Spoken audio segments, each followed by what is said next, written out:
Thank you so much सभी दोस्तों का चैनल से जुड़ने के लिए। दोस्तों मैच जो है अभी कुछ ही समय में शुरू हो जाएगा। जैसे कि आप देख सकते हैं ग्राउंड्स पे प्लेयर हैं और अभी प्रैक्टिस कर रहे हैं। 9:30 बजे का टाइम है मैच शुरू होने का। तो कुछ ही समय रह गया है सिर्फ मैच शुरू होने के लिए। तो जल्दी से वीडियो को लाइक कर दो, चैनल को सब्सक्राइब कर दो। लाइव मैच की स्ट्रीमिंग हम आपको इस चैनल पे दिखाने वाले हैं। कंप्लीट मैच हम आपका इसी चैनल पे दिखाएंगे। पूरा मैच 50 ओवर होगा। तो थैंक यू सो मच सभी लोगों का जुड़ने के लिए। और जल्दी से कमेंट में बताओ कि आज कौन जीतने वाला है ये वाला मैच। और आपने कौन से अपनी मेरा मतलब है ड्रीम 11 या अपनी फैंटेसी क्रिकेट टीम में आपने किस प्लेयर को अपना कैप्टन बनाया है, जरूर कमेंट में बताना। तो चलो ये दोस्तों जल्दी से हम बस वेट कर सकते हैं। अभी कुछ ही समय रह गया मैच के शुरू होने में। तो जल्दी से देखते हैं आज क्या होगा। पूरा मैच आपको इसी चैनल पे दिखाने वाले हैं। हम लाइव स्ट्रीमिंग करेंगे पूरे मैच की, कंप्लीट मैच की। तो जल्दी से देखते हैं आज शॉन मार्श और मिचेल मार्श जो कि बहुत ही ज्यादा की प्लेयर्स आज साबित होने वाले हैं इस मैच के अंदर। तो देखते हैं आज उनकी परफॉर्मेंस कितनी अच्छी रहेगी और क्या आप लोगों ने भी उनको कैप्टन अपनी टीम के अंदर बनाया है, जरूर मुझे कमेंट में बताइएगा।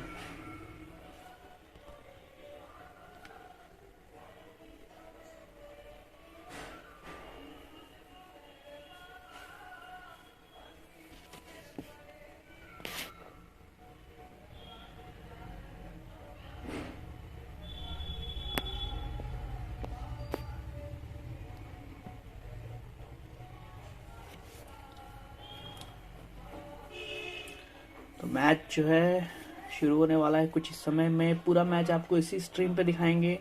पूरा मैच शो करेंगे हम आपको। प्लेयर्स को आप देख सकते हैं प्रैक्टिस करते हुए स्टेडियम के ऊपर। अभी कुछ ही समय रह गया मैच शुरू होने के लिए। जल्दी से वीडियो को लाइक कर दो, चैनल को सब्सक्राइब कर दो। पूरा लाइव मैच आपको इसी चैनल पे देखने को मिलेगा।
थैंक यू सो मच सभी दोस्तों का चैनल से जुड़ने के लिए। दोस्तों मैच जो है अभी कुछ ही समय में शुरू हो जाएगा। जैसे कि आप देख सकते हैं ग्राउंड्स पे प्लेयर हैं और अभी प्रैक्टिस कर रहे हैं। 9:30 बजे का टाइम है मैच शुरू होने का। तो कुछ ही समय रह गया है सिर्फ मैच शुरू होने के लिए। तो जल्दी से वीडियो को लाइक कर दो, चैनल को सब्सक्राइब कर दो। लाइव मैच की स्ट्रीमिंग हम आपको इस चैनल पे दिखाने वाले हैं। कंप्लीट मैच हम आपका इसी चैनल पे दिखाएंगे। पूरा मैच 50 ओवर होगा। तो थैंक यू सो मच सभी लोगों का जुड़ने के लिए। और जल्दी से कमेंट में बताओ कि आज कौन जीतने वाला है ये वाला मैच, और आपने कौन से अपनी मेरा मतलब है ड्रीम 11 या अपनी फैंटेसी क्रिकेट टीम में आपने किस प्लेयर को अपना कैप्टन बनाया है, जरूर कमेंट में बताना। तो चलो ये दोस्तों जल्दी से हम बस वेट कर सकते हैं। अभी कुछ ही समय रह गया मैच के शुरू होने में। तो जल्दी से देखते हैं आज क्या होगा। पूरा मैच आपको इसी चैनल पे दिखाने वाले हैं। हम लाइव स्ट्रीमिंग करेंगे पूरे मैच की, कंप्लीट मैच की। तो जल्दी से देखते हैं आज शॉन मार्श और मिचेल मार्श जो कि बहुत ही ज्यादा की प्लेयर्स आज साबित होने वाले हैं इस मैच के अंदर। तो देखते हैं आज उनकी परफॉर्मेंस कितनी अच्छी रहेगी और क्या आप लोगों ने भी उनको कैप्टन अपनी टीम के अंदर बनाया है, जरूर मुझे कमेंट में बताइएगा।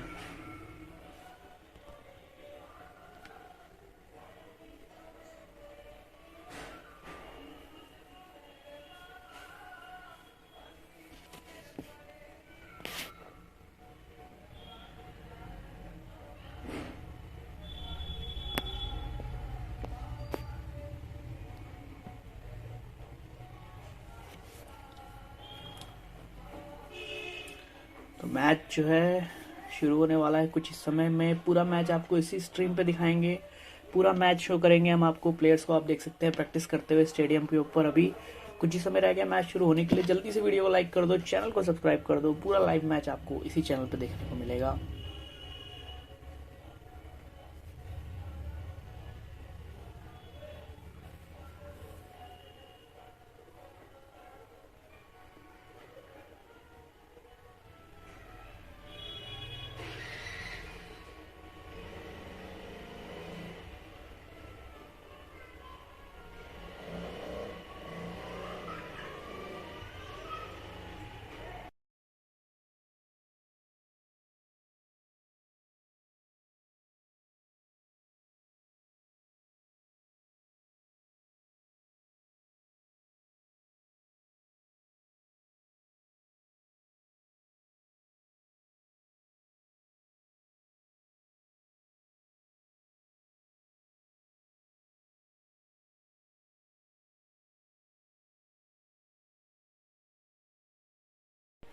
थैंक यू सो मच सभी दोस्तों का चैनल से जुड़ने के लिए। दोस्तों मैच जो है अभी कुछ ही समय में शुरू हो जाएगा। जैसे कि आप देख सकते हैं ग्राउंड्स पे प्लेयर हैं और अभी प्रैक्टिस कर रहे हैं। 9:30 बजे का टाइम है मैच शुरू होने का। तो कुछ ही समय रह गया है सिर्फ मैच शुरू होने के लिए। तो जल्दी से वीडियो को लाइक कर दो, चैनल को सब्सक्राइब कर दो। लाइव मैच की स्ट्रीमिंग हम आपको इस चैनल पे दिखाने वाले हैं। कंप्लीट मैच हम आपका इसी चैनल पे दिखाएंगे। पूरा मैच 50 ओवर होगा। तो थैंक यू सो मच सभी लोगों का जुड़ने के लिए। और जल्दी से कमेंट में बताओ कि आज कौन जीतने वाला है ये वाला मैच, और आपने कौन से अपनी मेरा मतलब है ड्रीम 11 या अपनी फैंटेसी क्रिकेट टीम में आपने किस प्लेयर को अपना कैप्टन बनाया है, जरूर कमेंट में बताना। तो चलो ये दोस्तों जल्दी से हम बस वेट कर सकते हैं। अभी कुछ ही समय रह गया मैच के शुरू होने में। तो जल्दी से देखते हैं आज क्या होगा। पूरा मैच आपको इसी चैनल पे दिखाने वाले हैं। हम लाइव स्ट्रीमिंग करेंगे पूरे मैच की, कंप्लीट मैच की। तो जल्दी से देखते हैं आज शॉन मार्श और मिचेल मार्श जो कि बहुत ही ज्यादा की प्लेयर्स आज साबित होने वाले हैं इस मैच के अंदर। तो देखते हैं आज उनकी परफॉर्मेंस कितनी अच्छी रहेगी और क्या आप लोगों ने भी उनको कैप्टन अपनी टीम के अंदर बनाया है, जरूर मुझे कमेंट में बताइएगा।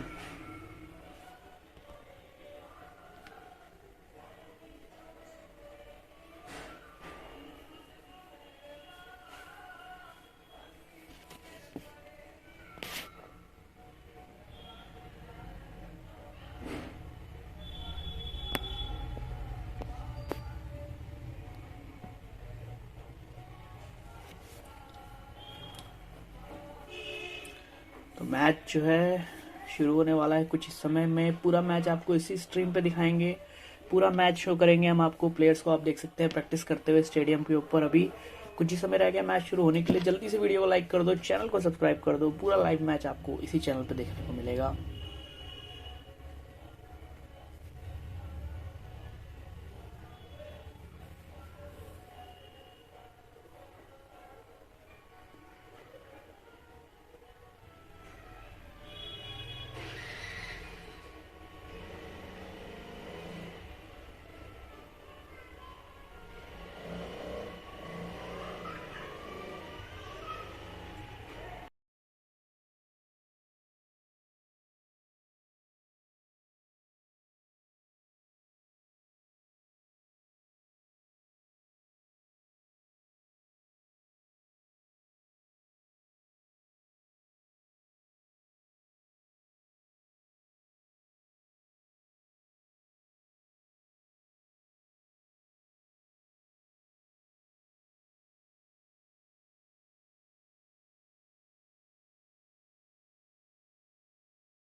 थैंक यू सो मच सभी दोस्तों का चैनल से जुड़ने के लिए। दोस्तों मैच जो है अभी कुछ ही समय में शुरू हो जाएगा। जैसे कि आप देख सकते हैं ग्राउंड्स पे प्लेयर हैं और अभी प्रैक्टिस कर रहे हैं। 9:30 बजे का टाइम है मैच शुरू होने का। तो कुछ ही समय रह गया है सिर्फ मैच शुरू होने के लिए। तो जल्दी से वीडियो को लाइक कर दो, चैनल को सब्सक्राइब कर दो। लाइव मैच की स्ट्रीमिंग हम आपको इस चैनल पे दिखाने वाले हैं। कंप्लीट मैच हम आपका इसी चैनल पे दिखाएंगे। पूरा मैच 50 ओवर होगा। तो थैंक यू सो मच सभी लोगों का जुड़ने के लिए। और जल्दी से कमेंट में बताओ कि आज कौन जीतने वाला है ये वाला मैच, और आपने कौन से अपनी मेरा मतलब है ड्रीम 11 या अपनी फैंटेसी क्रिकेट टीम में आपने किस प्लेयर को अपना कैप्टन बनाया है, जरूर कमेंट में बताना। तो चलो ये दोस्तों जल्दी से हम बस वेट कर सकते हैं। अभी कुछ ही समय रह गया मैच के शुरू होने में। तो जल्दी से देखते हैं आज क्या होगा। पूरा मैच आपको इसी चैनल पे दिखाने वाले हैं। हम लाइव स्ट्रीमिंग करेंगे पूरे मैच की, कंप्लीट मैच की। तो जल्दी से देखते हैं आज शॉन मार्श और मिचेल मार्श जो कि बहुत ही ज्यादा की प्लेयर्स आज साबित होने वाले हैं इस मैच के अंदर। तो देखते हैं आज उनकी परफॉर्मेंस कितनी अच्छी रहेगी और क्या आप लोगों ने भी उनको कैप्टन अपनी टीम के अंदर बनाया है, जरूर मुझे कमेंट में बताइएगा।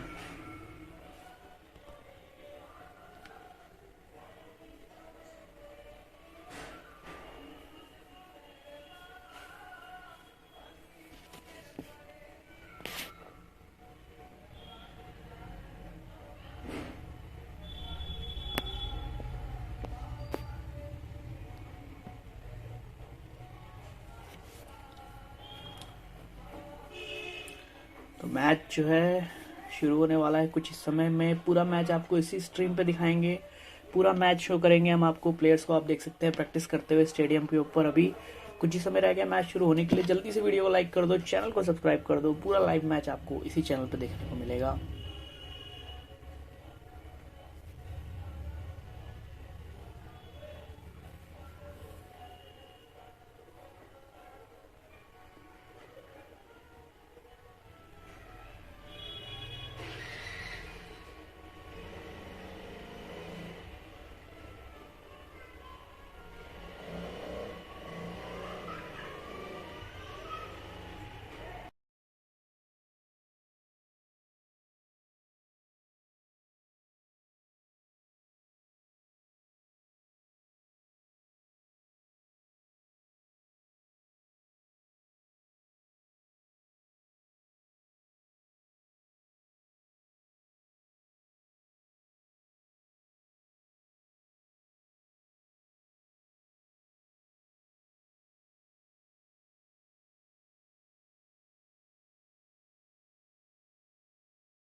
थैंक यू सो मच सभी दोस्तों का चैनल से जुड़ने के लिए। दोस्तों मैच जो है अभी कुछ ही समय में शुरू हो जाएगा। जैसे कि आप देख सकते हैं ग्राउंड्स पे प्लेयर हैं और अभी प्रैक्टिस कर रहे हैं। 9:30 बजे का टाइम है मैच शुरू होने का। तो कुछ ही समय रह गया है सिर्फ मैच शुरू होने के लिए। तो जल्दी से वीडियो को लाइक कर दो, चैनल को सब्सक्राइब कर दो। लाइव मैच की स्ट्रीमिंग हम आपको इस चैनल पे दिखाने वाले हैं। कंप्लीट मैच हम आपका इसी चैनल पे दिखाएंगे। पूरा मैच 50 ओवर होगा। तो थैंक यू सो मच सभी लोगों का जुड़ने के लिए। और जल्दी से कमेंट में बताओ कि आज कौन जीतने वाला है ये वाला मैच, और आपने कौन से अपनी मेरा मतलब है ड्रीम 11 या अपनी फैंटेसी क्रिकेट टीम में आपने किस प्लेयर को अपना कैप्टन बनाया है, जरूर कमेंट में बताना। तो चलो ये दोस्तों जल्दी से हम बस वेट कर सकते हैं। अभी कुछ ही समय रह गया मैच के शुरू होने में। तो जल्दी से देखते हैं आज क्या होगा। पूरा मैच आपको इसी चैनल पे दिखाने वाले हैं। हम लाइव स्ट्रीमिंग करेंगे पूरे मैच की, कंप्लीट मैच की। तो जल्दी से देखते हैं आज शॉन मार्श और मिचेल मार्श जो कि बहुत ही ज्यादा की प्लेयर्स आज साबित होने वाले हैं इस मैच के अंदर। तो देखते हैं आज उनकी परफॉर्मेंस कितनी अच्छी रहेगी और क्या आप लोगों ने भी उनको कैप्टन अपनी टीम के अंदर बनाया है, जरूर मुझे कमेंट में बताइएगा।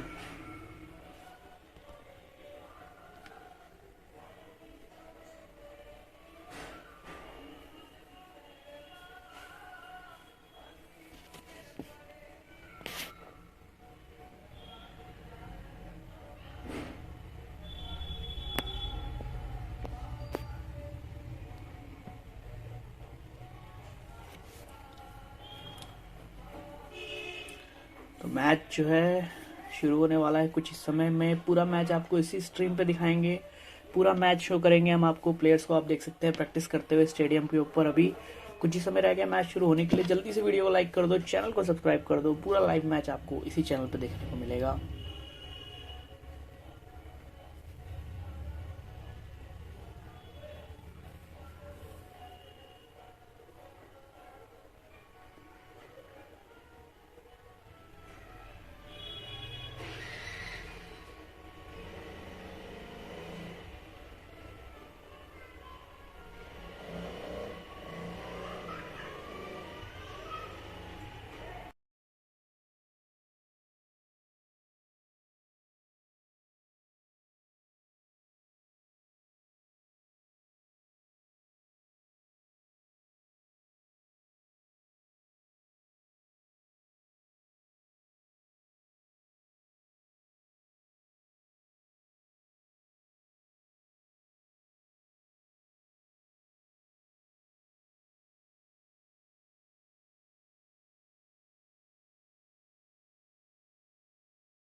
मैचेस खेले जा चुके हैं जिनमें तस्मानिया की टीम को अभी तक किसी मैच में कामयाबी हासिल नहीं हुई। उसके बाद वेस्टर्न ऑस्ट्रेलिया ने 3 मैचेस में कामयाबी हासिल कर रखी है।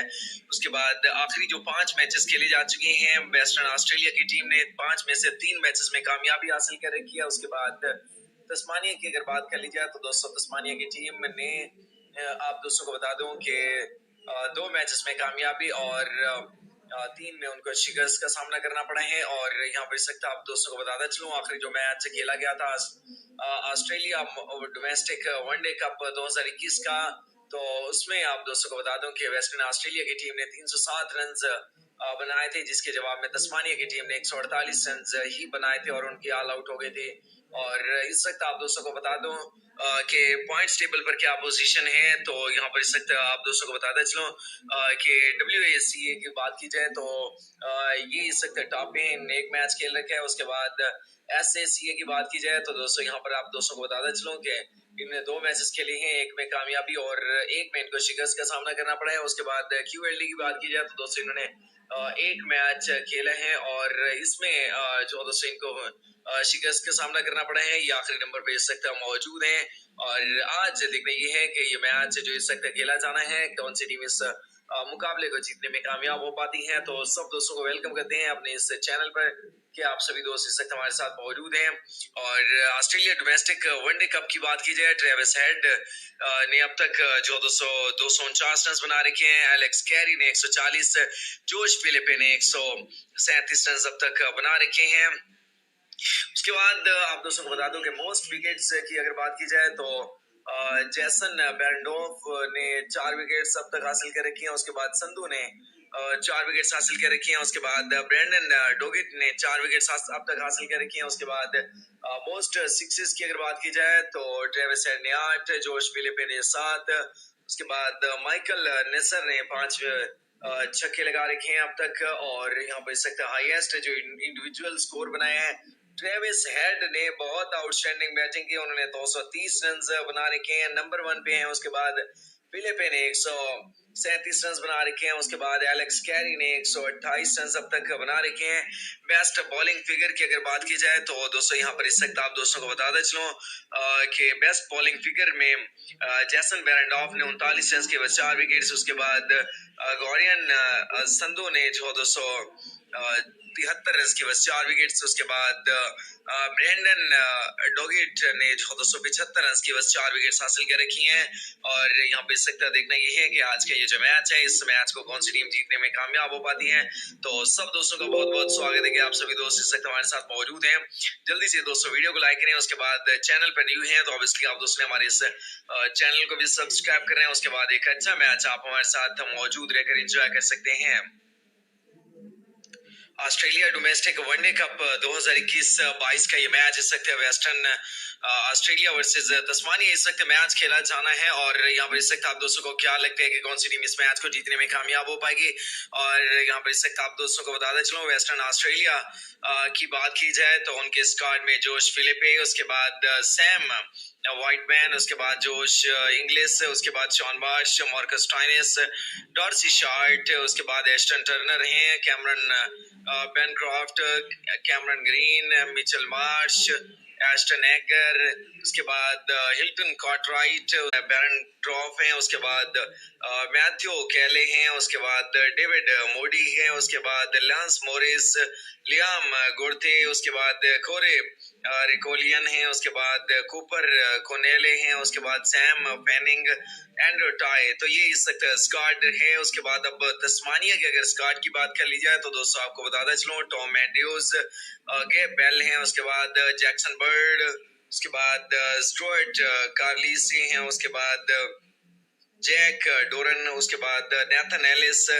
कैलेब जीवेल हैं, उसके बाद बेन मैकडर्मिट, उसके बाद रेली मैरीडेथ हैं, उसके बाद लॉरेंस नील स्मिथ हैं, उसके बाद Tim Paine, Sam Rainbird, Peter Siddle, Jordan Silk, उसके बाद आपको बताते चलूं कि एम राइट, उसके बाद मैथ्यू वेड, चार्ली वैक्यूम हैं, उसके बाद टिम वाइल्ड, उसके बाद ब्यो वेबस्टर हैं, उसके बाद जैरन फ्रीमैन हैं, उसके बाद मिचेल ओवेन हैं, उसके बाद आप दोस्तों को बताते चलूं ब्रैडली होप है, उसके बाद इयन चार्लीस हैं। तो ये इस वक्त स्क्वाड है तस्मानिया का। और इस वक्त सब दोस्तों का बहुत बहुत स्वागत है कि आप सभी दोस्त इस वक्त हमारे साथ मौजूद हैं। अब तक 43 छक्के लग चुके हैं, 121 चौके लग चुके हैं। और यहाँ पर इस वक्त आप दोस्तों को बताते चलो मोस्टली सनी है ये ग्राउंड। इस ग्राउंड में अब धूप निकली हुई है और इस वक्त आपसे चंद देर के बाद ये मैच खेला जाना है। और देखना ये है कि इस मुकाबले को कौन सी टीम जीतने में कामयाब हो पाती है। हेड टू हेड बात कर ली जाए, वेस्टर्न ऑस्ट्रेलिया वर्सेस तस्मानिया अब तक 3 मैचेस खेले जा चुके हैं, जिनमें तस्मानिया की टीम को अभी तक किसी मैच में कामयाबी हासिल नहीं हुई। उसके बाद वेस्टर्न ऑस्ट्रेलिया ने 3 मैचेस में कामयाबी हासिल कर रखी है।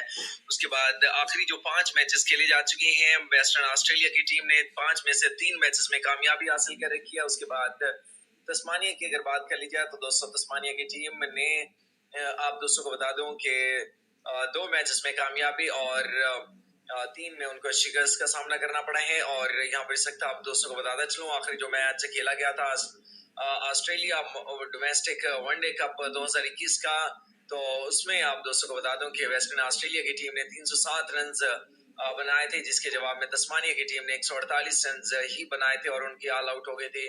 और इस वक्त आप दोस्तों को बता दूं कि पॉइंट्स टेबल पर क्या पोजीशन है, तो यहाँ पर इस वक्त आप दोस्तों को बताता चलो कि WACA की बात की जाए तो ये इस वक्त टॉप पे एक मैच खेल रखे हैं। उसके बाद SACA की बात की जाए तो दोस्तों यहाँ पर आप दोस्तों को बताता चलो कि इन्होंने 2 मैचेस खेले हैं, एक में कामयाबी और एक में इनको शिकस्त का सामना करना पड़ा है। उसके बाद QLD की बात की जाए तो दोस्तों इन्होंने एक मैच खेला है और इसमें जो दोस्तों इनको शिकस्त का सामना करना पड़ा है। ये आखिरी नंबर पे इस वक्त मौजूद हैं।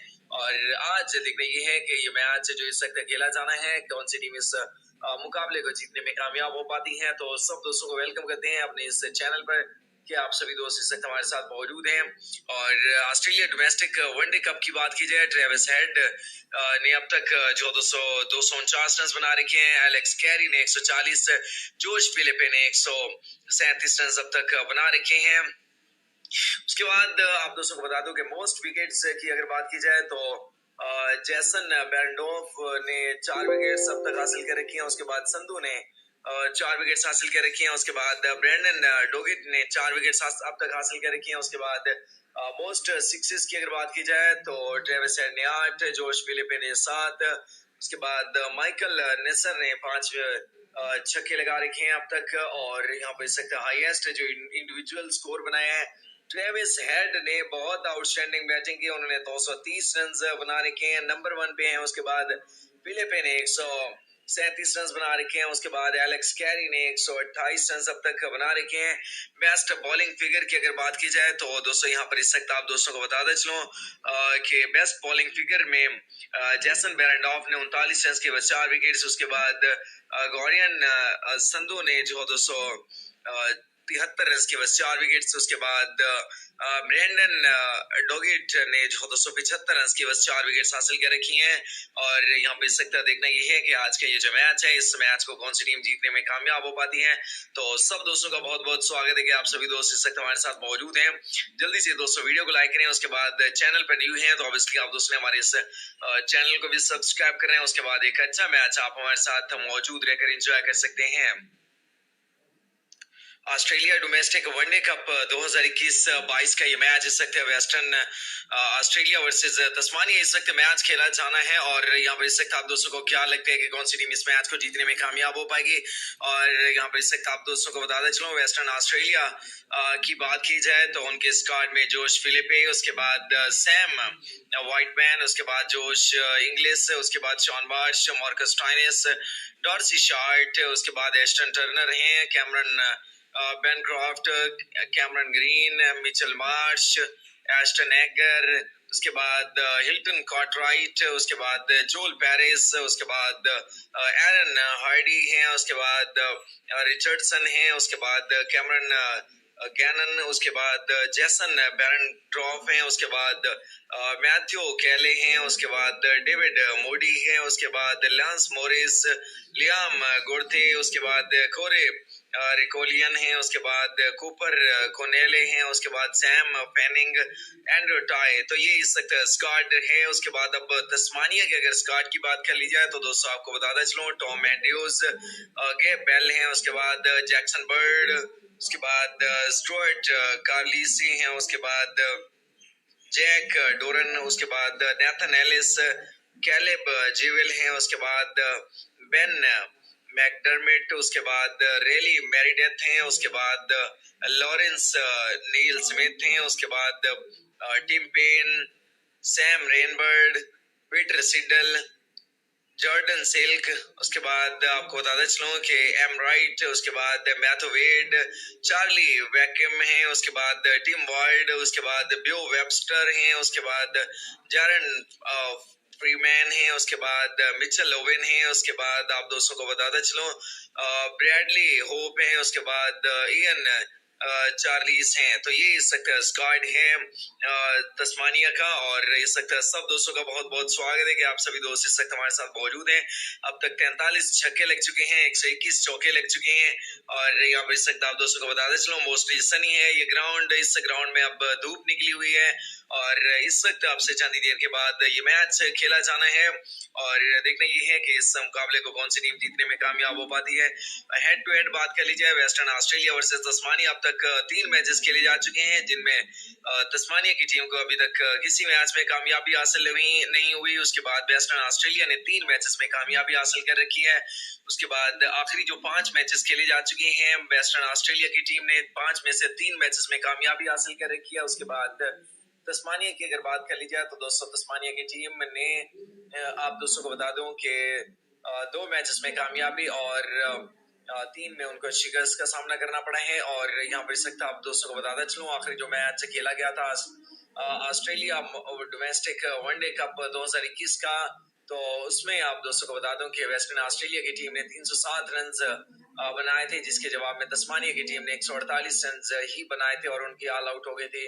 और इस वक्त आप दोस्तों को बता दूं कि पॉइंट्स टेबल पर क्या पोजीशन है, तो यहाँ पर इस वक्त आप दोस्तों को बताता चलो कि WACA की बात की जाए तो ये इस वक्त टॉप पे एक मैच खेल रखे हैं। उसके बाद SACA की बात की जाए तो दोस्तों यहाँ पर आप दोस्तों को बताता चलो कि टीम ने 2 मैचेस खेले हैं, एक में कामयाबी और एक में इनको शिकस्त का सामना करना पड़ा है। उसके बाद QLD की बात की जाए तो दोस्तों इन्होंने एक मैच खेला है और इसमें जो दोस्तों इनको शिकस्त का सामना करना पड़ा है। ये आखिरी नंबर पे इस वक्त मौजूद हैं और आज देखना ये है कि ये मैच जो इस वक्त खेला जाना है, कौन सी टीम इस मुकाबले को जीतने में कामयाब हो पाती है। तो सब दोस्तों को वेलकम करते हैं अपने इस चैनल पर कि आप सभी दोस्त इस वक्त हमारे साथ मौजूद हैं।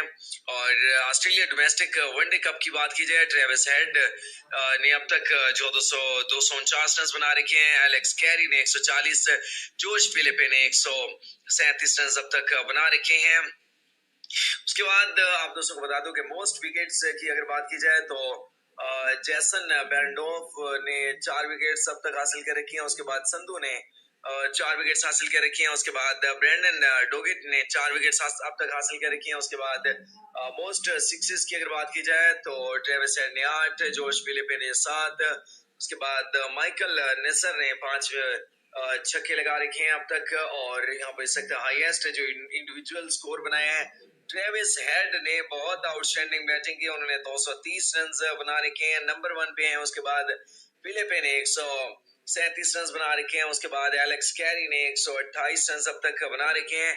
बेस्ट बॉलिंग फिगर की अगर बात की जाए तो दोस्तों यहाँ पर इस वक्त आप दोस्तों को बता दें चलो कि बेस्ट बॉलिंग फिगर में जैसन बेरेंडॉफ ने 39 रन के बाद 4 विकेट्स। उसके बाद गौरियन संधू ने जो 273 रन के बस 4 विकेट्स। उसके बाद ब्रैंडन डोगिट ने जो 275 रन की बस 4 विकेट्स हासिल कर रखी हैं।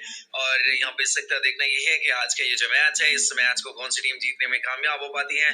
तो सब दोस्तों का बहुत बहुत स्वागत है कि आप सभी दोस्त इस वक्त हमारे साथ मौजूद हैं। जल्दी से दोस्तों वीडियो को लाइक करें, उसके बाद चैनल पर न्यू है तो ऑब्वियसली आप दोस्तों ने हमारे इस चैनल को भी सब्सक्राइब करें। उसके बाद एक अच्छा मैच आप हमारे साथ मौजूद रहकर एंजॉय कर सकते हैं।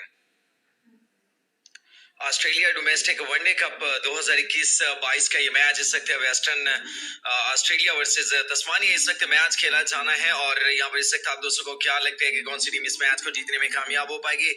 और यहाँ पर इस वक्त आप दोस्तों को बताते चलो, वेस्टर्न ऑस्ट्रेलिया की बात की जाए तो उनके स्क्वाड में जोश फिलिपे, उसके बाद सैम व्हाइटमैन, उसके बाद जोश इंग्लिश, उसके बाद Shaun Marsh, Marcus Stoinis, D'Arcy Short, उसके बाद एस्टन टर्नर हैं, Cameron Bancroft, Cameron Green, Mitchell Marsh, Ashton Agar, उसके बाद हिल्टन कॉर्टराइट, उसके बाद जोल पेरिस, उसके बाद एरन हार्डी हैं, उसके बाद रिचर्डसन हैं, उसके बाद कैमरन गैनन, उसके बाद जैसन बैरन ट्रॉफ हैं, उसके बाद मैथ्यू कैले हैं, उसके बाद डेविड मोडी हैं, उसके बाद लांस मोरिस, लियाम गोर्थे, उसके बाद कोरे रिकोलियन हैं, उसके बाद कूपर कोनेले हैं, उसके बाद सैम पेनिंग, एंड्रू टाई। तो ये इस वक्त स्क्वाड है। उसके बाद अब तस्मानिया की अगर स्क्वाड की बात कर ली जाए तो दोस्तों आपको बताता चलूं, टॉम एंड्रूज, गेब बेल हैं, उसके बाद जैक्सन बर्ड, उसके बाद स्टुअर्ट कार्लिसी हैं, उसके बाद जैक डोरन, उसके बाद नेथन एलिस, कैलेब जीवेल हैं, उसके बाद बेन मैकडर्मिट, उसके बाद रेली मैरीडेथ हैं, उसके बाद लॉरेंस नील स्मिथ हैं, उसके बाद Tim Paine, Sam Rainbird, Peter Siddle, Jordan Silk, उसके बाद आपको बताते चलूं कि एम राइट, उसके बाद मैथ्यू वेड, चार्ली वैकम हैं, उसके बाद टिम वार्ड, उसके बाद ब्यो वेबस्टर हैं, उसके बाद जारन फ्रीमैन हैं, उसके बाद मिचेल ओवेन हैं, उसके बाद आप दोस्तों को बताते चलूं ब्रैडली होप हैं, उसके बाद इयन चार्लीस हैं। तो ये इस वक्त स्क्वाड है तस्मानिया का। और इस वक्त सब दोस्तों का बहुत बहुत स्वागत है कि आप सभी दोस्त इस वक्त हमारे साथ मौजूद हैं।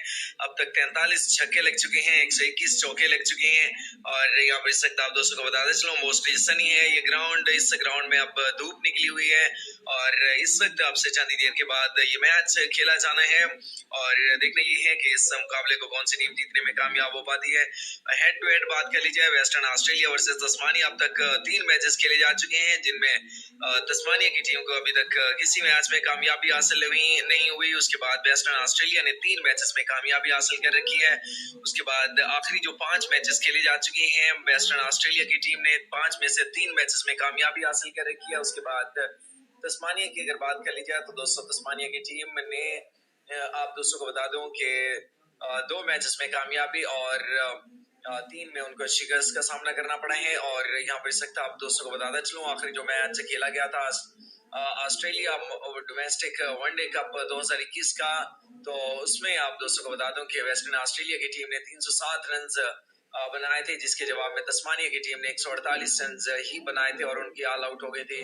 और इस वक्त आप दोस्तों को बता दूं कि पॉइंट्स टेबल पर क्या पोजीशन है, तो यहाँ पर इस वक्त आप दोस्तों को बताता चलो कि WACA की बात की जाए तो ये इस वक्त टॉप पे एक मैच खेल रखा है। उसके बाद SACA की बात की जाए तो दोस्तों यहाँ पर आप दोस्तों को बताता चलो कि इन्होंने 2 मैचेस खेले हैं, एक में कामयाबी और एक में इनको शिकस्त का सामना करना पड़ा है। उसके बाद QLD की बात की जाए तो दोस्तों इन्होंने एक मैच खेला है और इसमें जो दोस्तों इनको शिकस्त का सामना करना पड़ा है, ये आखिरी नंबर पे इस वक्त मौजूद हैं।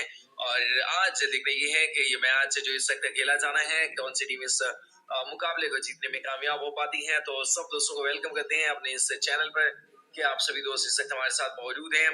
और ऑस्ट्रेलिया डोमेस्टिक वनडे कप की बात की जाए, ट्रेविस हेड ने अब तक जो 249 रन बना रखे हैं, एलेक्स कैरी ने 140, जोश फिलिपे ने 137 रन अब तक बना रखे हैं। उसके बाद आप दोस्तों को बता दूं कि मोस्ट विकेट्स की अगर बात की जाए तो जैसन बेरेंडोफ ने 4 विकेट्स अब तक हासिल कर रखी हैं। उसके बाद संधू ने 4 विकेट्स हासिल कर रखी हैं। उसके बाद ब्रैंडन डोगिट ने 4 विकेट्स अब तक हासिल कर रखी हैं। उसके बाद मोस्ट सिक्सेस की अगर बात की जाए तो ट्रेविस हेड ने 8, जोश फिलिपे ने 7, उसके बाद माइकल नेसर ने 5 छक्के लगा रखे हैं अब तक। और यहाँ पर इस वक्त हाईएस्ट जो इंडिविजुअल स्कोर बनाया है, ट्रेविस हेड ने बहुत आउटस्टैंडिंग बैटिंग की, उन्होंने 230 रन बना रखे हैं, नंबर 1 पे हैं। उसके बाद फिलिपे ने 137 रन बना रखे हैं। उसके बाद एलेक्स कैरी ने 128 रन अब तक बना रखे हैं। बेस्ट बॉलिंग फिगर की अगर बात की जाए तो दोस्तों यहाँ पर इस वक्त आप दोस्तों को बताते चलो कि बेस्ट बॉलिंग फिगर में जैसन बेरेंडॉफ ने 39 रन के 4 विकेट्स। उसके बाद गौरियन संधू ने जो 273 रन के 4 विकेट्स। उसके बाद ब्रैंडन डोगिट ने जो 275 रन के 4 विकेट्स हासिल कर रखी हैं। और यहाँ पे सकता देखना ये है कि आज का ये जो मैच है, इस मैच को कौन सी टीम जीतने में कामयाब हो पाती है। तो सब दोस्तों का बहुत बहुत स्वागत है कि आप सभी दोस्त इस वक्त हमारे साथ मौजूद हैं। जल्दी से दोस्तों वीडियो को लाइक करें, उसके बाद चैनल पर न्यू हैं तो ऑब्वियसली आप दोस्तों ने हमारे इस चैनल को भी सब्सक्राइब कर रहे हैं। उसके बाद एक अच्छा मैच आप हमारे साथ मौजूद रहकर एंजॉय कर सकते हैं। ऑस्ट्रेलिया डोमेस्टिक वनडे कप 2021-22 का ये मैच इस वक्त वेस्टर्न ऑस्ट्रेलिया वर्सेस तस्मानिया इस वक्त मैच खेला जाना है। और यहाँ पर इस वक्त आप दोस्तों को क्या लगता है कि कौन सी टीम इस मैच को जीतने में कामयाब हो पाएगी। और यहाँ पर इस वक्त आप दोस्तों को बताते चलो वेस्टर्न ऑस्ट्रेलिया की बात की जाए तो उनके स्क्वाड में जोश फिलिपे, उसके बाद सैम व्हाइटमैन, उसके बाद जोश इंग्लिश, उसके बाद Shaun Marsh, Marcus Stoinis, D'Arcy Short, उसके बाद एस्टन टर्नर हैं, Cameron Bancroft, Cameron Green, Mitchell Marsh, Ashton Agar, उसके बाद हिल्टन कॉटराइट, उसके बाद जोल पेरिस, उसके बाद एरन हार्डी हैं, उसके बाद रिचर्डसन हैं, उसके बाद कैमरन गैनन, उसके बाद जैसन बैरनड्रॉफ हैं, उसके बाद मैथ्यू कैले हैं, उसके बाद डेविड मोडी हैं, उसके बाद लांस मोरिस, लियाम गुर्थे, उसके बाद कोरे रिकोलियन हैं, उसके बाद कूपर कोनेले हैं, उसके बाद सैम पेनिंग, एंड्रू टाई। तो ये इस स्क्वाड है। उसके बाद अब तस्मानिया की अगर स्क्वाड की बात कर ली जाए तो दोस्तों आपको बताता चलूं टॉम एंड्रयूज, गेब बेल हैं, उसके बाद जैक्सन बर्ड, उसके बाद स्टुअर्ट कार्लिसी हैं, उसके बाद जैक डोरन, उसके बाद नेथन एलिस, कैलेब जीवेल हैं, उसके बाद बेन मैकडर्मिट, उसके बाद रेली मैरीडेथ हैं, उसके बाद लॉरेंस नील स्मिथ हैं, उसके बाद Tim Paine, Sam Rainbird, Peter Siddle, Jordan Silk, उसके बाद आपको बताते चलूं कि एम राइट, उसके बाद मैथ्यू वेड, चार्ली वैक्यूम हैं, उसके बाद टिम वार्ड, उसके बाद ब्यो वेबस्टर हैं, उसके बाद जैरन फ्रीमैन हैं, उसके बाद मिचेल ओवेन हैं, उसके बाद आप दोस्तों को बताते चलूं ब्रैडली होप हैं, उसके बाद इयन चार्लीस हैं। तो ये इस वक्त स्क्वाड है तस्मानिया का, और इस वक्त सब दोस्तों का बहुत बहुत स्वागत है कि आप सभी दोस्त इस वक्त हमारे साथ मौजूद हैं। अब तक 43 छक्के लग चुके हैं, 121 चौके लग चुके हैं, और यहाँ पर इस वक्त आप दोस्तों को बताते चलो मोस्टली सनी है ये ग्राउंड। इस ग्राउंड में अब धूप निकली हुई है, और इस वक्त आपसे चंद ही देर के बाद ये मैच खेला जाना है, और देखना ये है कि इस मुकाबले को कौन सी टीम जीतने में कामयाब हो पाती है। हेड टू हेड बात कर ली जाए, वेस्टर्न ऑस्ट्रेलिया वर्सेस तस्मानिया, अब तक 3 मैचेस खेले जा चुके हैं, जिनमें तस्मानिया की टीम को अभी तक किसी मैच में कामयाबी हासिल नहीं हुई। उसके बाद वेस्टर्न ऑस्ट्रेलिया ने 3 मैचेस में कामयाबी हासिल कर रखी है। उसके बाद आखिरी जो 5 मैचेस खेले जा चुके हैं, वेस्टर्न ऑस्ट्रेलिया की टीम ने 5 में से 3 मैचेस में कामयाबी हासिल कर रखी है। उसके बाद तस्मानिया की अगर बात कर ली जाए तो दोस्तों तस्मानिया की टीम ने आप दोस्तों को बता दूं कि 2 मैचेस में कामयाबी और 3 में उनको शिकस्त का सामना करना पड़ा है। और यहाँ पर सकता आप दोस्तों को बताता चलूं, आखिरी जो मैच खेला गया था ऑस्ट्रेलिया डोमेस्टिक वनडे कप 2021 का, तो उसमें आप दोस्तों को बता दूं कि वेस्टर्न ऑस्ट्रेलिया की टीम ने 307 रन बनाए थे, जिसके जवाब में तस्मानिया की टीम ने 148 रन ही बनाए थे और उनके ऑल आउट हो गए थे। और इस वक्त आप दोस्तों को बता दूं कि पॉइंट्स टेबल पर क्या पोजीशन है, तो यहाँ पर इस वक्त आप दोस्तों को बताता चलो कि WACA की बात की जाए तो ये इस वक्त टॉप पे एक मैच खेल रखा है। उसके बाद SACA की बात की जाए तो दोस्तों यहाँ पर आप दोस्तों को बताता चलो कि इन्होंने 2 मैचेस खेले हैं, एक में कामयाबी और एक में इनको शिकस्त का सामना करना पड़ा है। उसके बाद QLD की बात की जाए तो दोस्तों इन्होंने एक मैच खेला है और इसमें जो दोस्तों इनको शिकस्त का सामना करना पड़ा है, ये आखिरी नंबर पे इस वक्त मौजूद हैं।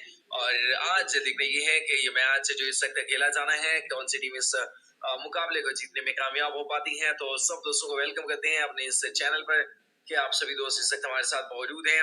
और ऑस्ट्रेलिया डोमेस्टिक वनडे कप की बात की जाए, ट्रेविस हेड ने अब तक जो 249 रन बना रखे हैं, एलेक्स कैरी ने 140, जोश फिलिपे ने 137 रन अब तक बना रखे हैं।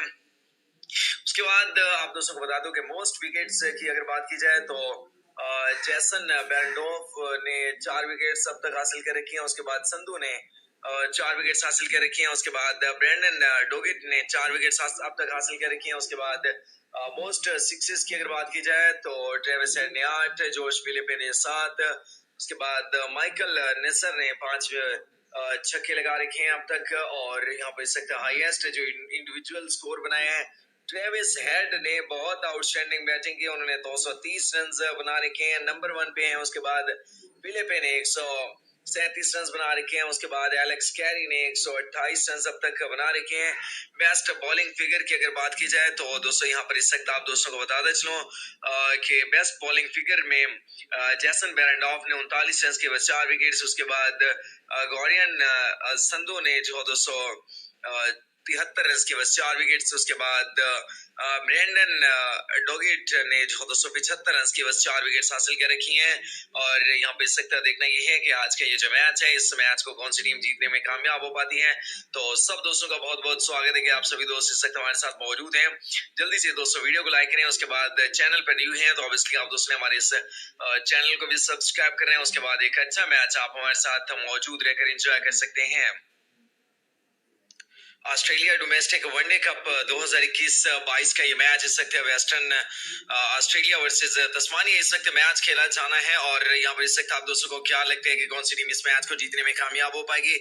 और यहाँ पर इस वक्त आप दोस्तों को बताता चलूं, वेस्टर्न ऑस्ट्रेलिया की बात की जाए तो उनके स्क्वाड में जोश फिलिपे, उसके बाद सैम व्हाइटमैन, उसके बाद जोश इंग्लिश, उसके बाद Shaun Marsh, Marcus Stoinis, D'Arcy Short, उसके बाद एस्टन टर्नर हैं, Cameron Bancroft, Cameron Green, Mitchell Marsh, Ashton Agar, उसके बाद हिल्टन कॉर्टराइट, उसके बाद जोल पेरिस, उसके बाद एरन हार्डी हैं, उसके बाद रिचर्डसन हैं, उसके बाद कैमरन गैनन, उसके बाद जैसन बेरेंड्रॉफ हैं, उसके बाद मैथ्यू कैले हैं, उसके बाद डेविड मोडी हैं, उसके बाद लांस मोरिस, लियाम गुर्थे, उसके बाद कोरे रिकोलियन हैं, उसके बाद कूपर कोनेले हैं, उसके बाद सैम पेनिंग, एंड्रू टाई। तो ये इस वक्त स्क्वाड है। उसके बाद अब तस्मानिया की अगर स्क्वाड की बात कर ली जाए तो दोस्तों आपको बताता चलूं, टॉम एंड्रूज, गेब बेल हैं, उसके बाद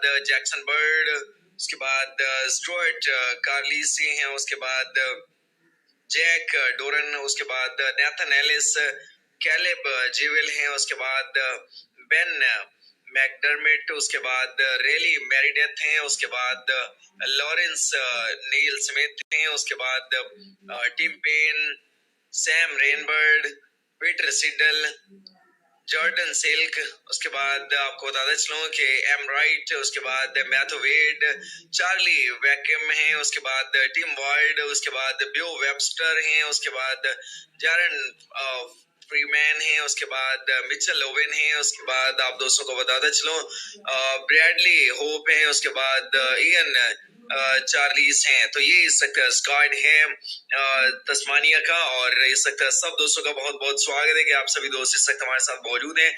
अब तक 43 छक्के लग चुके हैं, 121 चौके लग चुके हैं, और यहाँ पर इस वक्त आप दोस्तों को बताते चलो मोस्टली सनी है ये ग्राउंड। इस ग्राउंड में अब धूप निकली हुई है, और इस वक्त आपसे चंद देर के बाद ये मैच खेला जाना है, और देखना ये है कि इस मुकाबले को कौन सी टीम जीतने में कामयाब हो पाती है। हेड टू हेड बात कर ली जाए, वेस्टर्न ऑस्ट्रेलिया वर्सेस तस्मानिया अब तक 3 मैचेस खेले जा चुके हैं, जिनमें तस्मानिया की टीम को अभी तक किसी मैच में कामयाबी हासिल नहीं हुई। उसके बाद वेस्टर्न ऑस्ट्रेलिया ने 3 मैचेस में कामयाबी हासिल कर रखी है। उसके बाद आखिरी जो 5 मैचेस खेले जा चुके हैं, वेस्टर्न ऑस्ट्रेलिया की टीम ने 5 में से 3 मैचेस में कामयाबी हासिल कर रखी है। उसके बाद तस्मानिया की अगर बात कर ली जाए तो दोस्तों तस्मानिया की टीम ने आप दोस्तों को बता दूं कि 2 मैचेस में कामयाबी और 3 में उनको शिकस्त का सामना करना पड़ा है। और यहाँ पर सकता आप दोस्तों को बताता चलूं आखिरी जो मैच खेला गया था ऑस्ट्रेलिया डोमेस्टिक वनडे कप 2021 का, तो उसमें आप दोस्तों को बता दूं कि वेस्टर्न ऑस्ट्रेलिया की टीम ने 307 रन बनाए थे, जिसके जवाब में तस्मानिया की टीम ने 148 रन ही बनाए थे और उनकी ऑल आउट हो गए थे। और इस वक्त आप दोस्तों को बता दूं कि पॉइंट्स टेबल पर क्या पोजीशन है, तो यहाँ पर इस वक्त आप दोस्तों को बताते चलो कि WACA की बात की जाए तो ये इस वक्त टॉप पे एक मैच खेल रखे है। उसके बाद SACA की बात की जाए तो दोस्तों यहाँ पर आप दोस्तों को बताते चलो कि इनने 2 मैचेस खेले हैं, एक में कामयाबी और एक में इनको शिकस्त का सामना करना पड़ा है। उसके बाद QLD की बात की जाए तो दोस्तों इन्होंने एक मैच खेला है और इसमें जो दोस्तों इनको शिकस्त का सामना करना पड़ा है। ये आखिरी नंबर पे इस वक्त मौजूद हैं, और आज देखना ये है कि ये मैच जो इस वक्त खेला जाना है, कौन सी टीम इस मुकाबले को जीतने में कामयाब हो पाती है। तो सब दोस्तों को वेलकम करते हैं अपने इस चैनल पर कि आप सभी दोस्त इस वक्त हमारे साथ मौजूद हैं। और ऑस्ट्रेलिया डोमेस्टिक वनडे कप की बात की जाए, ट्रेविस हेड ने अब तक जो 249 रन बना रखे हैं, एलेक्स कैरी ने 140, जोश फिलिपे ने 137 रन अब तक बना रखे हैं। उसके बाद आप दोस्तों को बता दूं कि मोस्ट विकेट्स की अगर बात की जाए तो जैसन बेरंडोफ ने 4 विकेट्स अब तक हासिल कर रखी हैं। उसके बाद संधू ने 4 विकेट्स हासिल कर रखी हैं। उसके बाद ब्रैंडन डोगिट ने 4 विकेट्स अब तक हासिल कर रखी हैं। उसके बाद मोस्ट सिक्सेस की अगर बात की जाए तो ट्रेविस हेड ने 8, जोश फिलिपे ने 7, उसके बाद माइकल नेसर ने 5 छक्के लगा रखे हैं अब तक। और यहाँ पर सकता हाईएस्ट जो इंडिविजुअल स्कोर बनाया है, ट्रेविस हेड ने बहुत आउटस्टैंडिंग बैटिंग की, उन्होंने 230 रन बना रखे हैं, नंबर 1 पे हैं। उसके बाद फिलिपे ने 137 रन बना रखे हैं। उसके बाद एलेक्स कैरी ने 128 रन अब तक बना रखे हैं।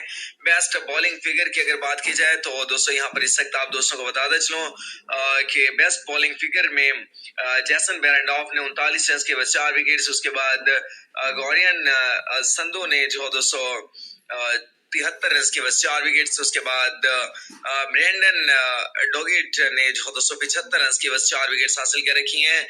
और यहाँ पे सकता देखना ये है कि आज का ये जो मैच है, इस मैच को कौन सी टीम जीतने में कामयाब हो पाती है।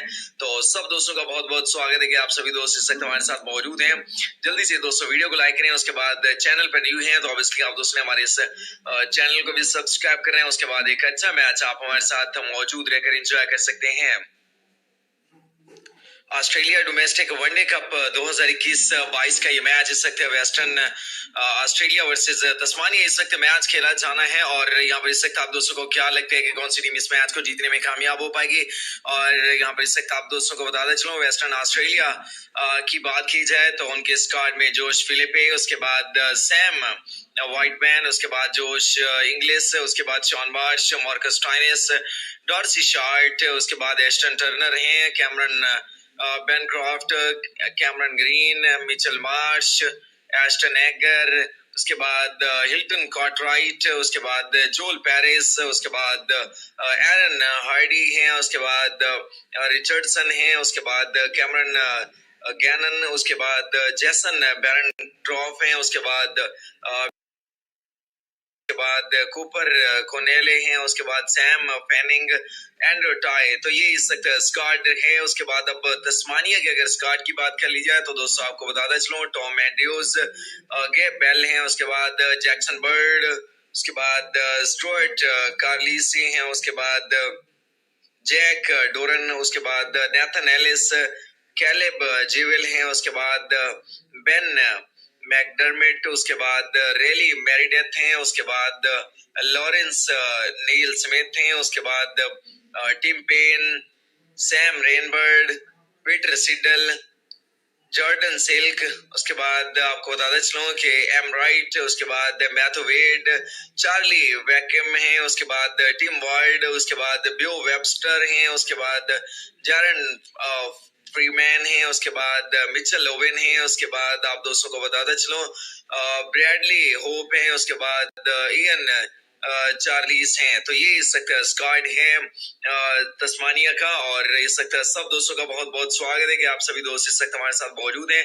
अब तक 43 छक्के लग चुके हैं, 121 चौके लग चुके हैं, और यहाँ पर इस वक्त आप दोस्तों को बताते चलो मोस्टली सनी है ये ग्राउंड। इस ग्राउंड में अब धूप निकली हुई है, और इस वक्त आपसे चंद देर के बाद ये मैच खेला जाना है, और देखना ये है कि इस मुकाबले को कौन सी टीम जीतने में कामयाब हो पाती है। हेड टू हेड बात कर ली जाए, वेस्टर्न ऑस्ट्रेलिया वर्सेस तस्मानिया अब तक 3 मैचेस खेले जा चुके हैं, जिनमें तस्मानिया की टीम को अभी तक किसी मैच में कामयाबी हासिल नहीं हुई। उसके बाद वेस्टर्न ऑस्ट्रेलिया ने 3 मैचेस में कामयाबी हासिल कर रखी है। उसके बाद आखिरी जो 5 मैचेस खेले जा चुके हैं, वेस्टर्न ऑस्ट्रेलिया की टीम ने 5 में से 3 मैचेस में कामयाबी हासिल कर रखी है। उसके बाद तस्मानिया की अगर बात कर ली जाए तो दोस्तों तस्मानिया की टीम ने आप दोस्तों को बता दूं कि 2 मैचेस में कामयाबी और 3 में उनको शिकस्त का सामना करना पड़ा है। और यहाँ पर सकता आप दोस्तों को बताता चलूं, आखिरी जो मैच खेला गया था ऑस्ट्रेलिया डोमेस्टिक वनडे कप 2021 का, तो उसमें आप दोस्तों को बता दूं कि वेस्टर्न ऑस्ट्रेलिया की टीम ने 307 रन बनाए थे, जिसके जवाब में तस्मानिया की टीम ने 148 रन ही बनाए थे और उनकी ऑल आउट हो गए थे। और इस वक्त आप दोस्तों को बता दूं कि पॉइंट्स टेबल पर क्या पोजीशन है, तो यहाँ पर इस वक्त आप दोस्तों को बताता चलो कि WACA की बात की जाए तो ये इस वक्त टॉप पे एक मैच खेल रखे हैं। उसके बाद SACA की बात की जाए तो दोस्तों यहाँ पर आप दोस्तों को बताता चलो कि इनने 2 मैचेस खेले हैं, एक में कामयाबी और एक में इनको शिकस्त का सामना करना पड़ा है। उसके बाद QLD की बात की जाए तो दोस्तों इन्होंने एक मैच खेला है और इसमें जो दोस्तों इनको शिकस्त का सामना करना पड़ा है, ये आखिरी नंबर पे इस वक्त मौजूद हैं। और आज देखना ये है कि ये मैच जो इस वक्त खेला जाना है, कौन सी टीम इस मुकाबले को जीतने में कामयाब हो पाती है। तो सब दोस्तों को वेलकम करते हैं अपने इस चैनल पर कि आप सभी दोस्त इस वक्त हमारे साथ मौजूद हैं। और ऑस्ट्रेलिया डोमेस्टिक वनडे कप की बात की जाए, ट्रेविस हेड ने अब तक जो 249 रन बना रखे हैं, एलेक्स कैरी ने 140, जोश फिलिपे ने 137 रन अब तक बना रखे हैं।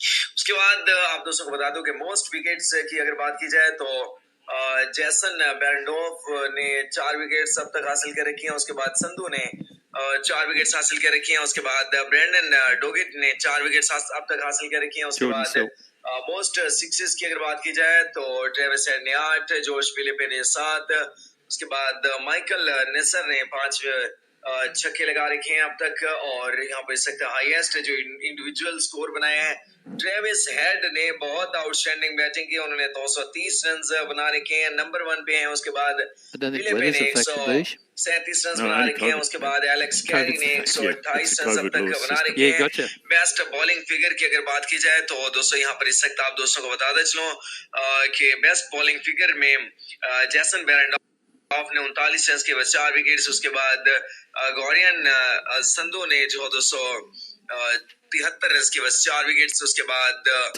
ब्रेंडन डॉगेट ने 275 रन की बस 4 विकेट्स हासिल कर रखी हैं। और यहाँ पे इस सकता देखना ये है कि आज का ये जो मैच है, इस मैच को कौन सी टीम जीतने में कामयाब हो पाती है। तो सब दोस्तों का बहुत बहुत स्वागत है कि आप सभी दोस्त इस वक्त हमारे साथ मौजूद हैं। जल्दी से दोस्तों वीडियो को लाइक करें, उसके बाद चैनल पर न्यू हैं तो ऑब्वियसली आप दोस्तों ने हमारे इस चैनल को भी सब्सक्राइब करें। उसके बाद एक अच्छा मैच आप हमारे साथ मौजूद रहकर एंजॉय कर सकते हैं। Hello everybody and welcome to the WACA ground over in Perth. Beautiful conditions for this Marsh Cup. Tasmania. There has been a delay to this game of an hour because of a COVID restriction, which is all very new. Used to worry about the weather. Not this time. Coin toss. Ashton Turner flicking the coin up.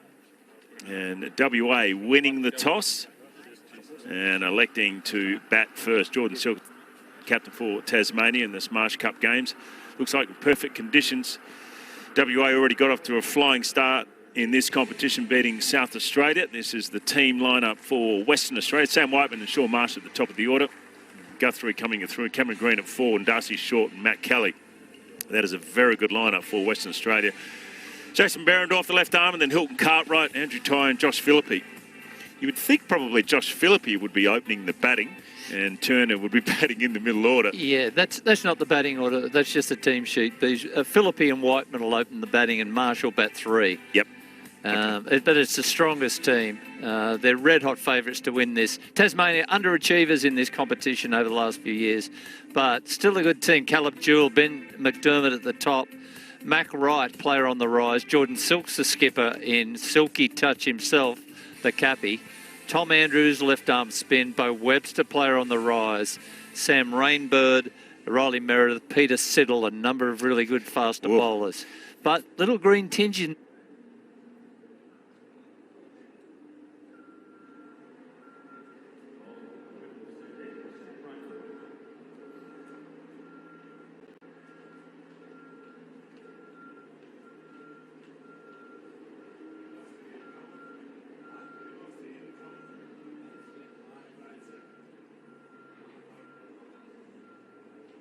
He rolls into this competition with some very good form. We've had a couple of Shield games as well and plenty of runs being scored in Shield cricket as well. So players are in form at the moment. Oh, they are. And the Western Australian template in this competition is to win toss, bat, go large and defend with their battery of faster bowlers. A little bit of greenness in this deck. Tasmania played on the Karen Rolton in the first game. Sheffield Shield game, and it was tough for them. Here they might have something that interests Sam Rainbird. Sam Whiteman, a modest record in 50-over cricket, and already signs, Beach, that there could be something for Sam Rainbird with his in-swing to the right-hander. Yeah, I love that. I love a little bit of tinge of green on this Wacker pitch, but Rainbird just got a little bit of swing inside. Well, Philippi will be used to that. It's obviously his home ground, but prepared to play his shots sort of straight away. Does like to go on with it. We've seen it in BBL cricket. Josh Philippi. And narrowly missing out, probably selection in the Australian T20 World Cup squad. It's another good delivery. Beautiful start this from Rainbird. Yeah, the big in-swinger to start and the angle across the right-handed Philippi second ball. So already he's asked a couple of questions. And he's alerted Philippi that he can make it go both ways. Sean Marsh opened the batting in the last Marsh game. That was Philippi and Sean Marsh and Mitch Marshall batting in 3, but he's obviously not here, and they shuffled the order a little bit.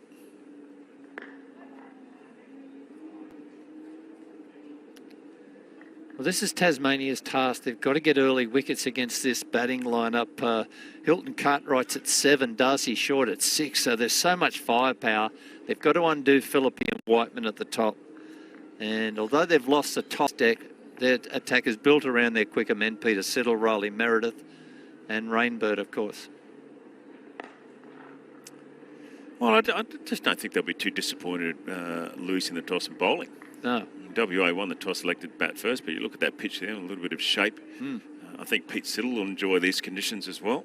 And Riley Meredith, they get the ball pitched up. Normally the left armer comes from the Lily Marsh Dam, which is at the other end of the ground, because you get that beautiful sea breeze over the left arm. So maybe there's no breeze at the moment, or it's an easterly breeze. That's why he's starting up into it.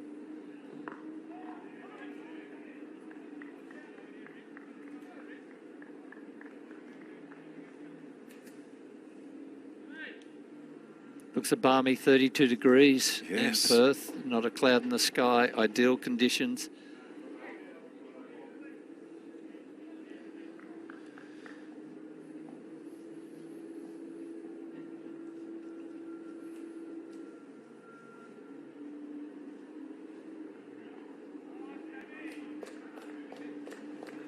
Good start this for Tasmania.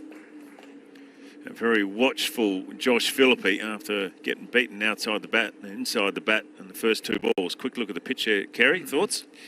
I'd like a little bowl on that as a seamer. I'd like it too. Yeah. What do you think? You're a veteran of WA cricket. Well, that looks as if there's going to be a bit of nibble. Yeah, it will be. You've got to make sure you get the ball up at the whacker if you see a bit of tinge of green in it and a bit of grass. It won't necessarily be quick, but it'll have a nice carry. And that's one thing over there in Perth, when you get a nice green tinge or grass tinge on the pitch, the ball will stay nice and fresh. So you get 2 white balls in this Marsh Cup, 1 at each end.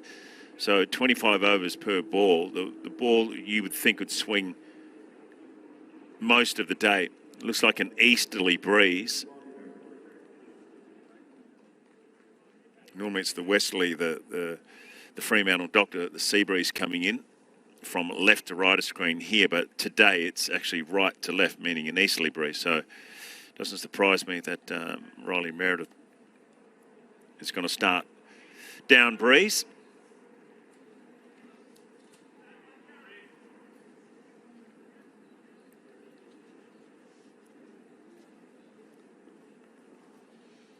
Looking forward to seeing Riley Meredith in these conditions.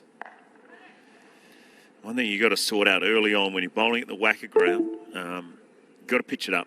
You've got to make sure that you're getting driven through the covers or mid-off more than anything, because if you drop too short, you're wasting the swing, the seam, and the new conditions.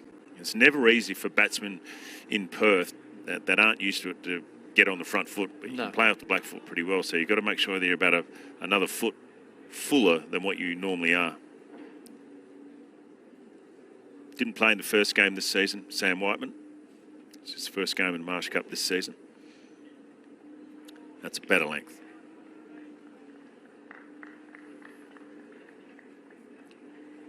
Been very good for them in Sheffield Shield cricket, Sam Whiteman. Hot zones are through cover off back and front foot. Good square cutter. This is a pitch where if Riley Meredith bowls that channel outside off stump, if he can get a few dot balls under his belt, he might have Whiteman attempting to play through that offside.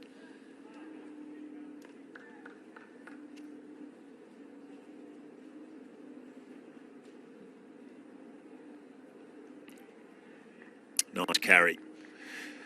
One good thing in Perth, if you're a slipper, you don't mind it. It's always coming around about knee height. Yeah, good carry. And higher.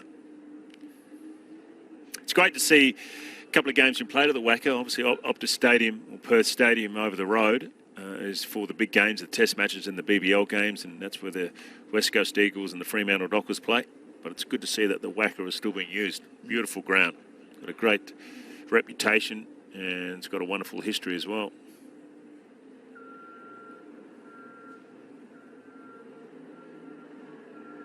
Oh, that one came back a little bit on the seam. Could be a big summer for Riley Meredith. He might even squeeze himself back into the Australian lineup, depending on injuries and things like that. So it's important for him to get off to a good start in all forms of cricket. Oh, absolutely. I mean, much vaunted. Has that extra yard of pace that people search for. So every spell counts for Riley Meredith this summer, and this is just another taking the new rock in a 50-over game. Needs to impress.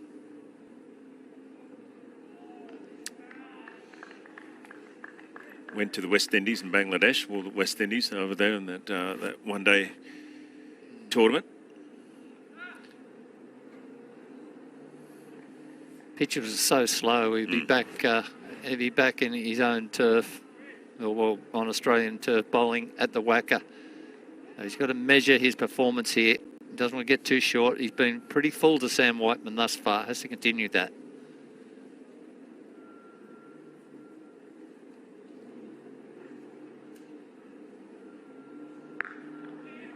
Down the ground. He's away. Sam Whiteman's pretty well played though. Ball wasn't that bad, but just got into position, just punching it, having a look down the ground. And that will complete the over in WA number 2.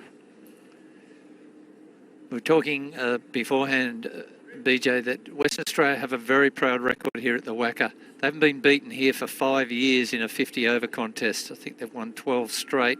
Queensland beat them in October 2016. And their strategy is to bat first and go big.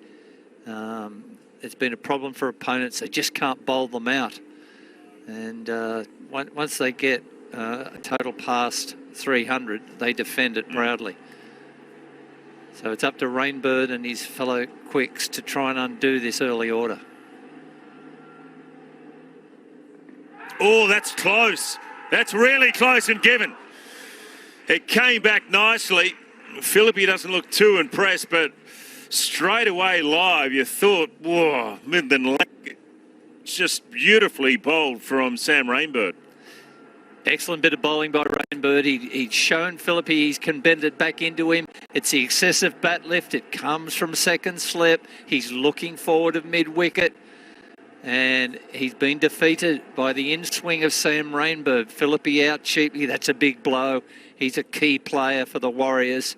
And Tasmania has the first. What a good start for the Tigers. Philippe just trying to whip that through square leg. Wasn't going. I didn't think it was going down the leg side. I thought that was a really good decision. Even if there was upstairs available, I think that's umpire's call, probably hitting leg stump. Now here he comes, the big pole here, Sean Marsh. One of the local heroes. Dominator. But again, we've seen Josh Philippe in the past, BJ, haven't we? He's such an excessive stroke player, but he looks to go across his front pad so often. And Rainbird knew that if he was going to get at the ball to snake back, he has a chance to defeat the downstroke, and he did. But it brings in a player who won the competition for them 2 years ago, Sean Marsh, with a brilliant 100 in the final. I think at the Allen Border, you were there for that game. He made 101 not out, and he was absolutely outstanding. He's got away already with a Shield 100 this year. At 38, he's still a player of some consequence in the domestic competition. His test days may be over. Well, they are over. They are, yeah. But he is a thorn in every opponent's side. Oh, yes. In domestic cricket. But he's here. Tasmania have their tails up. The ball's moving for Rainbird. Slips are in. See what happens. 3 are in. Yeah, I like it. I like the look of that. Oh, straight away, Sean Marsh. Feet weren't there to the pitch of the ball. It doesn't matter. He looked like a little bit edgy, but he's got it down the ground for an opening boundary. Missed out in the first game, got 1. That's a very good delivery. I wouldn't be changing that if I was bowling. You don't mind that? No. But he just sees domestic bowlers like they're bowling watermelons. First ball up, he might have thought this is going to move away. I don't care. Feet nowhere. It's going through mid-off. He's got the most runs for WA in this competition, Sean Marsh. Down the leg side. Yeah, as you say, at 38 years of age, over 3,500 runs in the competition, thank you. Averaging nearly 45. Got 10 hundreds. Yeah. Hey? Oh. If there was no social media, him and his brother would have played 80 tests together. They got a hard time over in the East Coast, didn't they? They Mitch do. And Marsh. Mitch and Sean Marsh. But you ask anybody that has to contend with the Marsh brothers, they are a force. Now, 2 left-handers, that won't upset Rainbird. 3 slips in, ball curving. Oh, just didn't swing. Got a bit greedy with the swing there. Starting at around about a leg stump.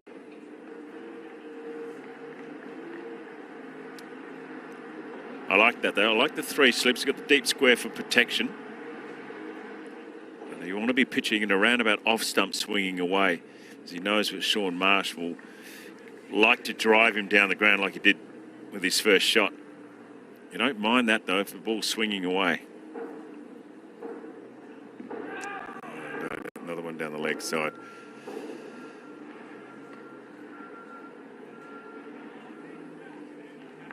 So the last couple of deliveries, he got it coming back into the right hand, if he just hasn't got it shaping on the lefty. And that's the thing, you're better off erring out on fifth stump with 3 slips in, aren't you? You know that Sean Marsh, given the evidence of that first shot, is going to come at you. So it's an error to bowl at his pads. 3 slips still in for Whiteman.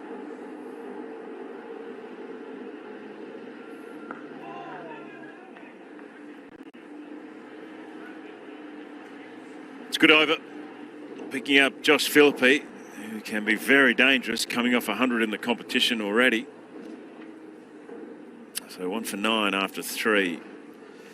Western Australia.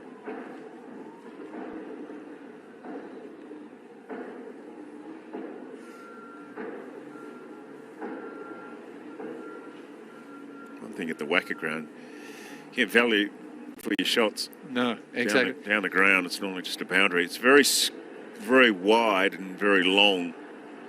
And this pitch is to the eastern side of the block. Philippi's demise, I mean, he got that brilliant 100 at the Karen Rolton BJ, but the ball didn't swing or seam at all. And he was into his stride early. I think he hit 10 or 11 fours and 7 sixes. So, you know, he really wasn't compromised at all. But straight away, he's at the whacker and the ball's moving off the seam and swing.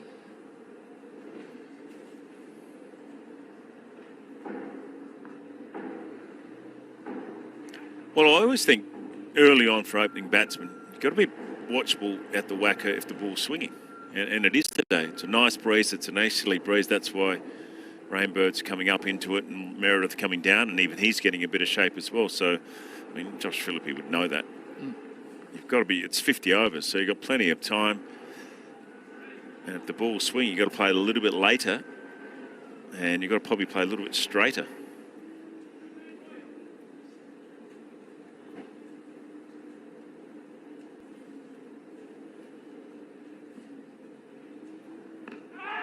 That's high.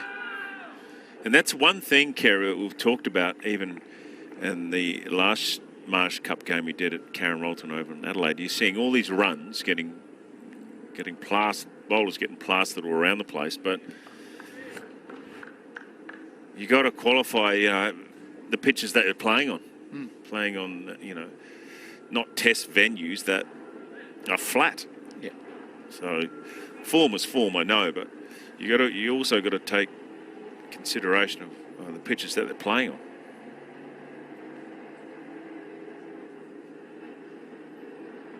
Oh, that's close as well. That's out. Another LBW and another wicket for Tasmania. Sam Whiteman's got to go because Riley Meredith's just too quick for him.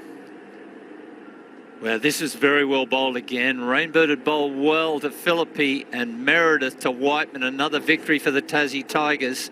This is full, and Whiteman looking to work it a bit too square, has missed it. Was it tailing down? We don't know. The umpire didn't think so. Second wicket down, 2 big poles as well. Philippi, Whiteman, Marsh is still there. Meredith has one, looking good. Full and moving it, BJ. Yeah, he was indeed. Look, it may have clipped the outside of the leg stump, but it was very full. It was definitely shaping into the left-hander, but I don't mind it. It was sort of caught him off guard. It did him for pace. It was just like a screaming Yorker into the pads. And a high backlift there, Sam Whiteman. Riley Meredith, he can get it up to 145. There's no slouch with the ball, so WA in a bit of trouble. This is after winning the toss, electing to bat first. And we said there's a little bit of tinge of green on this pitch here at the whacker.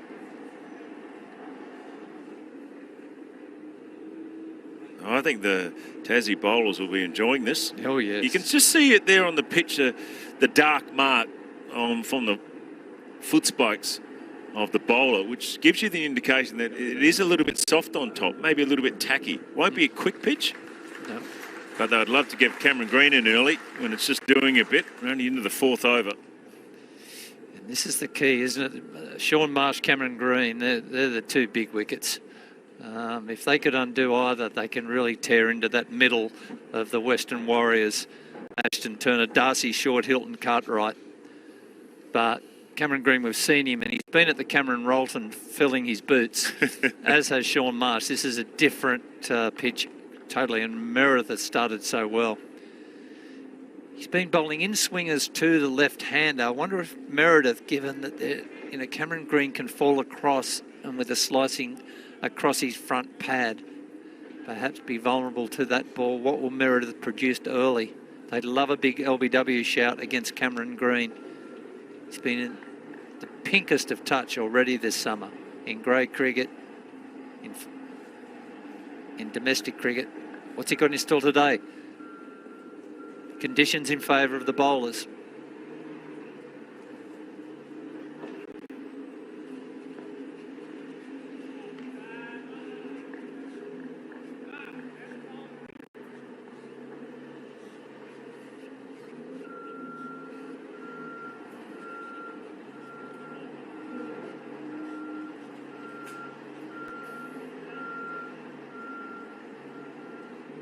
Huge summer in prospect for Cameron Green, isn't it, Brendan? I mean, he's got a 5 tests, you'd think, against England. Yep. He started well, but it's the bowler's way today at the Wacker. Oh, he's off the mark. Riley Meredith, I mean, he's batting on nearly about off stump, Cameron Green. Knows where his stumps are. Right across. Didn't try and hit it too square. Got bat on it. Yeah, look, I think he's going to be a vital part for the Australian lineup. Not only with the bat, but with the ball as well. They're going to need that all-rounder in there at 5 or 6.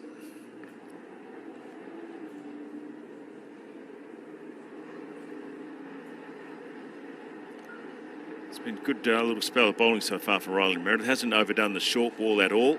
Tried to pitch it up, which is a good thing on this pitch. That came back nicely.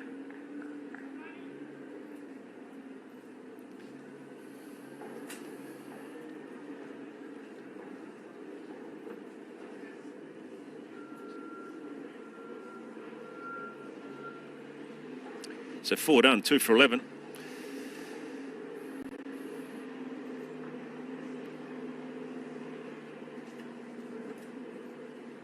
Not using the old scoreboard today, but that was the team of the century there on the left there, as you can see. That's Jeff Marsh, father of obviously Sean and Mitch. Graham Wood in there. Justin Langer in there at 3. John Inverarity, I think it was 4. They had Garth McKenzie bowling in there as well with Dennis Lee. Pretty decent lineup. Oh, hot team. Sam Rainbird to continue. Oh, it's nice. Tell you one thing that really impressed me with Cameron Green, Skull. Yeah. I reckon he had really good defence. I know he can play the big shots and hit down the ground and he's got a lot of power, but when he needed his defence in Test cricket and needed to knuckle down, he did it really nicely. I like his defence. Yeah. We saw him get that 100 at Drummoyne Oval for Australia against India. And again, the pitch was a little bit the bowler's way that day. But he knuckled down, and you're dead right, his defence was flawless that day. I mean, he's a tall lad. I think he's about 6'5", 6'6", and that's not easy when you're batting too. Get down, head down, close to the ball and all those type of things. He does that very well. He's got a really, really good technique. Mate, his trigger is outstanding. Kevin Peterson was 6'4" or something, but he had a trigger to drop his hips. And if you look at Cameron Green, he has a similar trigger. The moment the ball's released, his hips are dropping. So he's not really playing from his total height. You can see his hips poised there and drops them to get closer to the ball. More runs. A little bit of a misfield mid-on. It's really well timed, that from Cameron Green. He's just punched it down the ground. It was more a defensive shot, really. But I love the way he gives it the full face of the bat. Doesn't try and whip it. A bit like Josh Philippe tried to whip it through leg side. He just times it. Look at that, right into the middle of the bat. You don't like that when you're a bowler. No. And that's one of his strengths. He can go through extra cover, but he also goes forward to mid-wicket. So if the bowler gets the line wrong, he hurts them both sides.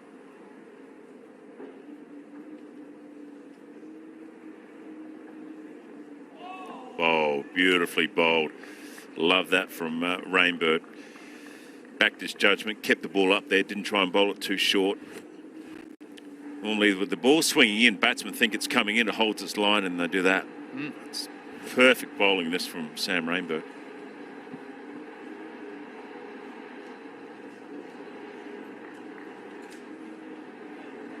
Alan Davison would like this bowling, wouldn't he? Aussie Macron would be handy early.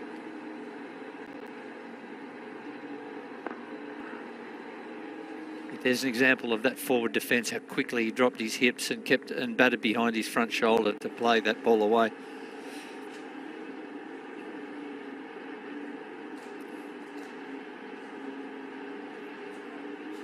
They've liked Sam Rainbird in Tasmania for some time. He's missed a few games over the years, but Cameron Green batting down the pitch to him to try and negate his swing.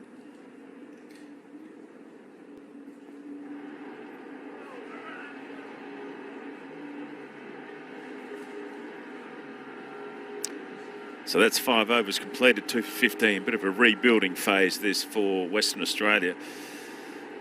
They won't mind that if it's a little bit slow, because they'll sum up these conditions pretty well. They know it's not a 350 pitch and those type of things. It's just about getting a partnership going. You've got Shaun Marsh and Cameron Green out in the middle. They can score very quickly if they need to. And they've got the hitters in Darcy Short and Hilton Cartwright at 6 and 7. So if this pair were to survive this early onslaught and get Peter Siddles to come, so he'll ask questions. Big over this, Riley Meredith to Shaun Marsh. Side edge. He's got the length right, Meredith, though. I'm really impressed with both these Tasmanian bowlers. They would have been talking about it in the team meeting, and often visiting teams that come to Perth in the team meetings, they talk about pitching the ball up, don't bowl too short. And sometimes you can just bowl half volleys, and that's not good either. No. So you've got to make those adjustments.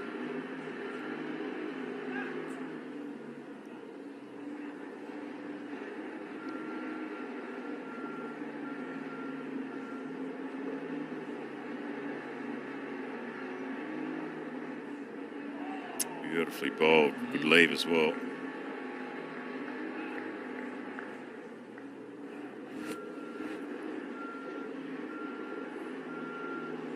Impressive from Meredith. Their main man, of course, is still injured, Jackson Bird. He'd have been a threat on this pitch. So without their talisman opening bowler, Meredith stepped into the role, looking good, into his third, has the wicket. He's got Cameron Green leaving, a little unsure. He's not batting too far down the pitch to Riley Meredith, nor would I, for that matter. No. Oh, that's another close delivery. And umpire, yes, giving it out. And that's a great delivery and a great decision as well. Cameron Green didn't do too much wrong, but he pitched it up, it hit the seam, it came back nicely. And that is a huge wicket for Tasmania. Well, beautifully bowled. He bowled in the outswinger, then he bowled one that just snaked back. Again, that forward defence the bat was tentative. He didn't quite know. He expected it to leave him. It didn't. It came back off the seam. Umpire had no doubt. Cameron Green, another big pole for the Tassies. Western Australia's proud record here, under threat. They haven't lost since 2016. They're 3 down. The middle order exposed to some really good seam bowling. Beautiful bowling from Tasmania, from both ends as well. They've stuck to their game plans. They've pitched the ball up. There's a little bit of seam. As I said at the start of our coverage, I don't think they'll be too disappointed losing the toss. It's a big toss to win and also to bat first. And the captain, Ashton Turner, might be sort of thinking, how do I make the right decision? But it doesn't matter. It's funny, they're such front runners, WA, aren't they? That the fact they love to bat first, make the pace, and then defend. This was a pitch where you could argue, we should bowl. He chose to bat because that's the way they've been winning all these years. And now they're 3 for 16 in the 6th. Ashton Turner under pressure. Nice crowd gathering. Oh, it is a nice crowd. Oh, I was a little bit worried. See in the background there, Skull. If the ball goes into that and they're digging up the dirt there, what happens to the ball? We get another one? I would think so. Have to, wouldn't you? Not climbing the fence in there with the big digger in the background. Anyway, good start for Tassie. Are they revamping the WACA? I think I think it's going to be undercover seating there because it gets very, very hot. Okay. In the winter when they get here for the Shield games. Anyway, Meredith. Ooh, well bowled. 3 slips. Swing and sway the Riley Meredith way. It's the way to be, baby. Yep. Yeah, a lot of excavation going on. But this is a Jaffa first up. I like it. Beautifully bowled. Yes. Well, they've got to dig deep, don't they? Yeah, like that. Get out of this hole. Like that crane. It's an excavator, mate. Is it? No, it's not a crane. It's an excavator. Don't you know your Tonka toys? No, I don't know. I didn't do Tonka. Oh, dang. Oh, what about your little grandson? Are you giving him a Tonka toy? He'd be all over it. Yeah, I guess he is. 3 slips. Wife's in charge of gifts. So, okay. It's a good spell. He's only into his 3rd over, Meredith. I reckon he'll bowl 7 here. You might as well keep him going with this newish ball. Don't forget 2 white balls are being used here in this Marsh Cup game. Ashton Turner under a little bit of pressure. The skipper winning the toss, electing to bat first. And BJ, par in domestic 50-over cricket at the WACA is normally around 300. Yeah. Gee, if they got 300, they'd be happy. I would think they're going to set their estimates a little lower than that. Yep.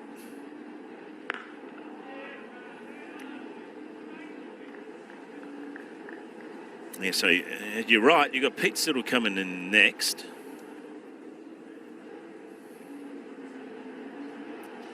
He'll enjoy these conditions. Yeah, they've got Mitch Owen and they've got Tom Andrews, who bowl really well for them with his left arm spin. So a spinner, he could get a little bit of slide on. Yeah. He's not a big turner of the ball, so he could bowl well on this, Tom Andrews. So they've got a lot of options for Jordan Silk here. They have 3 early wickets. They have their best player, Sean Marsh, at the crease in domestic 50-over cricket.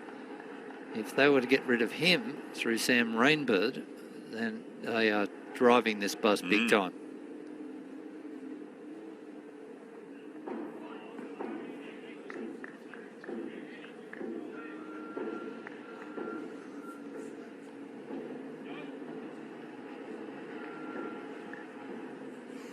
So Josh Phillippe going for a duck today. Only faced 7 deliveries. And Sam Whiteman, LBW as well. Riley Meredith for 3. All LBW today. And the 3rd one, Cameron Green. Riley Meredith, he's gone for 5. Rainbird's got 1. He's into his 4th over. Hit hard back down the ground. It's just not swinging like it was against Phillippe, Sam Rainbird. But he won't be unduly worried about, with 3 slips in, that Sean Marsh is angling big off drives. Yeah, I don't mind that either. I like it. I think it's a good move, good aggressive move. Well, if you're bowling that line and you can keep bowling that line, you can nearly do away with your square leg. Have your deep square out in the boundary and get away with the no fine leg as well. That's nice. These are the best sporting contests, aren't they? When the red-hot favourites, Western Australia, are under threat from the despised underdogs.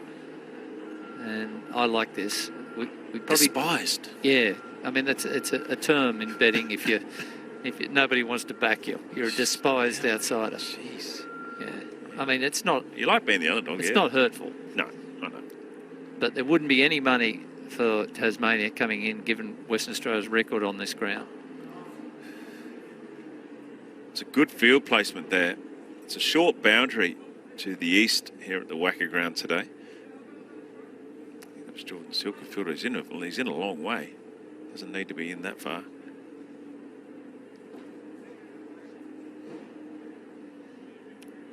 Now this will be interesting because Ashton Turner is another who likes to work off his stumps through the leg side. Has Rainbird got the in-swinger that can defeat the downstroke? We saw it with Philippi. Yeah. What's he got for Turner? Oh. The other way. He wasn't holding back, Ashton Turner. They're playing a lot of shots for 3 for 17. A lot of aren't they? shots. I like it. Don't mind that if you're bowling. You want the batsman playing shots when there's a little bit of nibble on the pitch and a little bit of swing as well.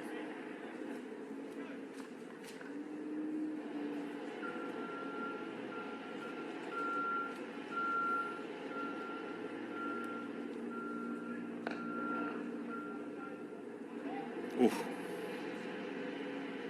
Field. 7 overs completed, 3 for 17, Western Australia. All LBWs. Let's have a look at the wickets. First up, Philippi tried to hit it 2 square, caught in front. He was gone for a duck, faced 7 balls. Good bit of bowling. And Riley Meredith with a Yorker to Sam Whiteman, wasn't tailing down, beat the downstroke, and then the big one, Cameron Green, a slicing, apprehensive bat across the line. Riley Meredith drew the approval of the umpire, 3 down. Problem, Sean Marsh still there. Ashton Turner, the skipper, he won the toss, elected to bat.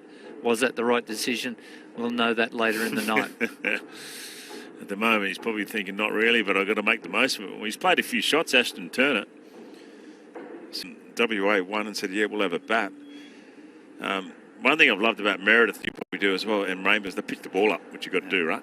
That's the key, yeah. I think there'll be a lot of talk before the game about the length and finding the right length. And they just got it bang on. The thing I liked about Meredith is going that full and straight one up front. A lot of the batters will sometimes sit in the crease. They'll wait for because they know in their minds the bowler's going to bowl back of a length. Yeah. And for him to really get it up there, bowling fast, swinging it, that was great play for me. Yeah, and Rainbird at the other end's got the ball to shape around. The last couple of overs hasn't quite shaped back into the right hand or away from the lefty for him, but to the right-hander batsman Turner, he's got it in the right area as well. Wants him to get down there and try and drive him through the offside.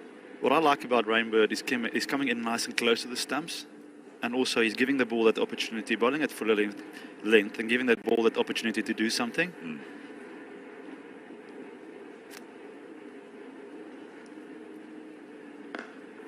And this time it gets through the offside.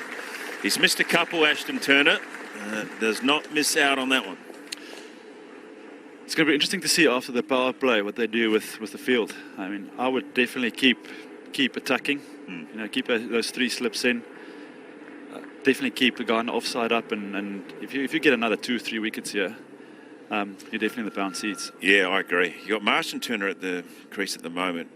You want to crack this one open. That's why probably I would have thought Meredith would bowl at least another 2 more. Pete Siddle to come back, so he's a good replacement for Rainbird.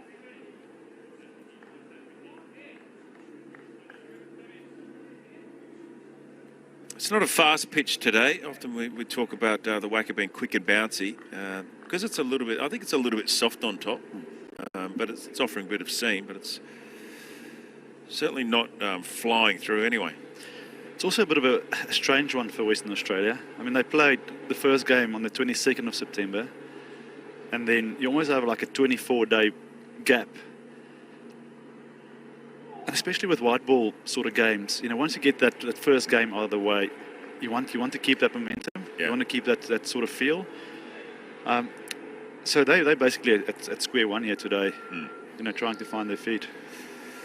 Yeah, and certainly different conditions from Adelaide where they were. They played that first game. They played a Shield game over in Adelaide as well. I mean, it's very strange anyway the last couple of years with COVID around, with teams sort of getting on planes in 1 minute and they're over in another state in the next and they're locked down and then they're not. This game was delayed an hour today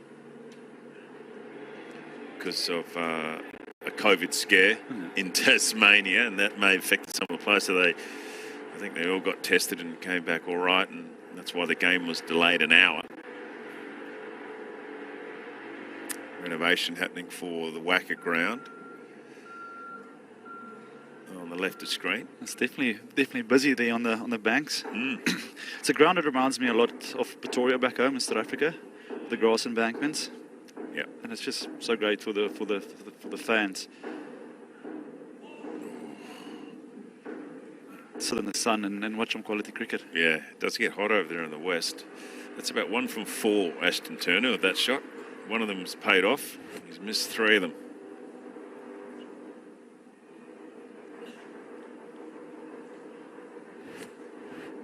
Inside the bat. You missed that one. Now they'll need to find a way, Western Australia, here now, to sort of counter-punch a little bit. You know, this game is about pressure, partnerships and patience, and there's currently a bit of the pressure on them. It's how they're going to absorb that, and when they're going to sort of counter-punch and try and get onto that front foot again. But it's all important now just to get through this power play, get through the 2 new balls, and sort of recess from there. Well, the power play between 11 and 40 overs, you're allowed 4 players out. I doubt it'll change much anyway. I think if there's a little bit on offer for Pete Siddle, the new bowler, so he'll enjoy these conditions. He's deadly accurate. If he hits the seam a lot, so that'll bring in the court behind in the LBW for Pete Siddle. Oh, no seam there. That's a sort of ball you won't expect from... You don't expect that from him. So I think Sean Marsh would have been shocked. Never seen him bowl a bad ball. As a batter, you're sort of lining up that, off-stump channel. Oh, yeah. Thinking, are you going to leave it? So, well, that's what I sort of alluded to earlier. That's a prior sort of full swinging ball up front. Sometimes it can catch the batsman off guard. KG Rabada, Bumrah, they all mastered that now, and having the skill to swing that new ball up front and go for that Yorker.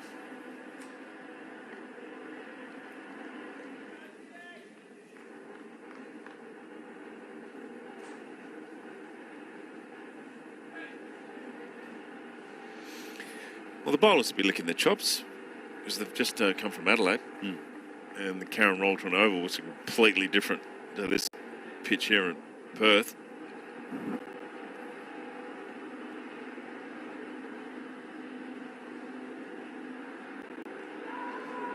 It's another shelf for LBW.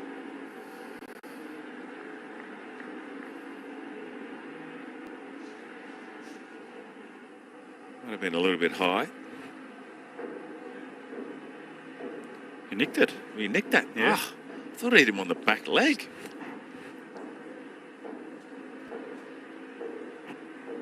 And that's the subtle length, on that off stump.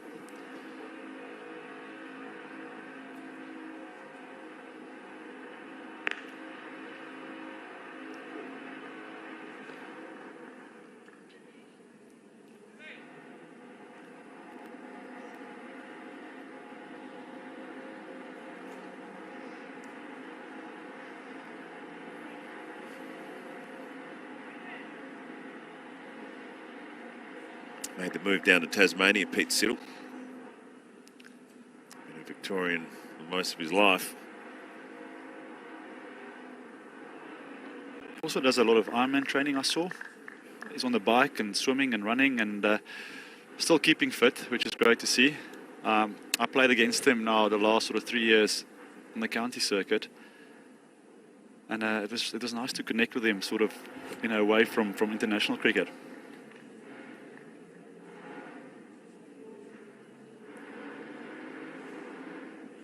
Oh, he stayed fit his whole career.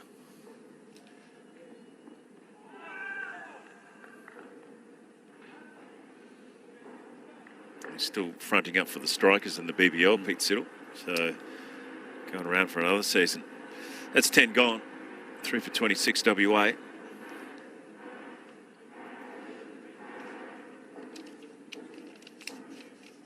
So the power play is completed in that first 10 overs, but I doubt that even Tasmania would change too much in the field. No, definitely not. And Western Australia know that they can't afford to lose another wicket here. I mean, so the Tigers here, Tassie Tigers, they're on the bounce seat. It's a perfect seat here to keep on attacking. With the outfield and the wicket, the balls will still be pretty new.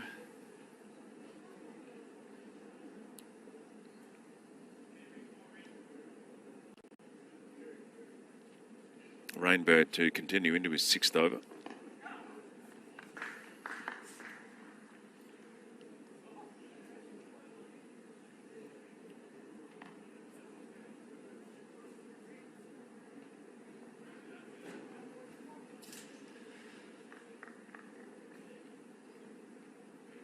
was very excited to watch Josh Philippi this afternoon. Yeah. I mean, obviously saw a bit of him in T20 cricket.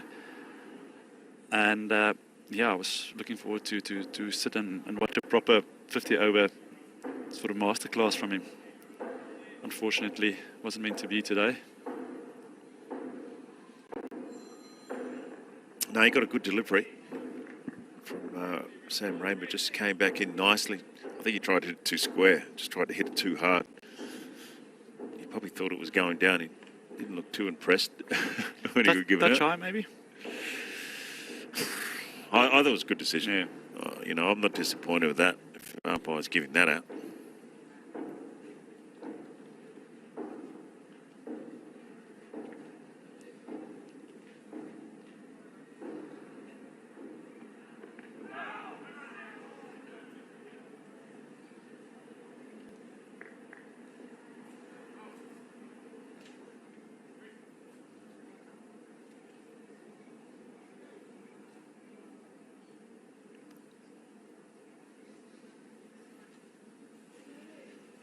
WA winning their first game in the Marsh Cup against South Australia.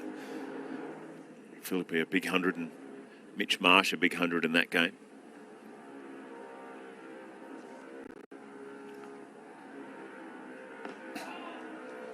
He's going very hard at it, Ashton Turner. Rainbird's bowled some good deliveries on a good length. And he's really throwing the bat at it, Ashton Turner. He's faced 17 deliveries. He's 4 not out. He's played a lot of shots. It's almost like he's searching for that one shot just to get his innings away. Yeah, he's hit one boundary through the covers through the offside.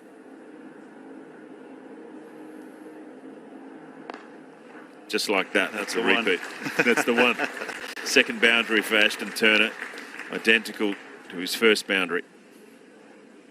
And I think that's the key.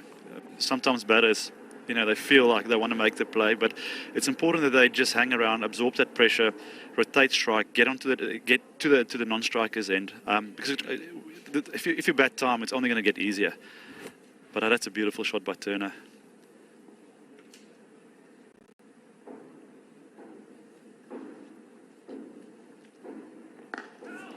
Oh, that was a really good shot, that. He wasn't quite to the pitch of it. Rainbird put it outside the off stump on a pretty good length, a little bit wider, but Turner was equal to the task. Third boundary for him. And that is 11 overs completed. 3 for 35, Western Australia.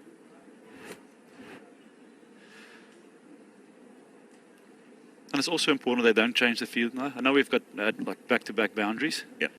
But there is where you need to say, okay, was it execution? The plan was good. Just look at the execution there, and from there say, all right, we're still in here. That's been their best over, WA, 9 from it.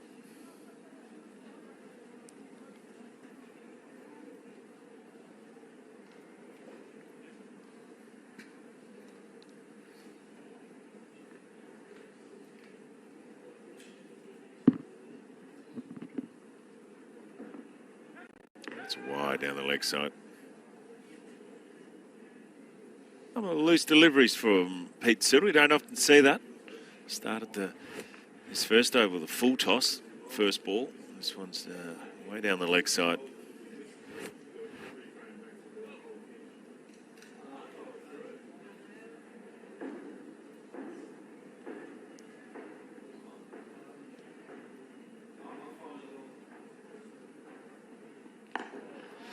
He's only human.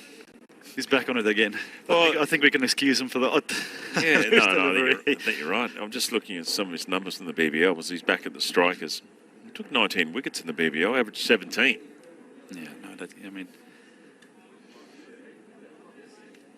can't argue with that record. No, exactly. He's got all the experience. A bit like Sean Marsh, the two experienced campaigners. Sean Marsh, 38, 37, 38.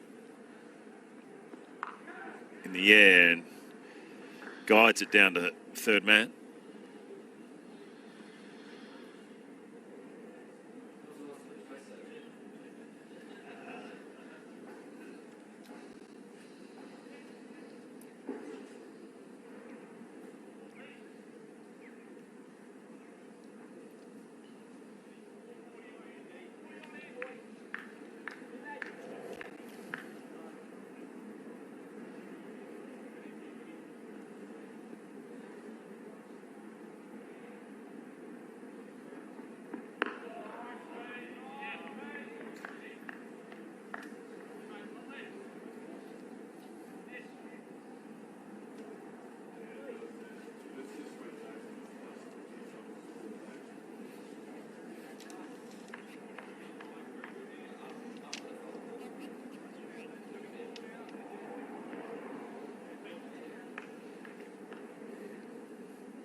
It's a good probing line, this from Pete Siddle.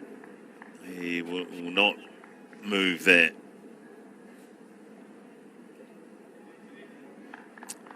It'll be a patience game here from Pete Siddle and also Ashton Turner. You get the feeling that Turner will want to get on and play some shots. He'll have to be up for it. Try and break the length up somehow.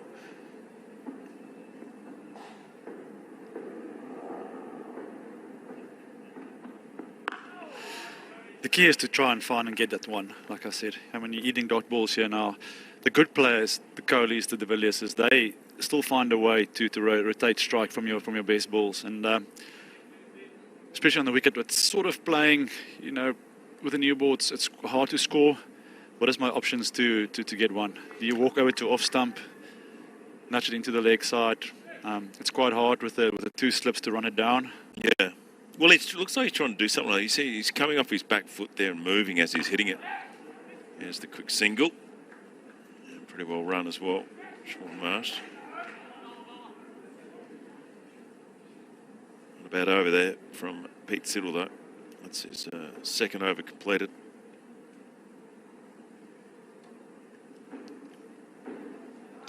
Overs now, 3 for 38. So a bit of a partnership starting to form between Sean Marsh and Ashton Turner.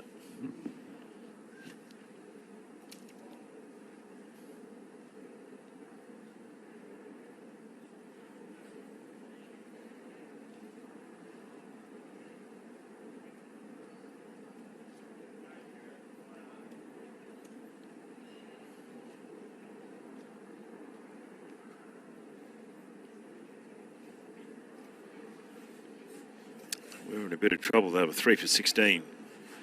Cameron Green was out. LBW to Riley Meredith.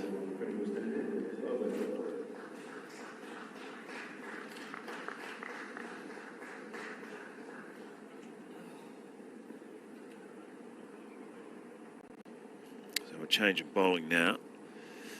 Good spell that from Riley Meredith.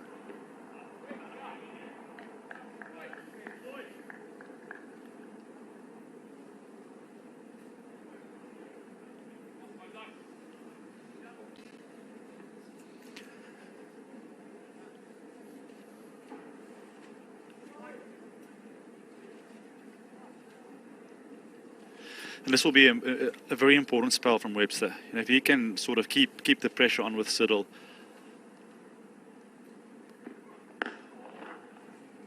for the next 10 overs, that will definitely be great for Tassie boys. Well, they're very similar bowlers. Yeah.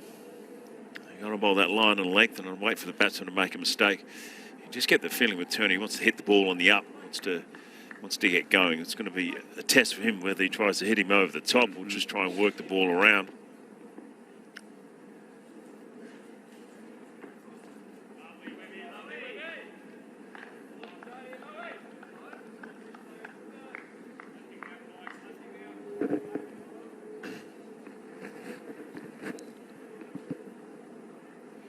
Started off his bowling career bowling off spinners. Bo Webster. Probably stands at just under 2 metres tall. They're probably gone, where are you bowling those?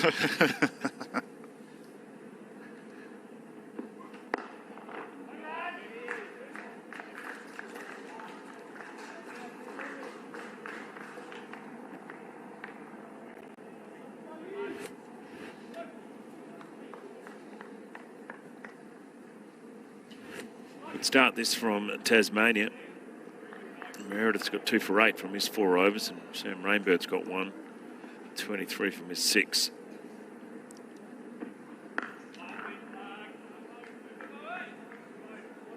Always looks like he's on the move, Ashton Turner, when he's playing his shots. Even that forward defence, his back leg sort of comes around, like he's sort of walking into it.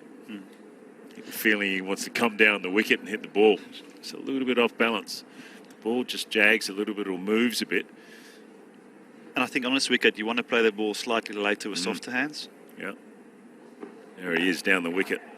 Just got the feeling he was going to do that. Wanted to break up the length. Pretty well run, though.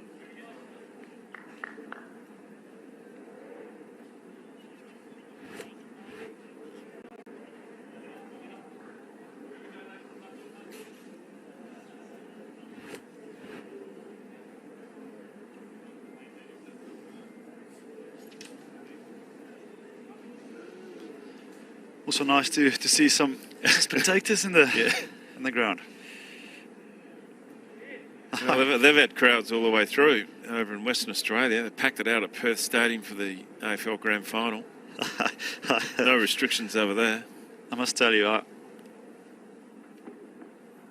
Oh, that is kicked through.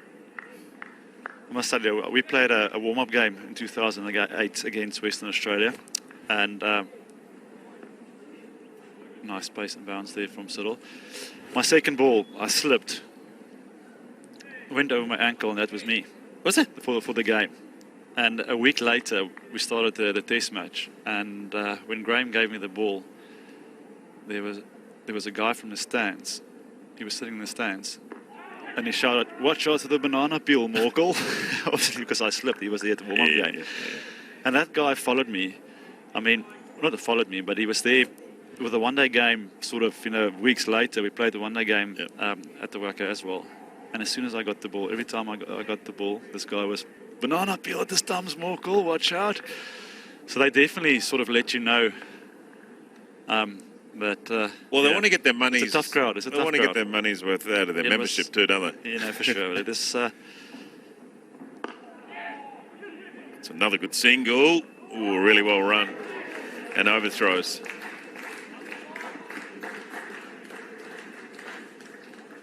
Yeah, they don't miss your crowds, do they? Once something happens to you, or you fall over, or you do something It's one of the hardest silly. one of the hardest crowds I've played in front there at Western Australia. Mate, you want to play some of the South African crowds. Well, That's tame. Those Perth people, they're tame compared to them. They'll abuse you guys in Afrikaans, which you don't understand anyway. So, well, they do you the courtesy of putting in lots of different languages too. That's a good shot. And a nice boundary. Sweating on the loose delivery, Ashton Turner. He went down the wicket to break up the length, and then he's got the short one. He's got it away nicely.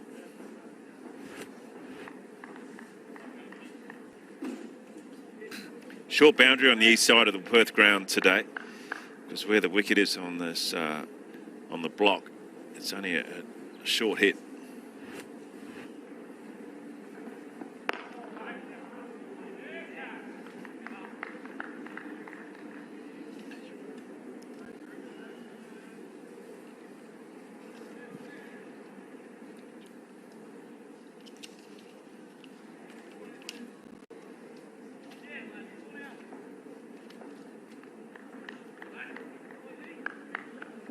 Really starting to get this partnership together, Western Australia, after being 3 for 16.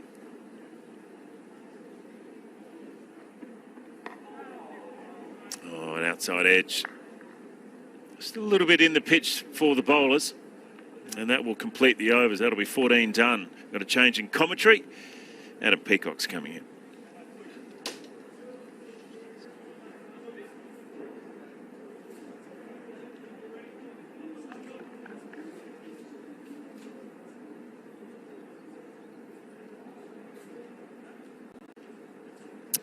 Thank you, BJ. Really entertaining first hour.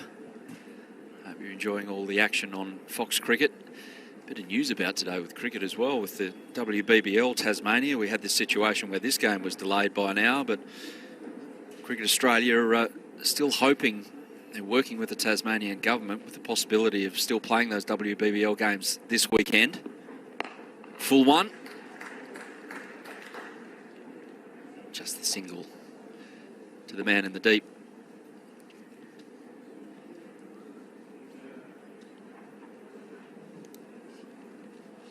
Surely one of those crowds, as Kerry O'Keefe joins us as well. Hello, Kerry. Good afternoon, guys. Surely those crowds, let's say the bull ring, they would have cottoned on to the fact that not many Australian cricketers understand Afrikaans. They would have started sledging in English, surely. After a couple of castle lagers, it might be anything. Afro-English. Oh, that's close. He was down the wicket, Marsh, and that is possibly what saved him.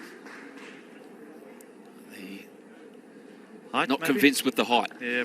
No, and the fact that Bo Webster's about 6'5". So still, it's a good shout though, isn't it? Player on the rise, Bo Webster, isn't he? He can turn his hand to off breaks. He's bowling seam up at the moment.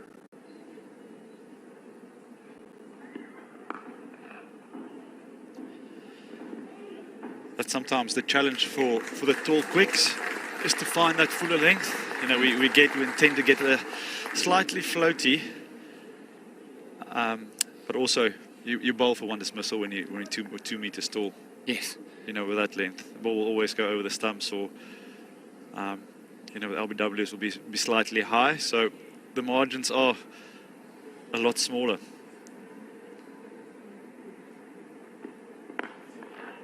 The story goes that in lockdown last year, he decided to get a bit serious about medium pace bowling instead of just the tweakers. It's a hard skill to learn mid-career, is it not? Well, you know, the strength of his off breaks are his bounce rather than his side spin, but the strength of his seamers are his bounce as well. So given a pitch like this with a little bit of nibble and there's bounce, you can understand why he's bowling seam up. He needs a tour to the subcontinent. He'll change his mind quickly. He'll go back to off spin. When it's flat and slow, not much happening. Mornay, did you have a trigger running in at the whacker in one day internationals? Was it?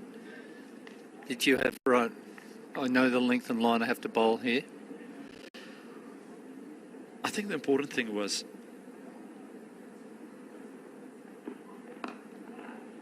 for me was to still hit my natural length. As soon as I went searching a little bit, you know, I'll get floaty.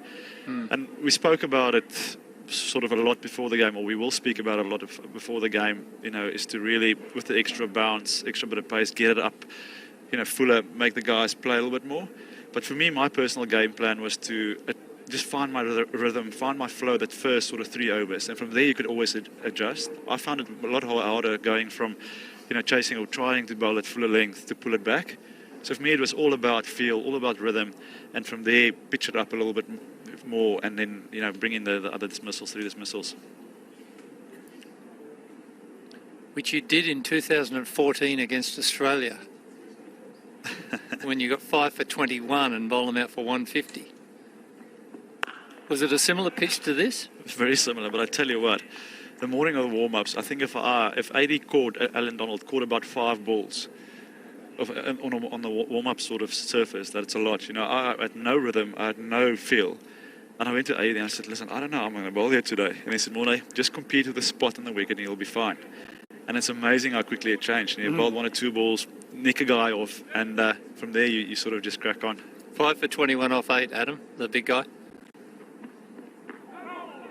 And his victims were Warner, caught de Kock. Steve Smith, caught Imran Tahir. Matthew Wade, caught de Kock. Mitchell Johnson, caught de Kock. And he bowled Glenn Maxwell. So he took 5 for 21 and took 2 catches. What did you say to them at the break? You know, can you guys help me a bit? Look, I mean, that's my career best, my CV. And, you know, whenever you put in a performance like that against Australia, that's special. But I had honestly no clue. On the morning you had nothing going? No idea where the ball was going. Wow. I was like, okay, shall I just bowl 10 overs across seam? That's a great backstory to 5 for 21 man of the match. You did get man of the match? Yes. Please tell me you did. Yeah. Oh, yeah. What'd you get? Handshake and a pat in the back. Pat in the back. Well done. Well done, son. You're playing the next game, I think. Key man here, isn't he, Siddle on this sort of pitch? But it's very important when you play on a surface or ground like this. You need to really block the outside noise out. You know, the straight boundaries are short, so a lot of guys tend to bowl a touch shorter to give yourself a little protection with the bigger square boundaries. So for me it was to block all those noise out and really just find my length. First of all, back my skill with which is bounce, and just commit to that. Bowl a straighter line. It's a bit short, pounced on and crushed over mid-wicket. Good shot from Ashton Turner. It's Travis Head like, Kerry. It was, and Ashton Turner hits his pulls from under the ball, so he's always hitting them aerial. He doesn't try and control them. The square leg is fairly square. He knew he had that forward of deep mid wicket, pretty much his own. Yeah, and Siddle may try another bounce, but I'd have the square leg man at forward mid wicket because you know Ashton Turner is going to slice from under the ball. That's end of the over. You would have noticed the diggers are on Smoko, and I think they're going to head off for some drinks, which are coming onto the field, or maybe just a change of bat for Sean Marsh. But 3 for 53 through 16. No, it's not drinks yet, but certainly they're having a break on the hill, Kerry. Yeah. Diggers are chilled out now, stationary. But fascinating battle, this partnership. Initially we thought it was all the ball, but suddenly it's not moving as much. Siddle's length is starting to get a little shorter as more as he's got to get the length right. Ball stops swinging. We're only 16 overs in, and this potentially could be a real problem for Tassie if Marsh and Turner profit. It's 37 runs at the moment. It's real steadier for WA, much needed. But it's a pretty handy batting lineup and pretty handy lineup full stop with the 8 players for WA that have so far played for Australia in some form of the 3 formats. And when you've got a hitter like Hilton Cartwright at 7, you know you've got some firepower if you can get a platform. Up and gone. Pitched up from Bo Webster, and it's the breakthrough just as these two were looking comfortable. Sean Marsh is the man to depart. Webster bowling that sort of 5th stump, 6th stump line. A good ball, I feel, on this wicket for Marsh, and then the ball just leaving him slightly, giving him that room to really free his arms and his hands, and great catch. He's been looking to play those offside strokes on a wicket where the ball's just going a little off the deck. So very well planned by Webster in his seam up style, and just on the up. Sean Marsh didn't get anywhere near the middle, and well taken at slip. So they'll take drinks now with WA losing their 4th wicket. Darcy Short meant to be the next man in. We'll see about that to join Ashton Turner back in a moment with Tasmania on top.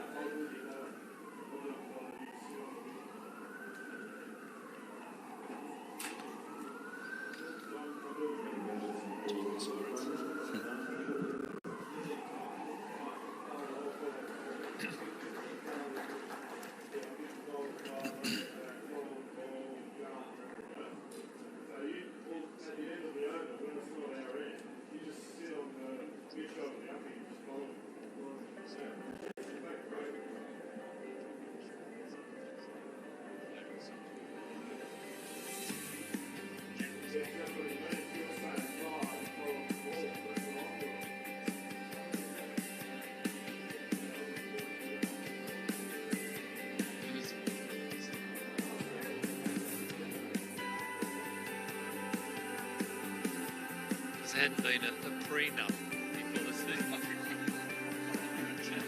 You and Jefffield, who now drives my cars.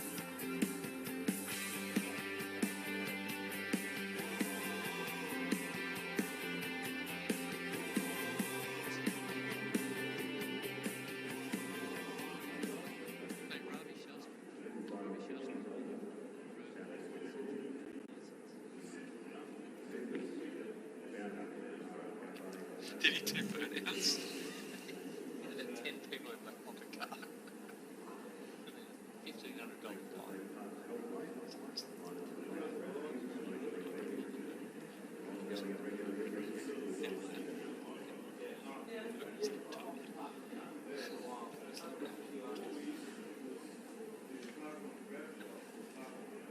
fine.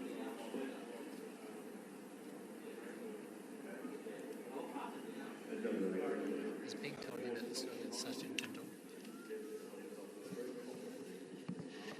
And we're back on a warm day in Perth. Tasmania certainly on top. WA in all sorts of trouble. 4 for 53.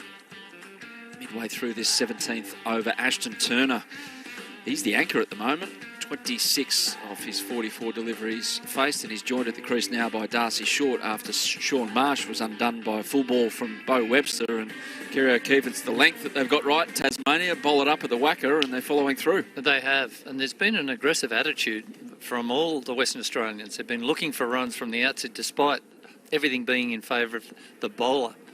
Ashton Turner, a big role to play. You know, he had such a disappointing tour of West Indies and Bangladesh. Australia dearly wanted to have him in that middle order, I think, at the World Cup, but he just didn't get the returns on those two in those two series. But he has a chance here today with Sean Marsh. And speaking of 2020 cricket, and a man who's extremely good at it when he's in form, Darcy Short, he's the man to... Darcy Short now, of course, yeah. To join at the crease as well. With Ashton Turner, they still speak of Ashton Turner's innings in Mohali, the match winner, as one of the greatest modern day one-day innings by anyone. Because he cleared the boundary with that uppercut, like he hit from under the spinners. It's his trademark. If Webster drops short, it'll play it again. But yeah, with Marsh's demise, Darcy Short, dangerous player at 6, isn't he? He's another who... He can hurt you. He's a perfect man for me in this situation, to come in now and, play an aggressive role, almost. I know you fall for 50, but somehow you need to counter punch her. It's almost like this, almost like a ball's got your your name. And be aggressive, try and put the bowlers under pressure. Because with that, they'll start spraying the field. Once will become easier, rotating strike will become easier. And from there you can get a little bit of rhythm, get a bit of a flow going. It's an interesting mindset.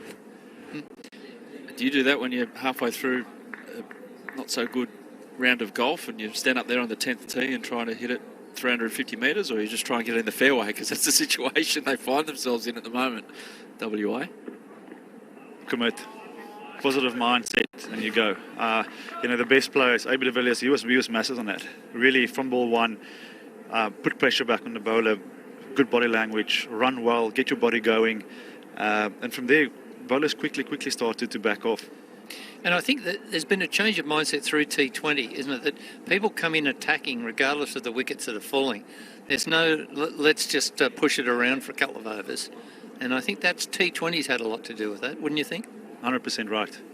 The game has changed completely. Guys are not scared nowadays to go back-to-back boundaries where, sort of 10 years ago, they'll hit a boundary and try and look for one. Now if the ball is in their striking zone, it's a step hit, they'll go for it. Who changed that? Any one man? I think there's a mindset in T20. You don't have to just do a recovery and waste 4 overs. So let's not lose another wicket. Just keep going. Tassie going for the kill here. Yeah, Riley Meredith back in.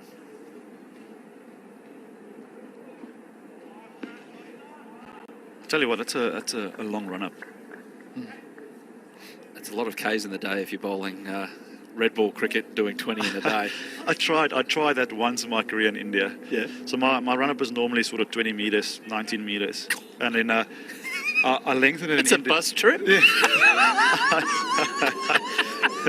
I lengthen it to 28 meters. 28. I tell you guys, during net sessions, it was a dream. I could just really find my rhythm, find my flow. And then game time, adrenaline kicked in, and I'll be charging in from 30 meters. And I bowled like 8 balls, and I was puffed. And I went to Abe, I said, listen, I don't think I can bowl another over. He said, what do you mean? You've only bowled 9 overs. I said, no, I'm dead.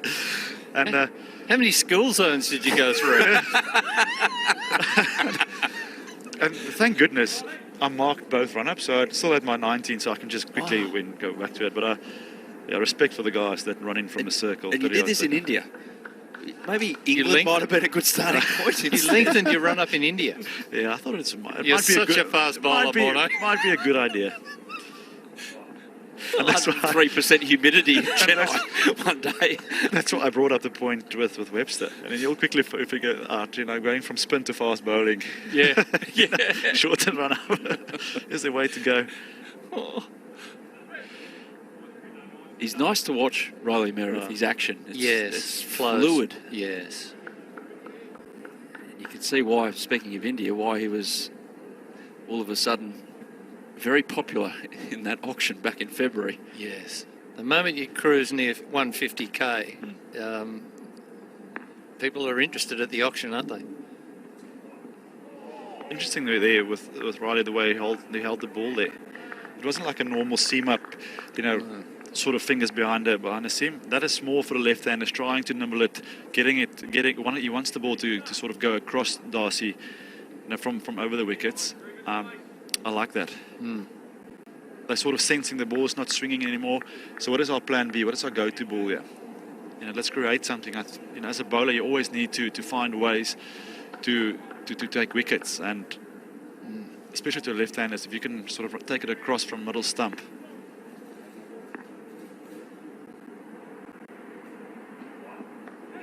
He did not know much about that Darcy short. That was quick. But it goes to the boundary. I think in the end, guys, he wanted to leave this, but he was so committed to pull it the moment it left his hand, but he tried to pull out of it. He got the back of the bat. He takes 4, but Meredith won't be worried about what he induced there. 2 catching points, too, guys, and Mornay's point's valid. If he does go a bit cross seam and Darcy Short slaps it outside off stump, and if he doesn't get it, there are 2 catches square of the wicket on the offside. So I sense that Meredith's going to bowl one and give him a chance to do that at some stage. There it is right there. And it goes to first slip instead. And WA, the hole gets deeper. 5 down now. And Riley Meredith, has a third. Well, WA don't do recovery, do they? No matter how many wickets are falling, they're having a crack. This was there, wide of off stump. Darcy Short scythed at it. Well taken at first slip. Difficult there at the whacker sometimes. Comes at a funny height, but he held well. Caleb Jewell, and Meredith has his third. So he's a terrific spell from him. Darcy Short's out for 5, and it's 5 for 58. Smart move by the captain, Jordan Silk, to bring back his strike bowler. And for me, what I like about that play from a bowling point of view is it was a good fast short ball, but the follow-up ball, you knew as a batter, you set yourself up, okay, he's going to bowl length, and anything sort of in my half, I'm going to have a go at it. And, Meredith hit the perfect length there with that sort of taking it across him off stump. So that's good cricket. Hilton Cartwright to the crease. He's in form. He scored a century in the Shield match a couple of weeks ago, and also playing Premier cricket back in Perth for South Perth on Saturday. Triple figures as well. So he's seeing them well. You'll need to at the moment to rescue this for WA, because at the moment they're staring a crawl to triple figures for the entire total. They need this partnership to work. Well, they've got batting down to 7. They thought that Cartwright might ice a cake, but here he is at 5 for 58. He's got to build the cake. He's got to bake one.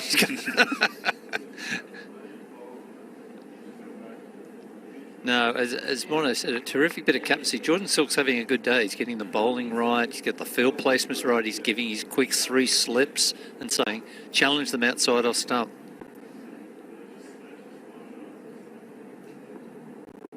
Webster to Turner.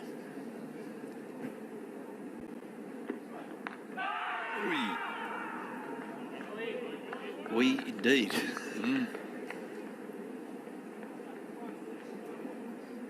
Is that maybe for the shot, or did Webster get a bit of flesh there, missing that inside thigh pad? There was a wince. There was a wince. And he is going to climb your pads, isn't he, Bo Webster, at that height?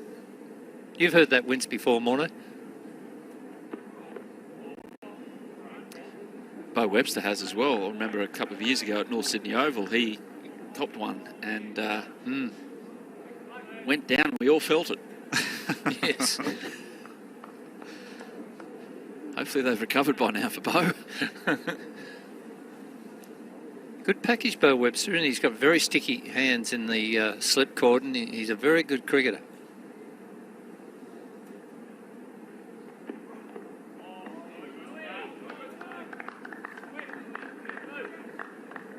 Okay, you've just lost your 5th then, Morné, and you were talking before about the aggressive mindset. Does now, let's pump the brakes for a couple of overs and just get in and maybe see off Meredith for this little spell for the quick? A partnership now is key. So what's the best way to form that partnership?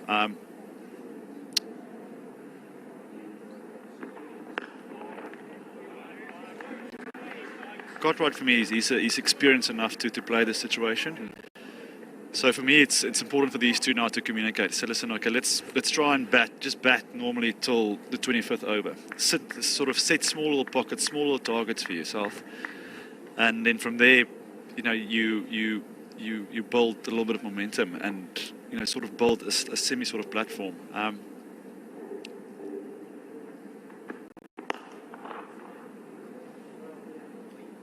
Because we know Cartwright can hit. We know Turner can hit. I mean, Cartwright hit a 6 in the BBL last season.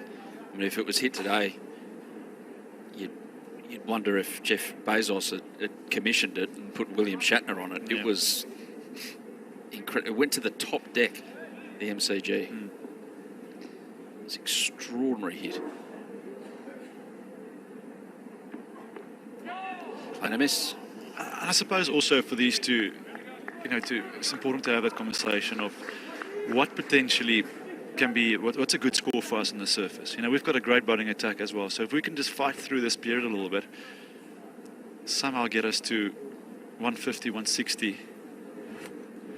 It's a score. Yeah. What's par now? Well, I think that is around 160. But this pair are crucial because Matthew Kelly's in next, who hits a few boundaries, but then it's Ty, Berendorf and Guthrie, who are not all that talented with the stick. So if a wicket was to fall now, Matt Kelly under pressure, they're only 2 wickets away from bowling them out for under 100. Yeah. So this pair really has to get up into the 120s, 130s and push for 160. See off this guy because he's only halfway through. He's a lot of 10. Tail up, bowling from the end that every single fast bowler loves bowling from, this particular ground.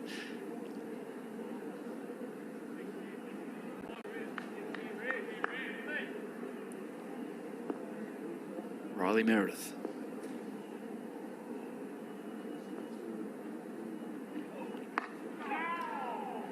Nice start from Cartwright. Yes, I looked at a lot of Hilton Cartwright at the Karen Rolton. He looked in terrific touch, but he's a big down the ground player. He's a proactive in front of the wicket. This is a pitch, if you're driving on the up on this pitch, it can lead to problems. Yeah. So interesting what length they bowl to Hilton Cartwright on this. They'll bowl full to him, so go and play your traditional down the grounders and see what happens. Don't know what they've done to that wicket at... Oh no, that's at Adelaide Oval, the Shield game today. No, Karen Rolton. I was wondering what happened because Queensland got bowled out for 152. Yeah, Karen's having a rest. Travis Head's annoyed. Yes, she's brought down so many bowlers in the last couple of weeks, Karen. In reply to that, early in their first innings, South Australia won for 31, but Daniel Worrell with 4 wickets. Yeah. And that's what I like to see. The Siddle having a word with Riley, and that's something we missed the other day with Queensland and South Australia. It's just that communication when the bowler is going back.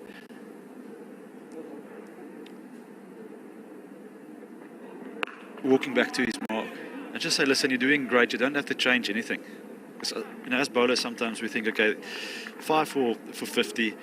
We need to now try and bowl magic balls. But they've kept it simple. And to be fair, Western Australia, there's been some loose shots, sort of, they lost their way, their shape a little bit outside of the off stump.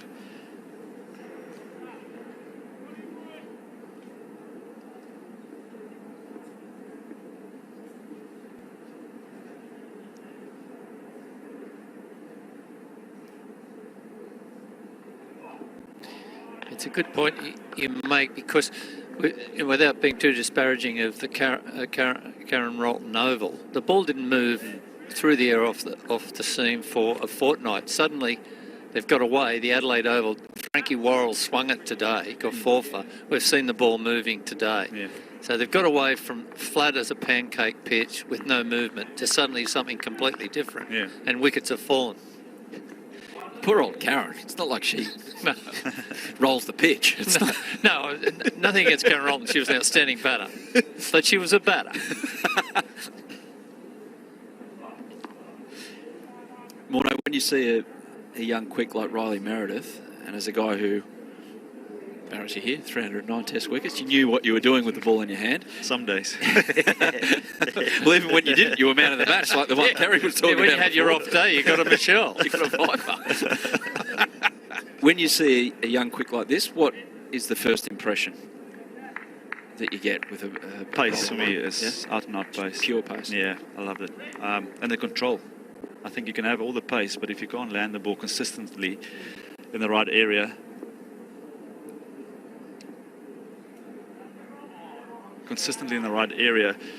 you know, that pace is sort of goes out the window. So for me, just his control. He's using the short ball that I like today. You know, the one side, because of the square, there will be one sort of longer side to the boundary. So he's mixing it up quite well. And Two birds flew across his eye line. What was your response if the batsman had pulled away when you're halfway down the runway? you guys know, so I do that little semi-set circle. Yeah. And I used to hate it because they'll pull away and then oh my word, okay, here I go again. Back to the semicircle. It's a catch-22, isn't it, for the batter? It's like, do I pull out of this one, or do I cop something that's going to be a little bit aggressive next one? Yeah. I munched on those flies.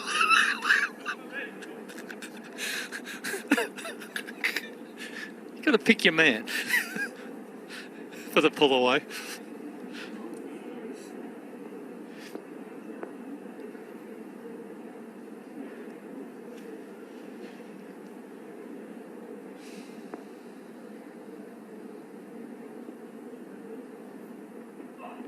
Oi.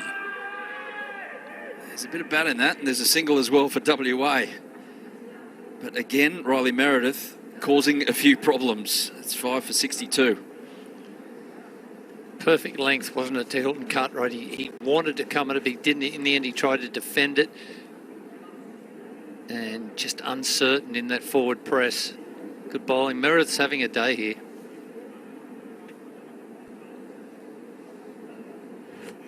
He didn't have the greatest of time at the IPL, but certainly a learning experience, no doubt, especially with the hefty price tag. He went for 1.5 in the auction.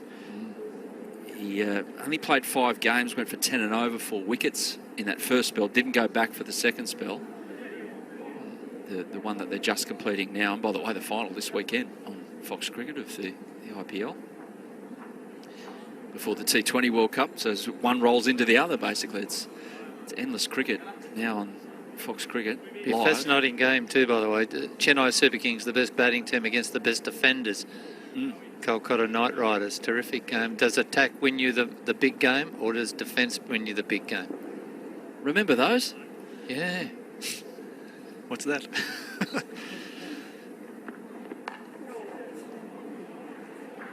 Gets it away. Just for the single though. Peter Siddle patrolling the boundary down there.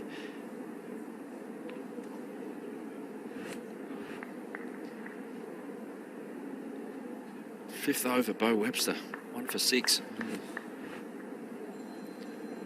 And using his height there, I mean, it was short, but it still climbed a little.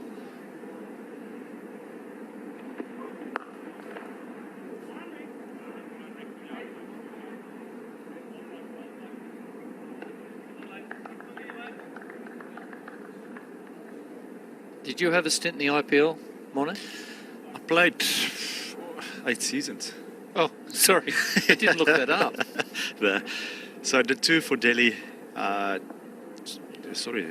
2 for Delhi, Rajasthan 2, and 2 for KKR. Okay.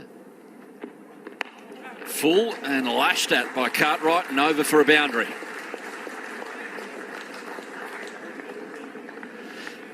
And we won it with Kolkata, the one here. So No, you've won an IPL trip. It was a special sort of. Yeah. Where did you win it? Bangalore. We played Kings 11, Punjab Kings 11.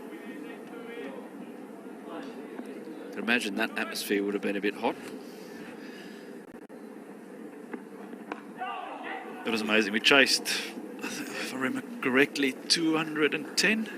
Oh, wow. Which is a big chase in the final. But yeah, it was incredible time. But also we had a good team. You know, Sunny Narayan. Oh, He was the business. the business with the ball that season. Andre Russell, Pat Cummins was in the squad. So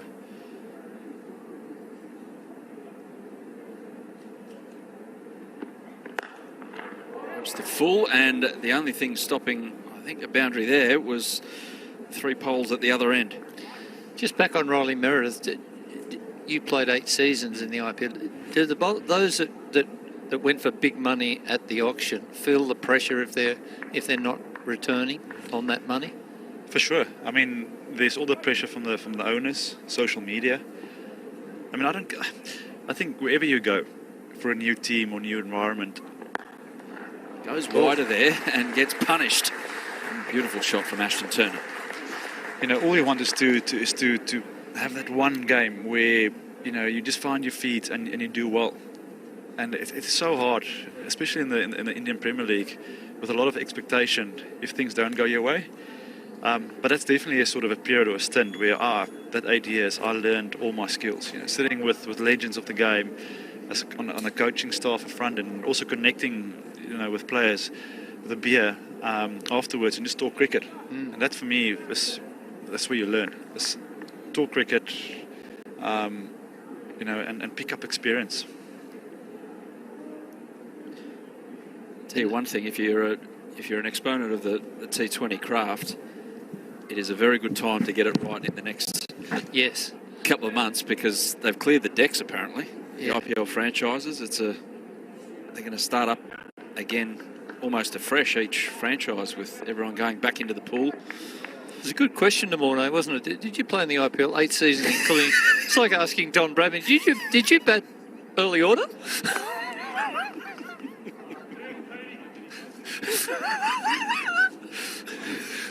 Sir Kerry Parkinson over here.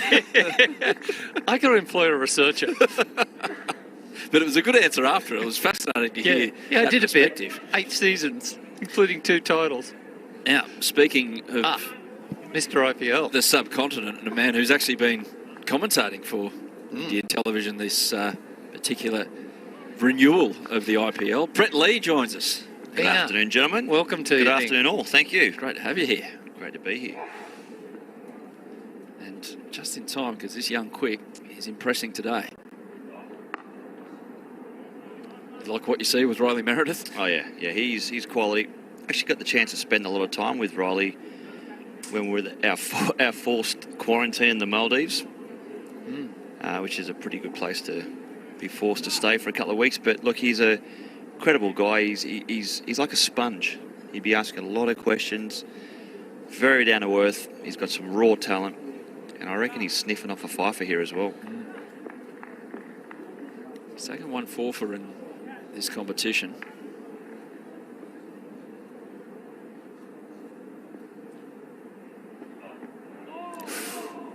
Do you like his mechanics, Bing?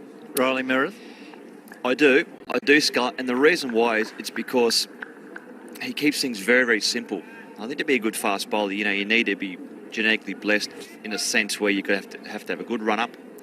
He's got that. You see there a little bit of nibble off the wicket and actually swung after the ball pitch, which tells me that it was bowled seam upright. But yeah, a beautiful approach at the crease. He doesn't try to work too hard against his body. That beautiful snap down with the front arm and the follow through. That's why he bowls close to 150 Ks.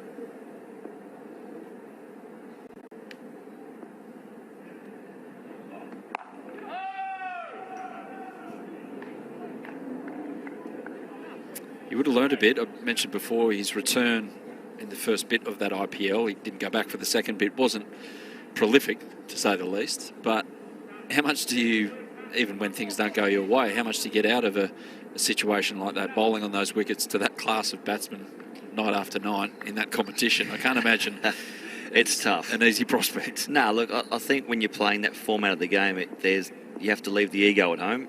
You do a lot of praying before you start the game and wishing and hoping.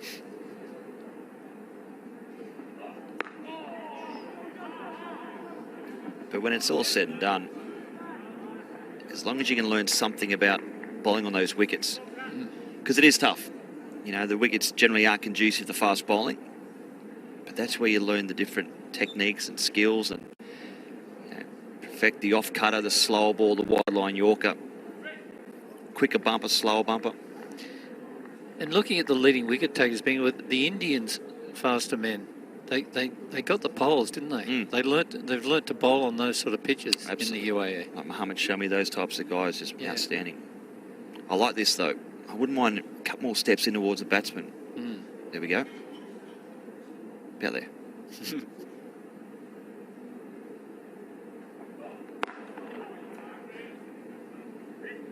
It's well hit. End of the over, 5 for 76. So a little period of consolidation, much needed consolidation for WA. Darcy Short, the last man to go. The score was on 58. So a little partnership building here between Cartwright and Turner. And they're both looking more comfortable. Now, the ball not moving through the air as much. There's still, as being said, a little bit of nibble off the deck. But they're both trying to get on the front foot as much as they can. If it stops moving, they'll plunder a few boundaries, these two, Turner and Cartwright. They're big drivers down the ground. Joint player of the Marsh Cup last season, now into the attack.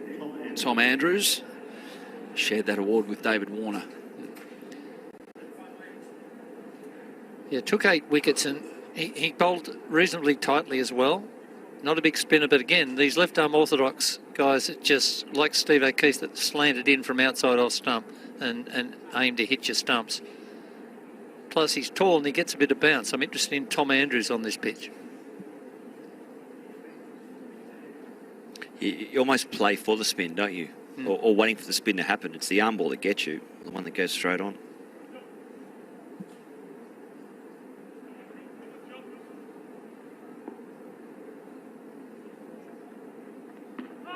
Ooh, a little bit there for him. Beats the bat.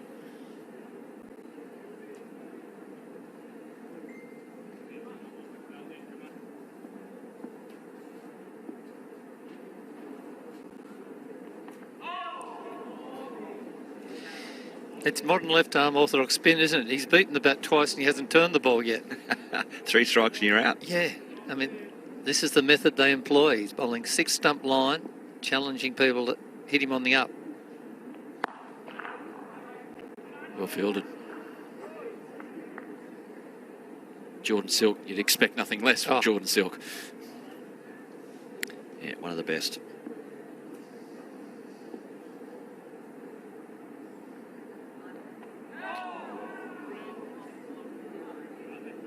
See, I'd have had Jordan Silk and Tim David in my extended squad to the T20 World Cup. Tim David's come from nowhere, but he's one of the cleanest finishers I've seen in the last 6 months. Just on that, Kerry, when does cricket, I know this might sound ridiculous, but when does cricket get to the point where they pick in a squad for a tournament, knowing that players leave the ground occasionally, you pick basically a guy to be a 12th man, and she is an unbelievable fielder. Well, Jordan Silk would have lifted the fielding so much. I mean, I looked at them in Bangladesh and West Indies, and Matthew Wade, people running around, Alex Carey running around the outfield.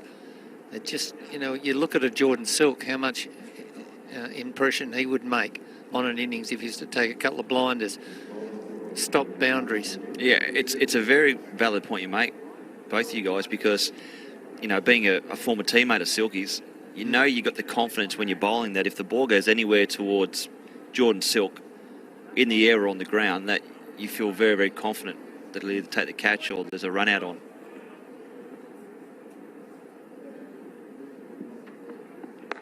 Peter Siddle back into the attack, flicked away off Ashton Turner's pads for a couple. Riley Meredith given another spell. He'll come back later. He's got 3 left. Figures of 3 for 18 off his 7 so far. Yeah, 3 left in the kitty. You happy, Skull, with Sids? Firstly, I'll say what I feel like. He's just evergreen. He's so good, Peter Siddle. Keeps going. I'm surprised they've been able to work him leg side so much. Sids just ploughs it in the middle and off most of the time. But the perfect bowler here. He's been such a talisman for any side he's played in. He's got conditions he'll like, and at 5 down, he'll be looking to pluck out this next one. Matt Kelly in next, and then 3 non-batting fast bowlers. So Sids is the perfect man, I reckon. With Meredith rested, I think this is ideal. Siddle and Tom Andrews.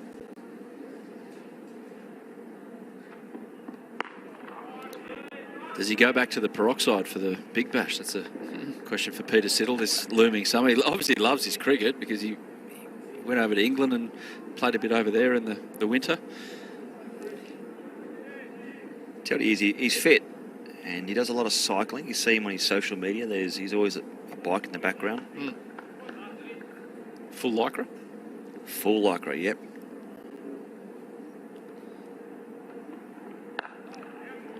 I'm not sure the lycra will get me. No, there's anything wrong with it. Kerry? Scott? No, well, he comes from Traralgon. Nobody's ever ridden a bike around Traralgon in lycra.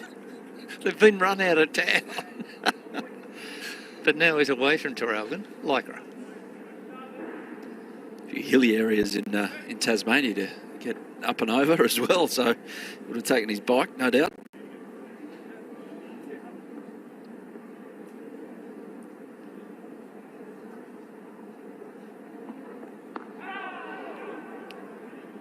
He's been around a long time, as we mentioned, and I think the fact too, because he's been in such a great team, man.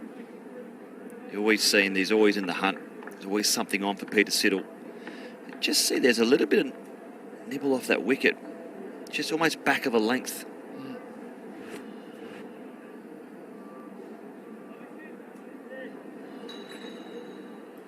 It's on Ashton Turner's bat, though, isn't it? A good first innings for the Western Warriors. He won the toss, batted when there was greenness in the deck. His early orders failed him, but he's 34 not.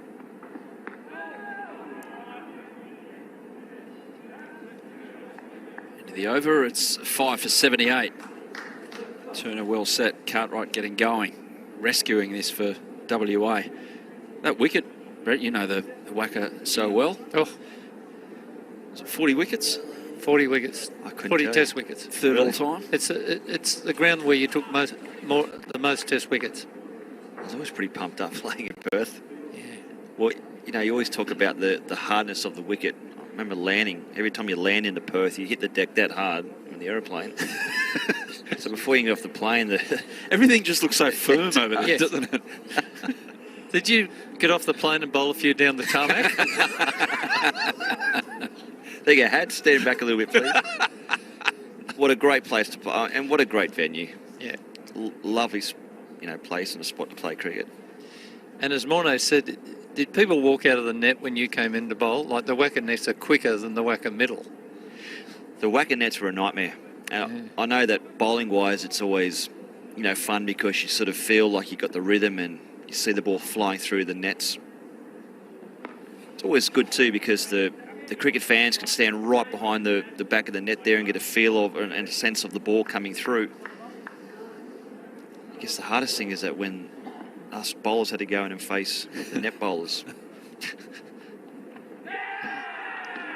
Big shout from Tasmania. Umpire agrees, and Hilton Cartwright is the next to go. Well, very well bowled, Tom Andrews. He's been angling for that. He's beaten the outside edge at least 3 times, and he's only into his second over. Again, it's the one angling in from outside the off stump. It's full stump line. He had Hilton Cartwright on the back foot trying to work it forward of point. Got the feinty. The keeper's held well, Ben McDermott, and suddenly the tail is exposed. They're alight. The Tasmanian Tigers, they've done so well on a pitch that was helping them, of course, but a real problem. Hilton Cartwright's gone, bowlers to come. You see when when it went past the bat into the keeper's gloves, he looks over to cover and then just had a little look out the side of his eyes as if to say, please don't. Oh, damn, he has. He got me. He's given me. But if I'm not mistaken, that was about 4 or 5 misses, didn't he, before he actually did one? Yeah. First over, yeah. It's exactly what Tom Andrews. This is why he was, co-player of the tournament last year, because his command of line and length is so good. And this is the modern day left arm orthodox in Australian conditions. If you can master line and length, it doesn't matter whether you turn it or not. And he kept bouncing it, and in the end, it was the bounce, wasn't it, that undid Hilton Cartwright. So he's into his second over. He's got 1 for none. So a terrific spell to support Riley Meredith and Peter Siddle and Sam Rainbird. So, and Jordan Silt working it well. Matt Kelly next in. Really consistent record with the ball for WA, and first-class career is over 100 wickets. 18 in this competition, list A matches, but needs to really support Ashton Turner here and just hang around, rotate the strike, and get this scoreboard looking a little more palatable for the home side, because at the moment it's not going to make lunch taste too nice. He's no mug, although I've seen him hit lots of boundaries and sixes, this fella. But I wonder, Ashton Turner's had a word to him. He might have to be a little circumspect early, get himself in. So many overs up their sleeve. Wow. It just goes to show that you don't need to be, even though that one turned a lot more, probably the biggest turner he's had so far in the couple of overs, but you don't need to move the ball a mile to get the outside edge. Subtle variation.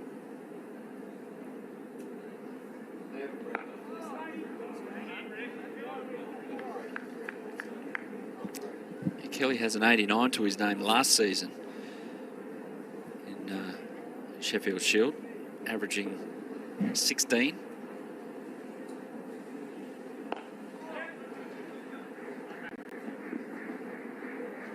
And that one is wonderfully kept in the deep.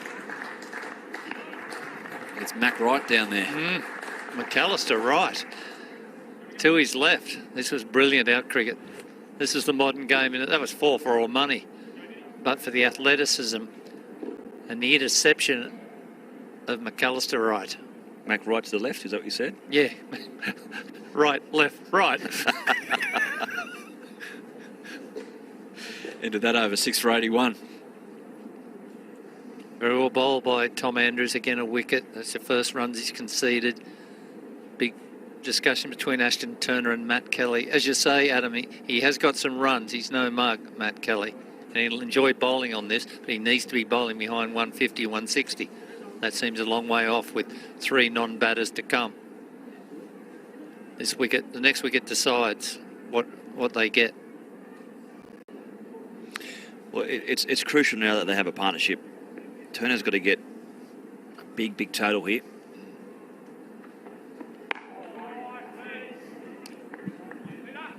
There's a fair bit of currency about his wicket from a Tasmanian perspective at the moment.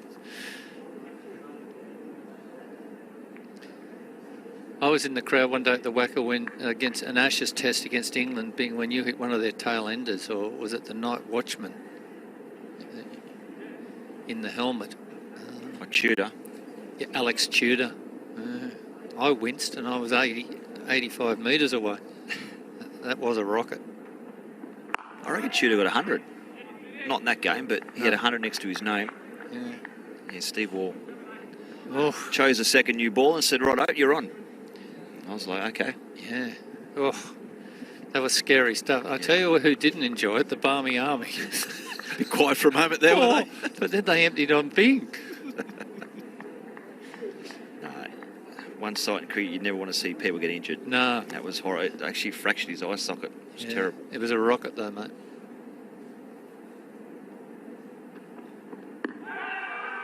It's going down leg. Was there... Growing up, obviously, you would have been like every kid who loved their cricket. You would have loved the WACA test because you, hopefully, those who are in control of your bedtime hours would have let you stay up until the final session at the end of it. And you would have noticed how quick it was, especially when the Windies came to town in the 80s and the like.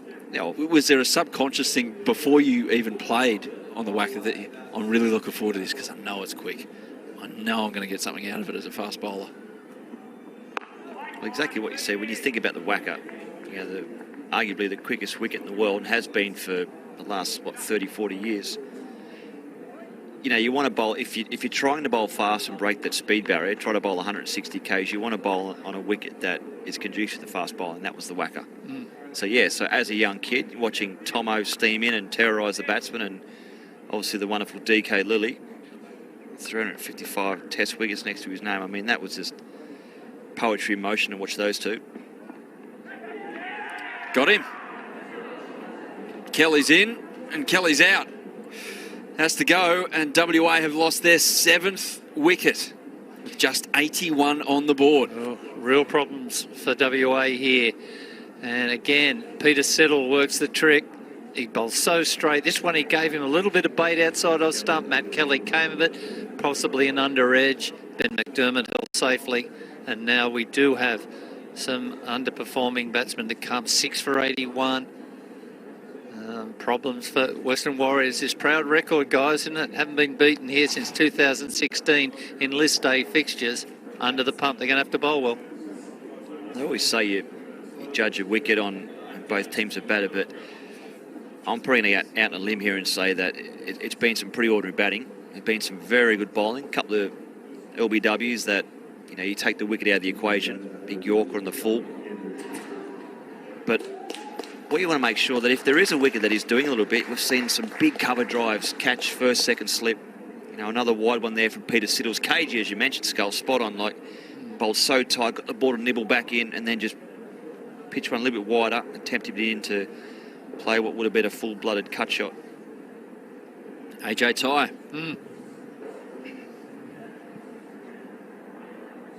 He has a role to play with the ball too. I think he could be the real problem for Tasmania on a ball with a bit of on a pitch with a bit of nibble in it. But he needs to get some runs here. Ashton Turner, the skipper's at the other end, but he needs some support. As Bing has said, there's been a few. They've played shots the whole way on a pitch where you had to be a little circumspect. But they've decided, no, we're just hitting boundaries. And it's cost a number of their wickets. But with 24 overs to bat, you want to go deep into the 40th, surely.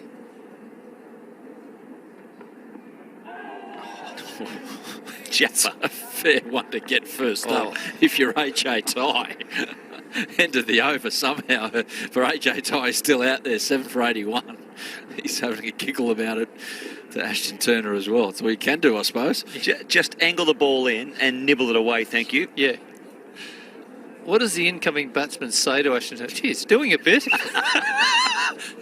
Thanks, Scoop. Yeah, cutting edge. Yeah, look, 26 overs done, 7 for 81.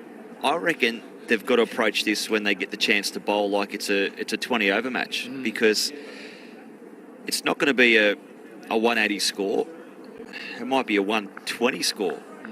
So, most 20-over matches paths around that 150, maybe 160 mark. It's going to be a lot lower than that. So, definitely when they get the chance to bowl, got to get through the bat first. Get over that 100 mark, but treat it like a 20-over match. Remember when the Perth Scorchers were the king of the BBL? Their mantra was, no matter how many we get, we'll bowl you out for less on our deck. Yep. And the Western Warriors are going to have to take that mantra into their bowling. So Tye has to support Turner here. He knows Andrew's going to just plough it around 4th and 5th stump line outside his off stump. You reckon Turner changes his game plan here? But what I mean point? by that, with Tye now coming in, and with all due respect to the guys to follow, not known batsmen, they can definitely hit a ball and get some runs, but I just think maybe Turner might take a few more risks. Middled that as well. AJ Tye hit it nicely. Yeah, at what point does Turner go, well, I'm running out of trust in what I'm left with here. Do I take on the spinner? Riley Meredith still got 3 overs to go. And I know it's a cliche, but play your natural game. And Andrew Tye is a natural hitter.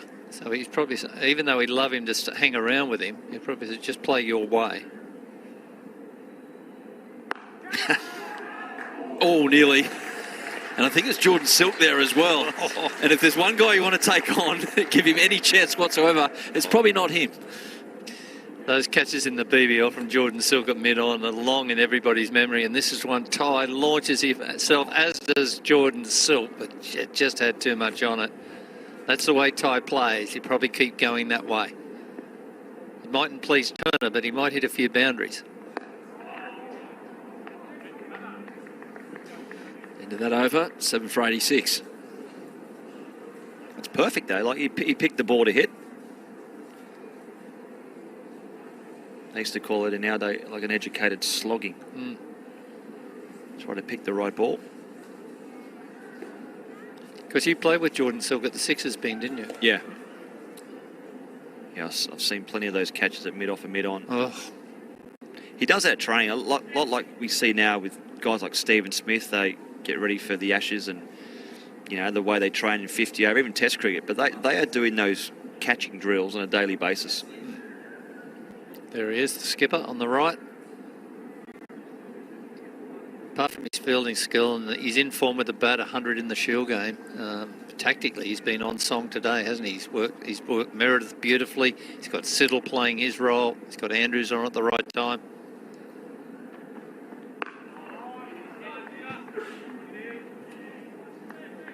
Do you like that line? Yep. Line's good. Adam, you talked about Brett Lee loving the whacker, but Steve Waugh loved him more. In fact, he saw him bowl at 13 and he wanted him in the Test team then. He had to wait a few years. But he was a great proponent of you playing for Australia, wasn't he, S. Waugh? Yeah, he was a wonderful supporter and a great mentor, a great coach. Certainly a wonderful captain. And what I mean by coach, without even having a title next to his name, that's what he did. He coached a lot of the young guys coming through. Yeah.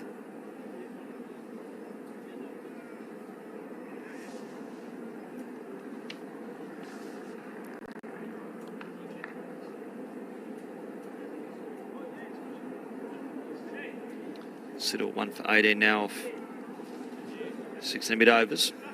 Looking good. He'd love another wicket in. He'd love to get Turner on and get as many balls as possible to him. Oh, AJ tries to hit him where the workers were once working this afternoon, but it looks like they've knocked off Kerry. Oh, the diggers have stopped. It's Thigh Friday, isn't it? How many thighs have been hit today?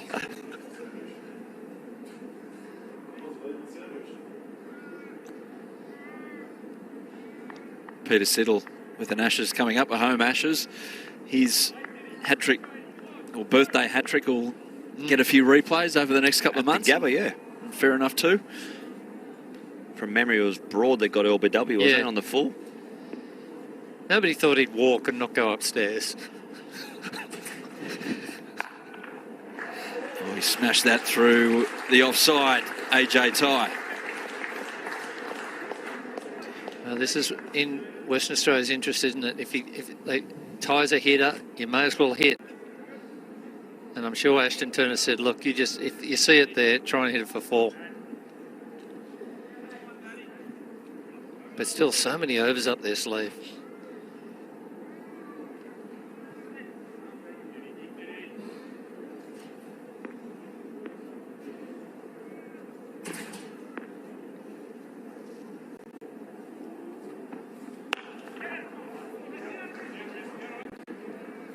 Get a couple here. Maybe 3 now.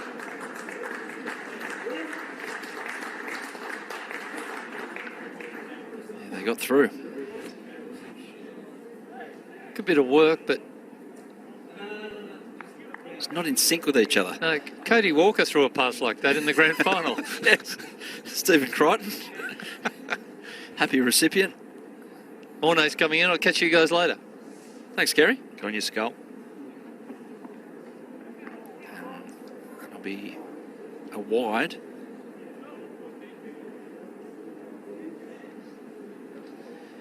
Valuable respite here for WA with Andrew Ty helping out Ashton Turner more so than the previous at the crease.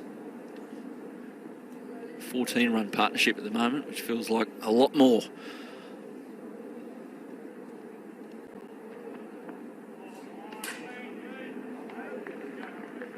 Morné Morkel is with us now. Hello, gentlemen. Mr. Lisa. How's it, buddy? Good to see you. Good to see you. Did that over 7'95". Yeah, I'm sitting next to 619 Test wickets here. I'm just going to keep quiet. I'm also a little bit starstruck here, so... Well, you were one short of him, so... Was he? Yes. 310, 309. Wow. And funnily enough, our kids went to the same preschool. No way. You wouldn't believe it. I walk in, I was like, oh my gosh. You wouldn't believe it. Scared me on the field, and no, he's a gentle giant off it. It's a very small world. Do those kids talk cricket at play lunch as well? Probably. Andrews continues. Ty takes the quick single. Good running. And I'm going to bring you two together and then depart because Brendan Julian's here. Good on you, Adam. Thank you. 7 for 96. Turner, 36. Looks good.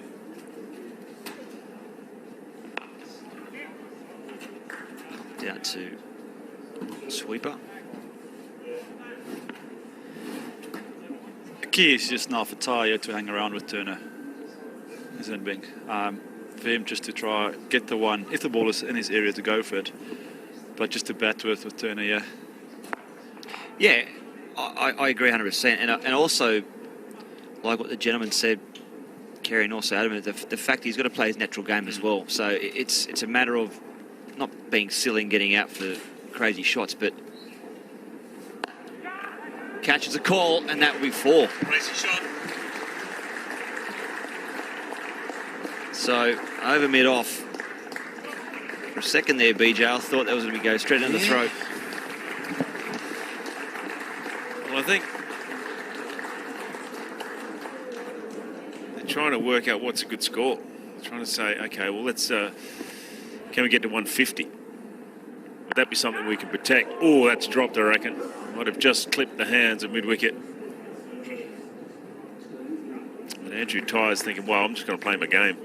If we can get to 150, then that's something we can defend. I think the pitch will offer a little bit, still be there, seaming around with the new ball, both ends. Just something to bowl at. That's what they need. Yep.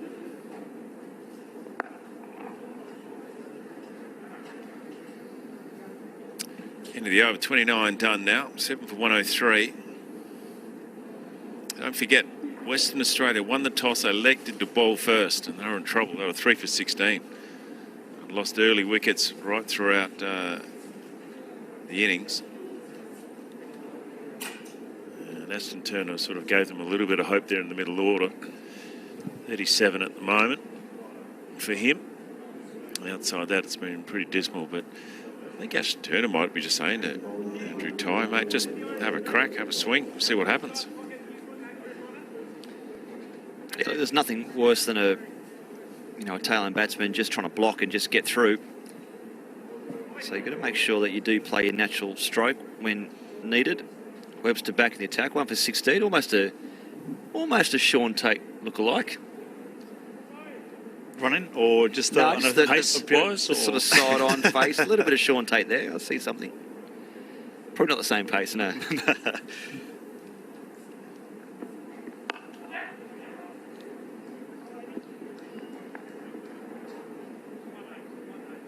I just wonder if it's worth going back to Riley Meredith for 1 or 2 overs. I know he's bowled 7, but you don't want to be saving him at the end. Not now. I think you're better off trying to bowl him out. Yeah, 100%. Because also too, it's not going to go 50 overs if they bowl well. Yeah. Yeah, get him on there just to sort of. Well, you can knock him out for a 120. That's it. Well, you're worried that if they get a few runs here, they get 150, 160. Not sure they're going to get that, but 150 is something that they can defend. Oh, it's a good shot over mid-on. I'm going to call it early. Yeah, it's gone. Wow. Well, that's a wonderful shot from, a tail ender and a genuine all-rounder, as we always call them. Bowlers who bat a bit. He has absolutely smoked that right in the wheelhouse on the way up. Andrew Tye moves to 24. Yeah, that's what you don't want that if you're Tassie. Oh. You don't want that. It's a good shot. It's like you, Binger. You used to hit him. Back, across. Whoa, good follow through as well. You got off the first tee. Yeah. That's where Jordan Silk goes, okay, hang on. I don't want that to happen. You can sort of sit back and go, oh, he might get himself out, but he also might get a quick 550. How's he missed that? But for me, it's also Turner. He was quite happy the first ball over to take the one and get Tye on strike. So that he's definitely backing him here with the bat.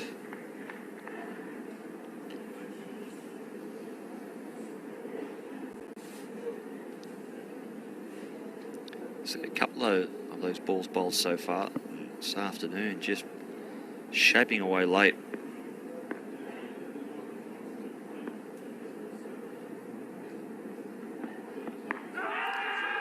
No, too high, going down. This is a classic in the outfield. I think you need to mid-on, mid-off back, but still have a first slip. Well, you're the one that, with all the experience, you play a lot more cricket than us at the Wacker, BJ. Mate, it's so frustrating playing at the bowling against tail enders at the Wacker because it's just like a wicket or four. Your top edges fly over the top. You hit in the middle of the bat. It's pretty short at the Wacker. Mid-off, mid-on, you can nearly clear the fence all the time. I don't reckon you need the fine leg out. I think you need a fine leg up, take mid-off and mid-on back. So he's just going to be doing that. Mid-on up at the moment. I'd be pushing them back to Andrew Tye.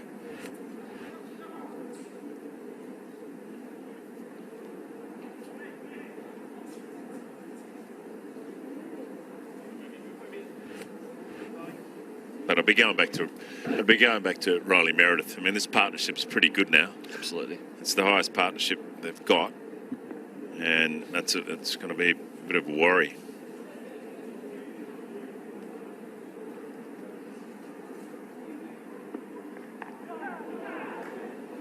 Very fine.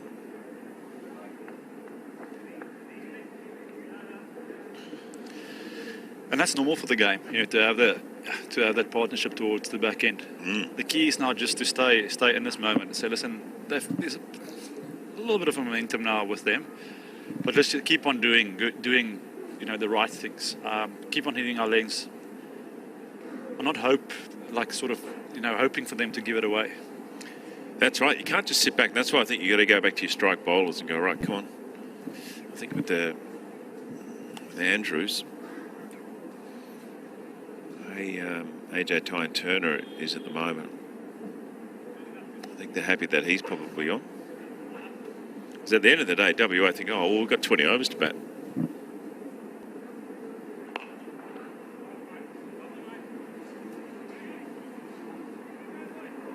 Turner approaching a half century. Tye come out of the blocks very, very quickly. 25-18. 140's not off the cards here. Or out of contention. So yeah, definitely. Something to bowl at. And it's a funny game, cricket. Certainly in the one-day format. Morks, if you nick off their 2 or 3 in the first 6 overs, it's a totally different ball game. With 2 new wide balls, a little bit in it. I think it's a new ball wicket by the looks of it. So, and then they've got a fantastic bowling attack, Western Australia. So if they can scrape to that 160 mark. Well, that's what I mean. I think Jordan Silk was thinking, well, I've got 20 overs to bowl. Not, I need to get 3 wickets. And he'd be worried. I mean, I would go back to Meredith and Siddle and roll the dice on it. Try and bowl them out. I'll be going Meredith next over with the wind, with the breeze, 145 Ks. Takes on mid-off. And it pays off handsomely. He got mid-off up. Well, this is quickly becoming a bit of a nightmare for Tassie bowlers. You might look up on the scoreboard and see it's 7 for 121, but this has been a brilliant innings from Andrew Tye. You've got to have mid-off back. I mean, you're better off bringing the deep point up and bowling a lot fuller and straighter then. But you've got to have mid-off and mid-on back.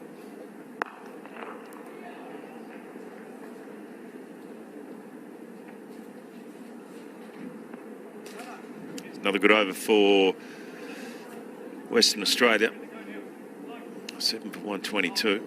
30 more in the kitty. It's game on. I reckon it's there now, nearly. You know, you don't mind that if you're bowling 120, that's fine. It's different if you have only got 80 that you're defending. Anything over 120, get early wickets. I'd still like to have 150 on the board. Yeah, I know.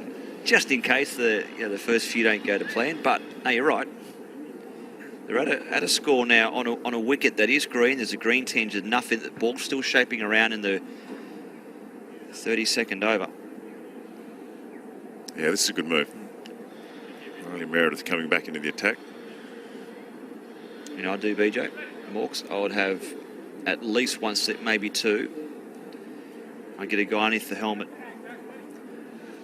Just to let him know? Just to let him know. You have to bowl the short one. I think one, you can bowl 2 and over, but I think one's definitely warranted. Just to let him know that you're not going to bowl a half volley.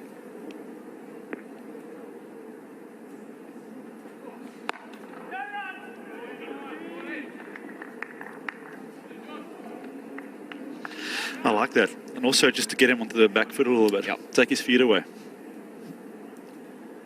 We see how many nicks have gone into the inside thigh and the back thigh. Could also be a catching option, a genuine inside edge. Caught it short leg. So I think the mindset firstly, get him on the back foot. Cross seamer here. So generally through a fast bowler's mind, this might be a bumper. High score for Andrew Ty in this competition. Oh, that's a good shot down the ground. Tell you what, Ooh. he's on the money. Yeah, he's looking great. He wants 100. Well, I think to Andrew Ty, you've got to have your mid-off and mid-on back. That's his go-to shot. We've seen it so many times. You know, you bring your fine leg up and you keep bowling that length. I'm not saying you bowl full or short, you bowl that length, or he's got a screaming Yorker Meredith, so I'd be bowling that at least 2 and over. I'll be going straight for that badge on his lid. Yeah, well, let him, yeah, be sniffing him up. Being, I must admit, we played a test match at Melbourne.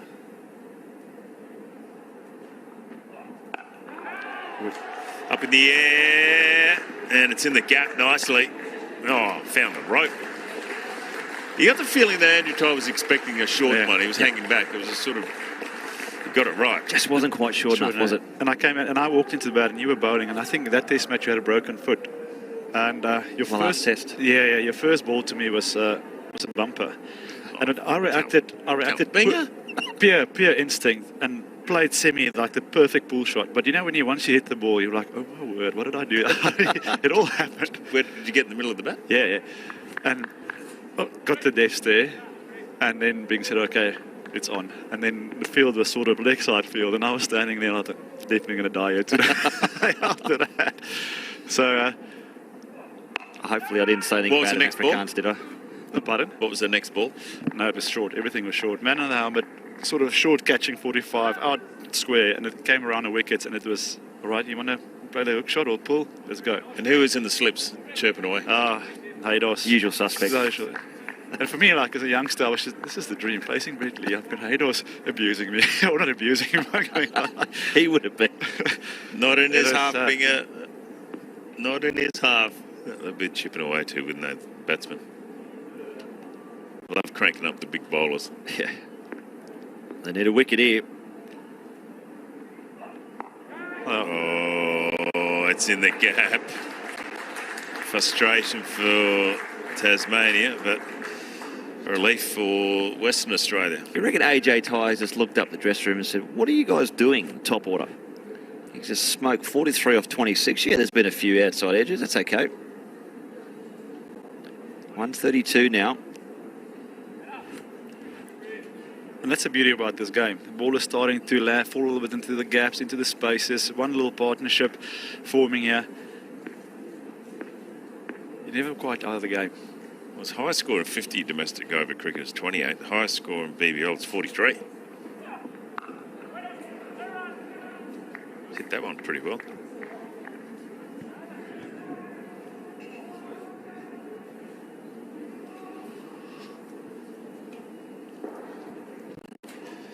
So this is his highest score, 42 was his highest score on BBL. Got them back in the game. They're back in the game, I reckon. Yep. At the moment. Yeah, they've got to bowl well, of course. But they're back in the game. And what it does too psychologically is that, you know, the tide's turned. So all of a sudden, West Australia have gone from, well, it's going to be over before it even gets dark. So now, hang on, we get 150 plus. We go with all that momentum. All of a sudden, the game's changed. The momentum shifted. They go with the momentum. They get a few early wickets. Pressure's back on Tassie.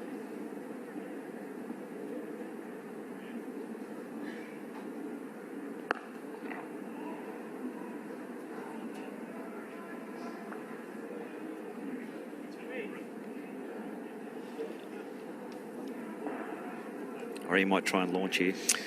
Well, yeah, I think you're right. Well, he's got to have mid-off back. Mid-on back, for sure.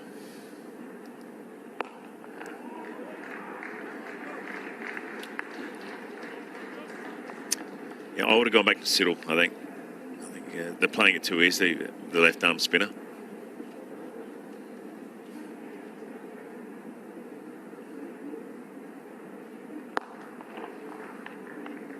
The nice thing is AJ's actually playing, Ty's playing cricket shots. It's not like he's slogging. Well, that's right. No, he's... I mean, the seamers are the ones that have really made the damage on this pitch.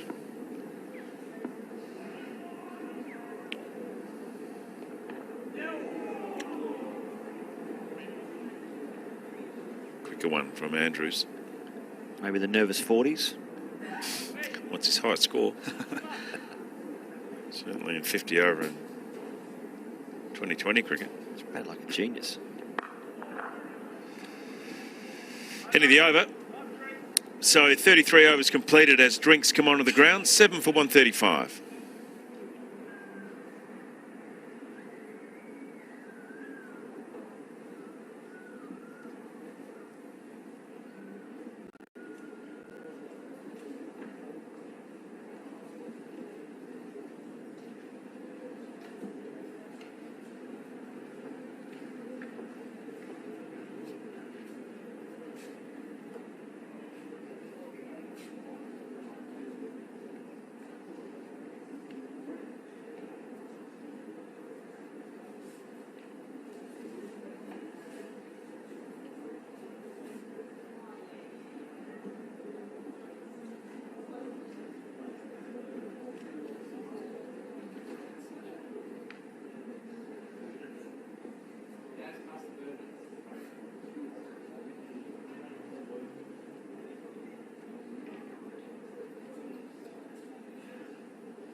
Welcome back to the Wacker ground for this Marsh Cup game. WA taking on Tasmania. Western Australia won the toss, elected to bat first. And this partnership has been a good one between Andrew Ty and Ashton Turner. Currently 54 of 43 deliveries. Because they were in trouble early on, they were 3 for 16. And top order for Western Australia were in a big trouble. Josh Fiddleby went for a duck, Sam Whiteman made 3, Sean Marsh 15, Cameron Green went for 5. It was Meredith who cracked it open for Tasmania. got 3 for 28 so far. Riley Meredith, Siddle, Webster and Andrews have all picked up a wicket along with Sam Rainbird as well. But the partnership has been a good one for Western Australia. They've dug themselves out of a bit of a hole, and I reckon they've got something to defend at 135 on the board and still plenty of overs left.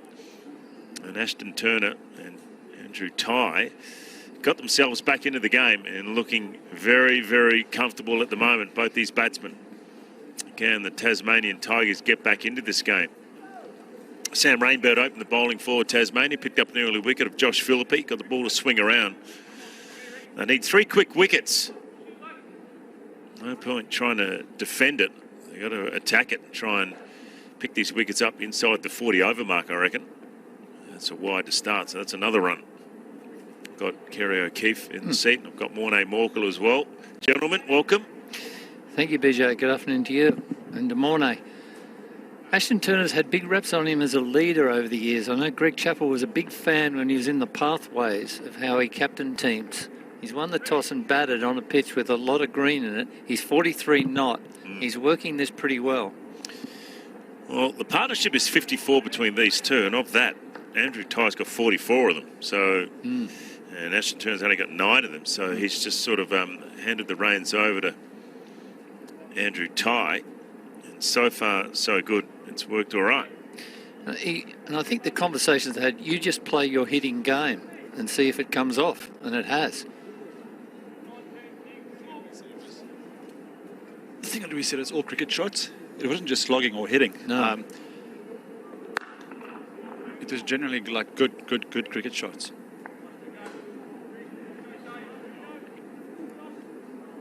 Kane Richardson's the funky bowler we've got at the T20 World Cup, guys, isn't he? But, I mean, AJ Tye, I know he didn't distinguish him well when it really counted, but he's got enough funk in his bowling to think that on those UAE pitches he might have been a factor. He's not there, but whoever he plays with, he's a great addition, isn't he? And we're seeing it with the bat here. Has a role with the ball later. He also tweaked his action a little bit. You know, I sort of read it during the Big Bash, and he picked up a yard or two, which, you know, if you can bowl those mix-ups and that subtle change of pace, plus, you know, your stock ball is still up there, the high 140s, you know, that makes a big difference. So a good cricketer for me, AJ Tye.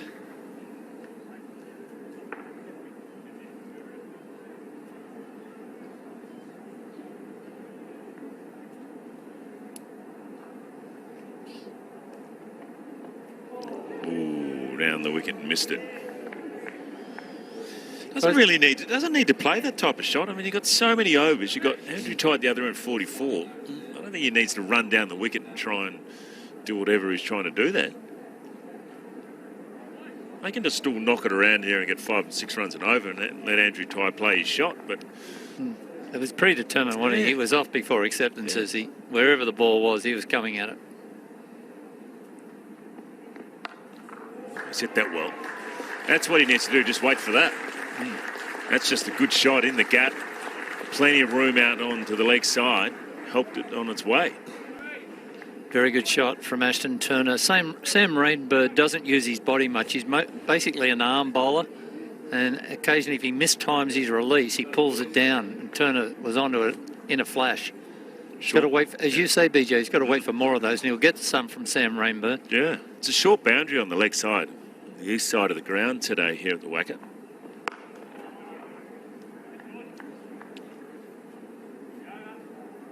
That's the end of the over. It's another good one. 140 on the board now for Western Australia. So Jordan Silk's trying to work out what's he got to do here. You know, he's got to take 3 wickets, but I would have gone with Meredith and Siddle, 2 key bowlers. I know that Meredith's bowled 8 overs and Siddle's bowled 7, but I think that was the opportunity early on to go back to them and try and knock WA over. At the moment, you know, WA could end up with 180. It's definitely on the cards here. Webster back into the attack.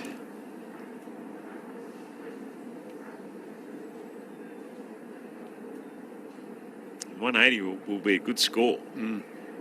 That was 6 for 78, 7 for 81. And then all of a sudden now, something decent. Victoria won on this ground a couple of years ago with 185. I think Tassie lost about 7 for 10 to get 184. I don't know how they lost that day, but they did.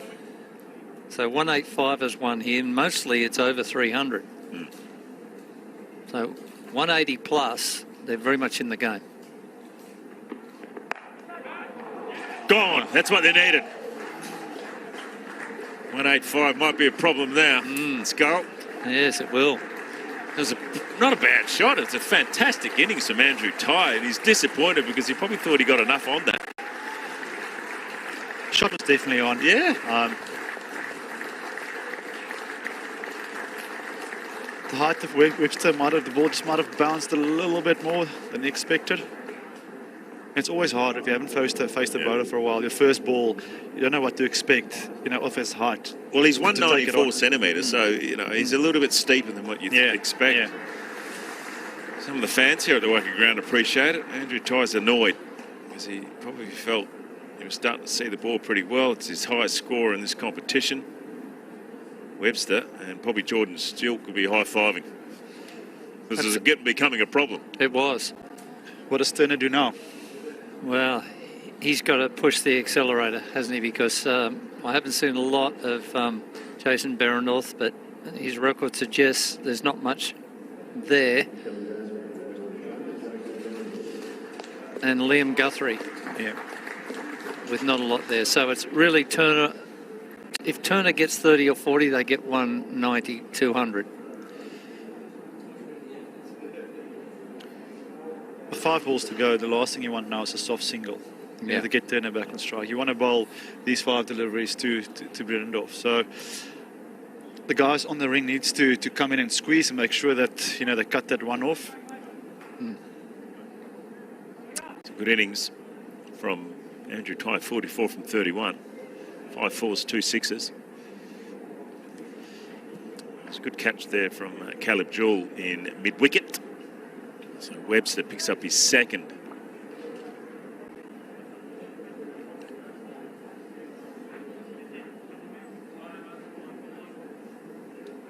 Not one ball, 5 balls left in this over. So it's a good opportunity for Webster to try and keep him on strike. That's what the fielders in the ring will be thinking. Point, cover and mid-wicket. Got to keep Behrendorff on strike.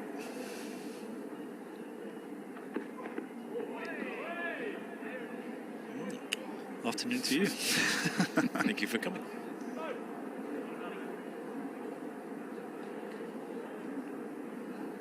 It surprised me. I thought, I didn't think he bowled bouncer. Well, Bo Webster gets a lot himself. Because he's so tall, people try and bounce him a lot. So I thought I might as well get one in.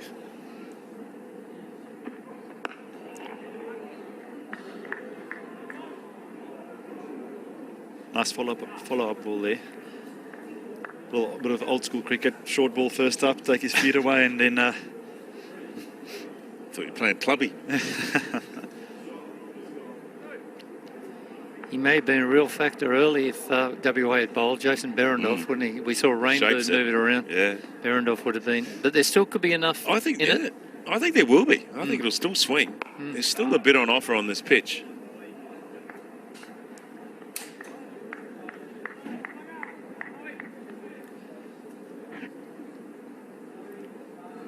So this is for me the period where Webster now needs to sort of try and give him one. Get Turner sort of to face the last ball, get Behrendorff back on strike on the other end, because you want him to face the majority of the balls now.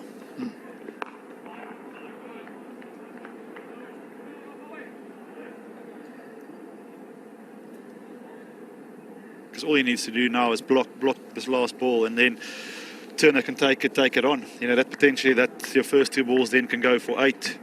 With back-to-back 4. So I would have given him there sort of the single.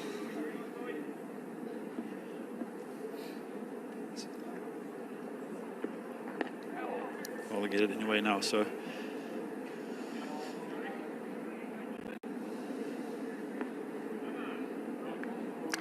of the over. Successful one.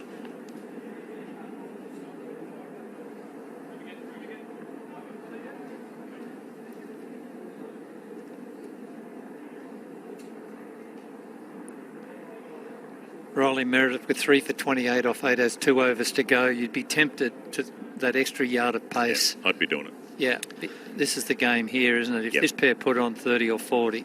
Yeah. Especially with them being 8 down. Siddle, he's got all the experience and skill to bowl in the back end if they need to. But yeah, you're right. You know, if they get now in this over, you can go bang bang here and knock them over. So That's a big difference chasing, 170. yeah, You're chasing 140, 42, 143, something like that. Yeah, I would have done that. I would have gone back to Riley Meredith.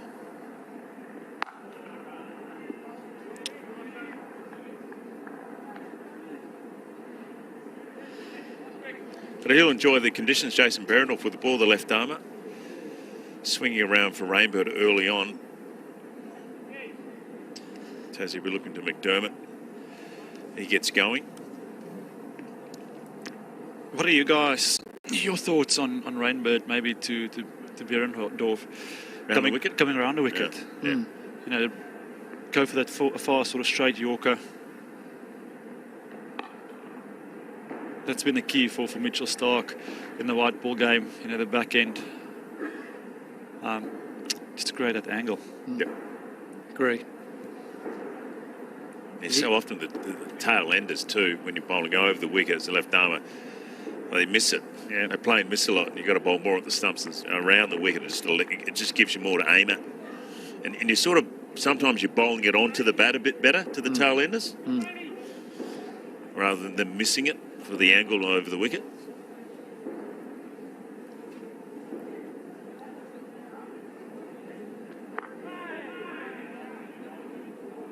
It's still a little bit in this pitch. There is. That's why I think, WA get to 170. There's plenty there on offer. I guess with 14 and a half overs left, what is Ashton Turner thinking? Is he thinking, I want to be here in the 50th over, I want Berendorf to block as many as possible, and we'll get to 180 quietly? Or does he say, nah, I'm having a crack? Well, I reckon with 8 down with Berendorf's defence looks all right. So I think if he can survive, especially if they don't have Riley Meredith on or Pete Siddle on, I think you can sort of do it quietly.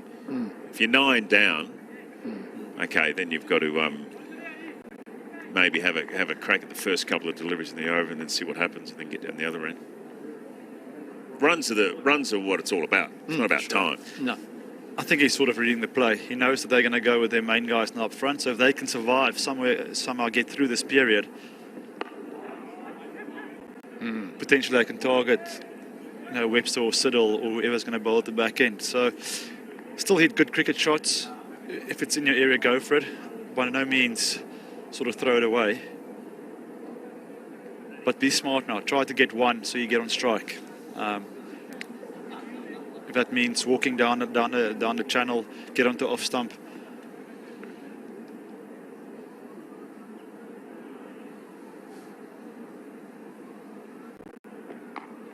Like that.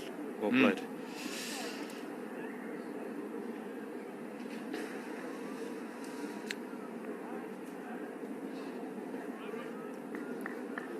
Morné, can you just tell us a little bit about the legend of AB de Villiers? We often hear that he can run the 100 metres in 10.9. He plays golf off +1. Tell you He what, could have played for the Springboks at rugby. Can you either explode the myth or develop it even more? let me share this story. The quality of AB de Villiers, he's the only golfer, I think, that on the tee box will hit his driver off the deck, so he doesn't use a tee. For some reason, he gets a yip when the ball is teed up. So Really? Yeah. So he'll like make a little lift a piece of grass, put his golf ball in that, and just hit a driver off the deck. But Take a big divot? No, flush, just anything. But just Scullard do that. I reckon. No. He's You'd Scullard. just one of those natural sort of talented players where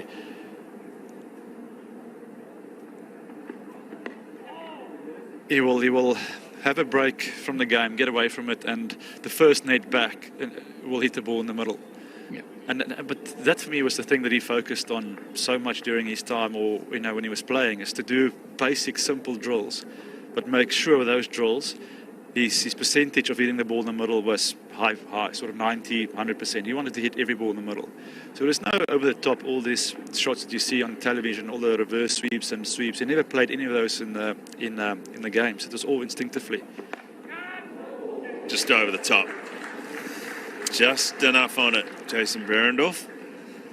But was he a guy like Steve Smith who just needed lots of balls, lots of throwdowns, needed to feel it in the middle all the time or not? For him, he'll have one or two nets if he felt he was hitting the ball nicely. For him, it was more sort of like the mental race. We won't train for 2 days. And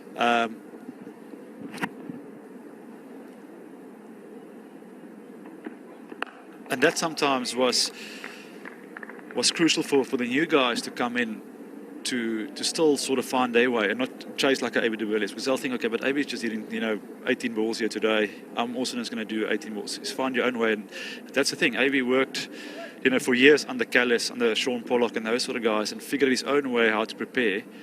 And then from there, it was for him, his body and his mind needed to be fresh.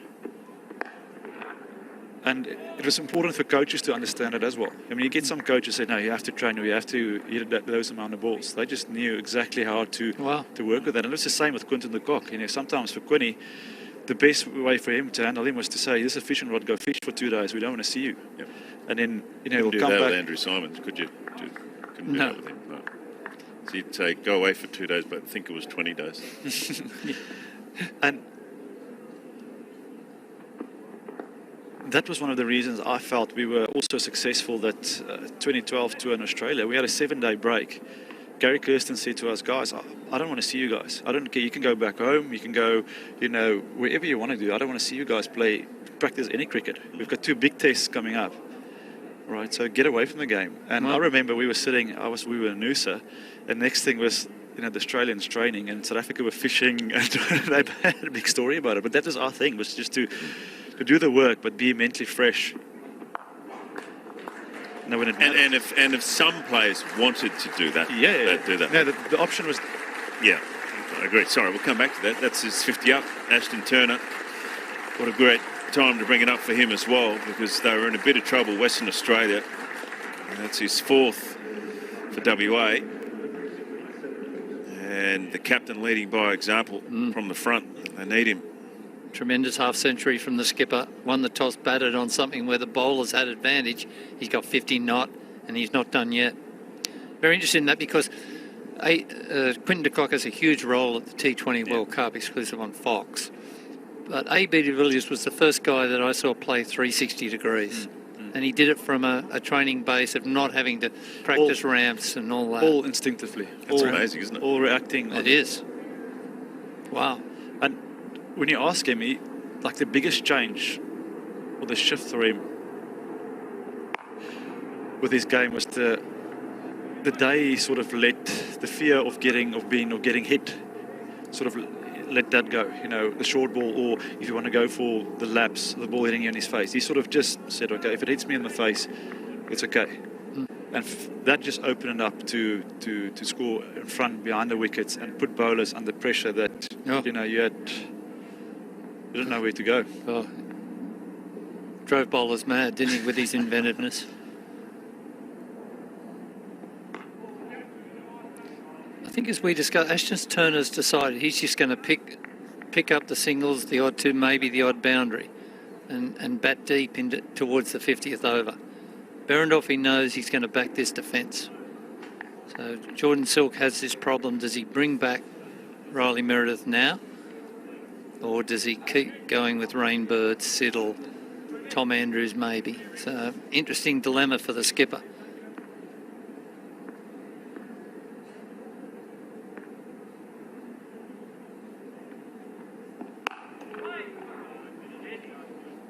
He's hitting them all right, Jason Behrendorff. I'm just amazed Ashton Turner's made only 450s. 32 games. Yes. Does that surprise you? No hundreds. He's definitely a better player than that. And I reckon that will come, and he'll learn how to structure his innings. And I mean, I reckon he would have learned a lot from this knock this afternoon. Yes. You know, wickets falling around him, tough sort of wicket. How do I play that? And the key is just to stay in there and fight through that. And he has been a middle order specialist. Yeah. He has been a 5 and a 6. So a lot of the platform's been laid when he gets there. This time he was in early because of the fall of wickets.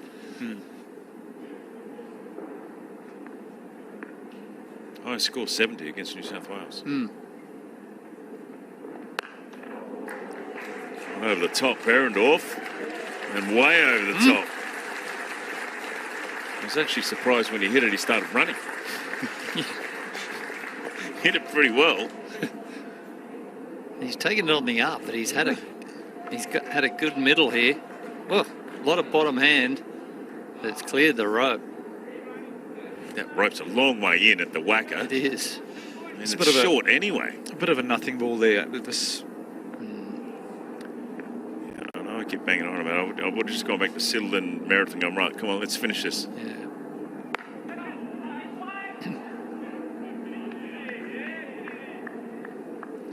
I know it's unrelated to this match, but my era will not hear of Gary Sobers not being the best all-rounder of all time, but statistically, Jacques Kallis challenges in your thoughts on Kallis v Sobers.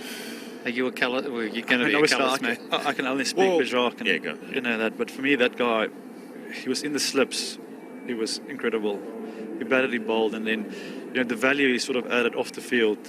He was a senior pro that you can go to, and he was a guy that if you went to him and you sat down and you spoke, you wanted to talk cricket, he'll give you all the time in the world. But just a legend of a human. And then obviously his stats was amazing, and we missed him. The day he retired, to fill that gap. I mean, he used to bowl on Test cricket. He used to bowl 18 overs for us, and that is a big loss. To have to lose that quality. But he didn't bowl spin, so that could be the difference. Gary Sobers. But King Gary wasn't a great spinner. I mean, he bowled left arm wrist and left arm ortho, but he was more a medium fast bowler and a batsman, of course. Yeah. So that string to his bow wasn't a real strength. Yeah, it's a tough one. It's a question that gets asked all the time. It That's does. a great shot. Who's the best all-rounder? And you often think of... I suppose you often think of all-rounders, and I'm just thinking about this as we're talking, so... Because Kerry's just throwing it on me. So. Yeah, I'm sorry. No, but the thing with it, when you think of all-rounders, you think of like both them. It was a bowler first who was a take the new ball. You think of Imran Khan, you think of Richard Hadley. Sean Pollock. And those type of all-rounders where Jacques was obviously a batter bowler sort of thing. So it's always it's hard to compare. I'm interested because my era will never hear of Jacques Kallis getting anywhere near Gary Sobers, but those that played with him know what he offered. I'll tell you a funny story about Jacques. He always used to sleep before he went out to bat. For some reason, he had the skill to switch off completely and sleep. He hardly sort of sit and watch the game. So his seat was always like facing sort of away from the viewing area, or he would be on his back just sleeping. And I remember. And he'd be next in. Yeah, and I remember like pads on. I remember walking past him, and he's like a full-on snore, like. And we'll go to Mickey, and I'm like, Mickey, do you know Jacques? Is fast asleep. He says, no, the king is resting, don't worry. And, a wicket will fall, you can hear the crowd, and he would just stand up. Eyes would be sort of, a little bit red, because you could see he was in a big power nap, and he'll walk out. And that's why people always used to say your first 10 balls to Jacques was very important, because that is your opportunity to knock him over. If you didn't get him out, you're in for a long afternoon. But he wouldn't. So you wouldn't be worried about thinking about the conditions as the ball swinging, as the deck seaming, as the plans, or... He plays the ball a game completely different. He can't ask Neil McKenzie whatever the ball is doing. I'm going to play it my way. So don't worry about it. So fast asleep. Fast asleep. And I mean, but that's amazing though, because let's say this game today, if you weren't watching it, you'd be thinking, just walk straight out there. You can't hit it on the up. It's swinging around. It's a nibble a bit. It's a little bit slow. He worked it out for himself. We played Bangladesh, and there was a record partnership between Neil McKenzie and Graham Smith. Like, they put on over 400. So they batted for basically 2 days. And it honestly bothered me. And like after a day and a half of him just sitting like that, not even face up, I said, Jock, what do you think about? And he just looked at me and he's like, nothing. Playing the bangers. That's when you know. That's when you know when a guy when they're a genius. Yeah. When you speak to, I think you're right. Bring it back. You speak to a guy at the moment like Madness, and he'll give you a million theories. Those guys just kept it simple. Wow. And Well, whatever works, doesn't it? yeah, That's a fascinating insight into Jake Ellis. I Yeah. didn't see that. no, it's I remember when I was at Western Australia.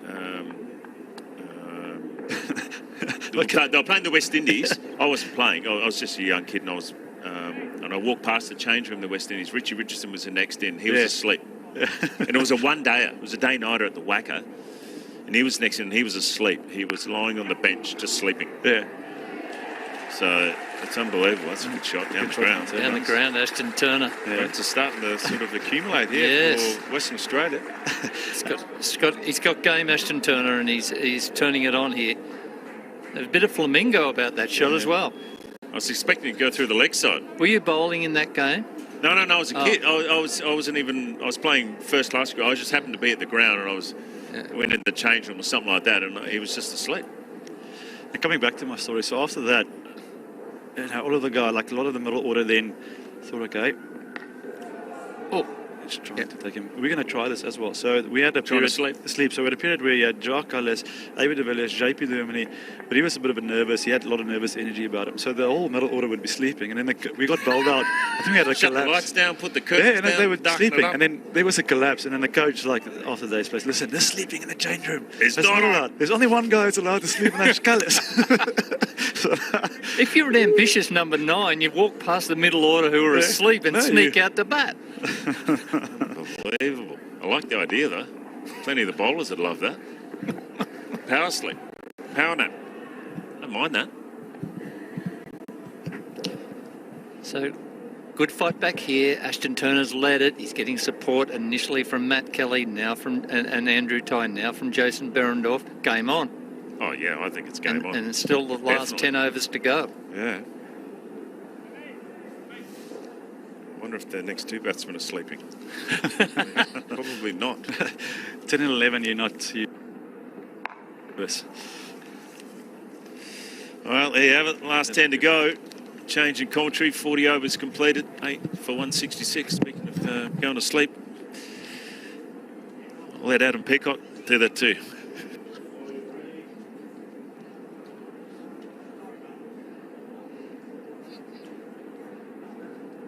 See, that's what happens when he gets hungry. Yeah. He gets agitated easily. It starts sledging people. BJ off for a nap.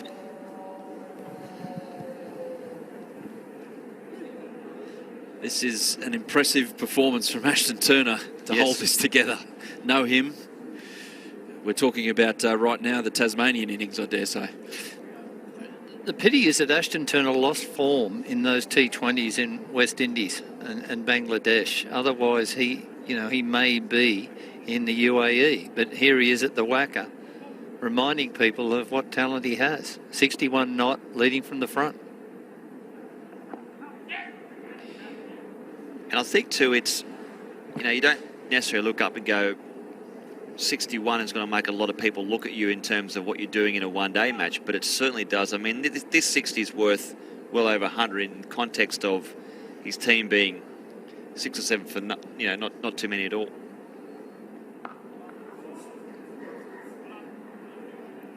Yeah, overs 30 to 40. Easily the best period for WA. One for 54 in that time frame.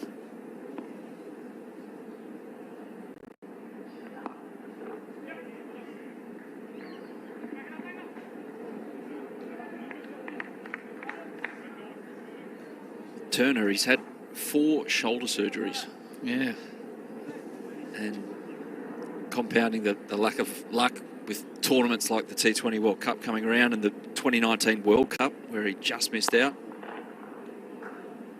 And that was only a few months after what he did in Mohali. We mentioned that earlier on the broadcast with that match-winning innings against India in a one-day international.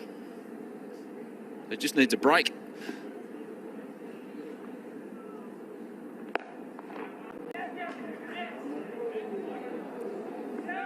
Want to hurry? Might have been tight, that. My direct hit often results in trouble for the batting side. Let's have a look. There's that little stutter. May have just been out.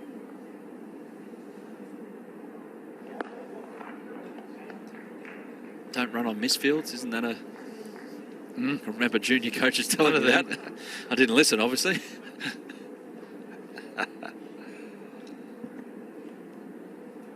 Ended that over 8 for 172. So where does par reset itself now? We're sitting here before 150, 160 as par. Well, I was thinking, I think it was, the 22nd over. And I was honestly thinking they'll be lucky to get to 110, 120. And then I said, maybe, I think a par score, or a score they'll be happy with to get over that 140, 150 mark. Now, 200's on the cards.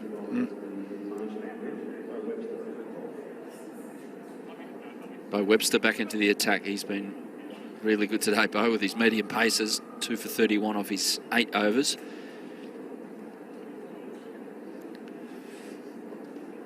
When you look at Ashton Turner, guys, he's only 28 years of age, really. And much has been expected. He's played 9 one-dayers for Australia. He averages 32, so which is not such a bad platform if your best cricket is between 29 and 31 as a batsman. He's seen as a skipper. There might be a short-form captaincy vacancy in the next year or so. So it's in Ashton Turner's interest to play this sort of innings, and maybe a match-winning innings at some stage. Comes back for the second. So I'm very interested in the development of his career starting this summer, because at 28 you've got to start to do it. And he missed opportunities on that T20 tour recently. That's why he's not in the World Cup squad. But he can repair all of that with a booming summer here, and he started pretty well. Just going to check this. Might be tight. No, he's home. Yeah. So good running. Yes, Scott, it's a good point, because at the age of 28, and I've always been impressed with Turner. You know, he's a powerful hitter of the ball. He's got a good stroke, wonderful technique. Sorry, there's BJ just off for the dinner break. Pick up the food for us on your beach. Yeah, and just his technique, his temperament. I still believe there's a lot left in Turner, certainly for the Australian team anyway. He's not only got a bit to contend with as captain of WA, but also at home he's got twins born in March, so he's got 3 under the age of 4. There's a bit happening there. He's very well organised at the moment. He's holding it together on this front at the very least. He's got the eye of an eagle, because his feet were nowhere near this, but it was a wide half volley from Bo Webster.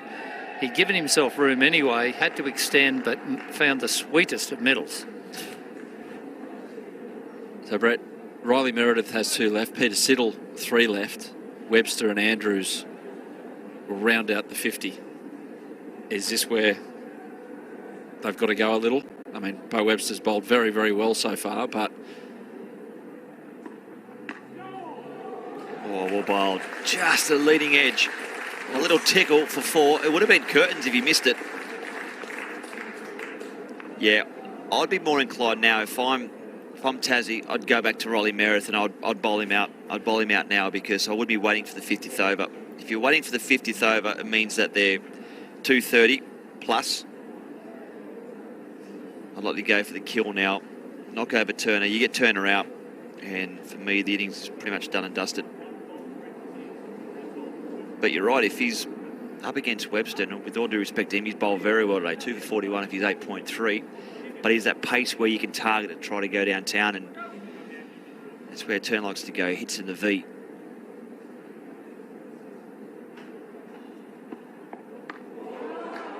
Slow ball, it was spotted, and he gets the gap, another boundary. 3 in a row.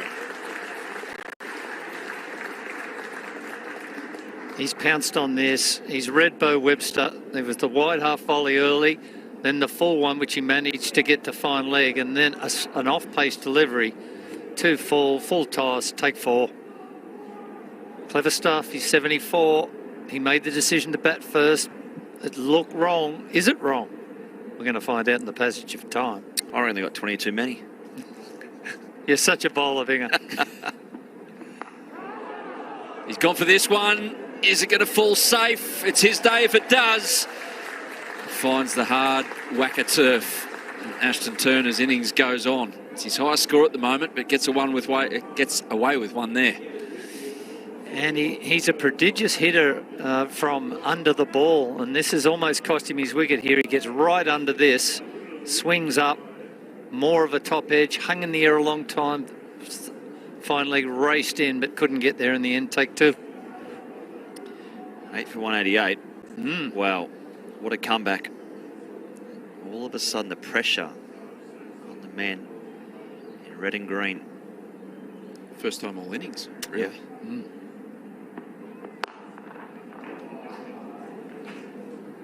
It's a piece of Jason Behrendorff on the way through. I like their strip this year, Skull. Yeah. And importantly, a single off the last ball of Bo Webster's 9th over, 8 for 189. Does Jordan Silk pull the trigger now, or he wants Meredith at Webster's end? Yeah, get a bowl with a win, yep. He's got to get 3 from Siddle, 2 from Meredith, and 2 from Tom Andrews. Well, Siddle's got the experience, gents, where he could bowl into the breeze. They'll probably continue with Andrews with the spin just to get through, and they sometimes like to bowl the quicks from one end here, the whacker. So you might see Siddle come on for a couple and then maybe Meredith to finish, but I'll be inclined to go Meredith next over. See if Turner goes after Andrews here. Real bit of jump. That's why he was so effective last year, guys, too, Tom Andrews. He doesn't spin it really at all, but it's his angle from around the wicket to the right-hander. He keeps climbing their bat and missing their edge. Oh, Turner doesn't even move. Smashed down the ground.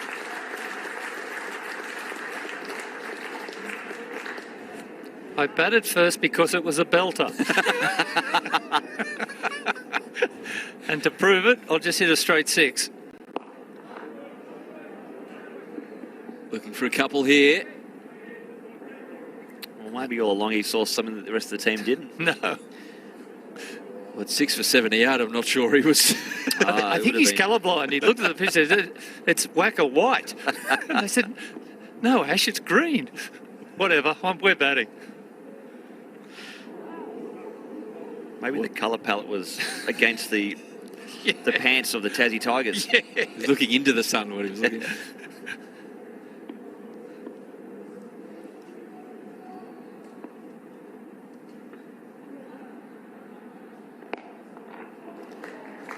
Point is, it's been a terrific turnaround, and Behrendorff's done his job. AJ Tye certainly has.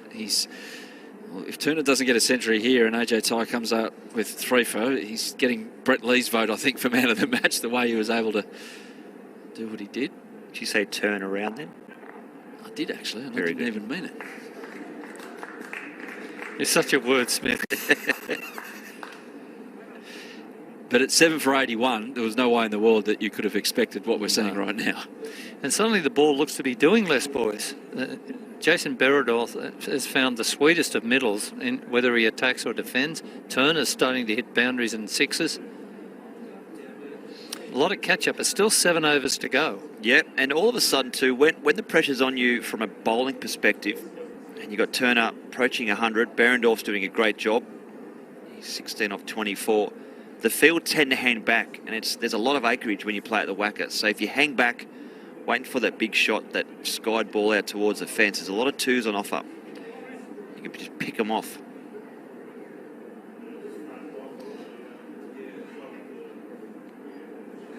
We saw a magnificent innings 2 days ago from Travis Head, just pure hitting on that occasion. He was just finding gaps and making Queensland really pay in an innings of 230, but of equal importance importance is this from Ashton Turner? Yes. And you get your wish, Brett Lee. Yep, I'm happy. This will be a great battle. Turner's in good form, approaching 100. Riley Meredith has got 3 for. He wants to pick up a 5 and finish off this innings. Stop the hurt. I like a slip though. Oh, pure. Oh, absolutely pure. The sound off that bat. He's racing towards 100 here, Ashton Turner. Geez, in early position, picked it up. Riley Meredith length, not quite what was required. Take 4. It's a great thing about the West Aussie batsmen. They're generally tall, they're big, strong lads, and they play that pull shot, that cross bat shot so well. A 62-run stand between these two. Riley Meredith brought on by Jordan Silk to end this nonsense from a Tasmanian point of view. And everything going Ashton Turner's way now. Being a call for a slip, there wasn't one in, so he's nicked it past first slip's right hand for 4. Riley Meredith curves the ball away from the right-hander. He's got 3 for. He tried to hit that almost behind point, but not that fine. It was a genuine edge. May have gone on the right hand of a first slip, or even a 1.5 slips. So one more blow like that, and Ashton Turner's got his first list A century. He's already got his highest score in any form of one-day cricket. And that is up-ish, but only for a single.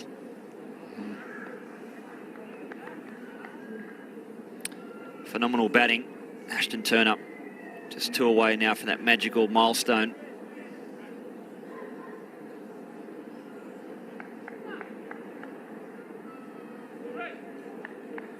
He's probably saying, right, now look up on the scoreboard. Yes, we're 207, but I'm on 98, champ. Yeah. Just get forward.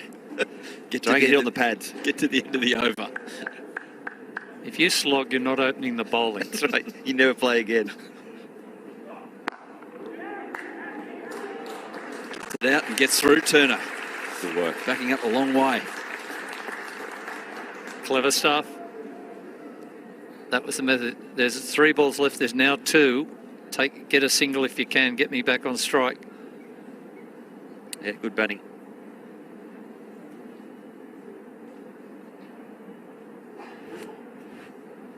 What do you think, gents? Yeah, what's the ball here? Binger for Riley Meredith to a guy on 98. You'll say chin music. Well, he's going to have a crack at it. So, yeah, why not? Okay. But what you don't want to do is bowl in the slot. So, Yes. I reckon Meredith might go for a Yorker, actually. I reckon he'd try and blow that front pad off. 98, though. Here we go.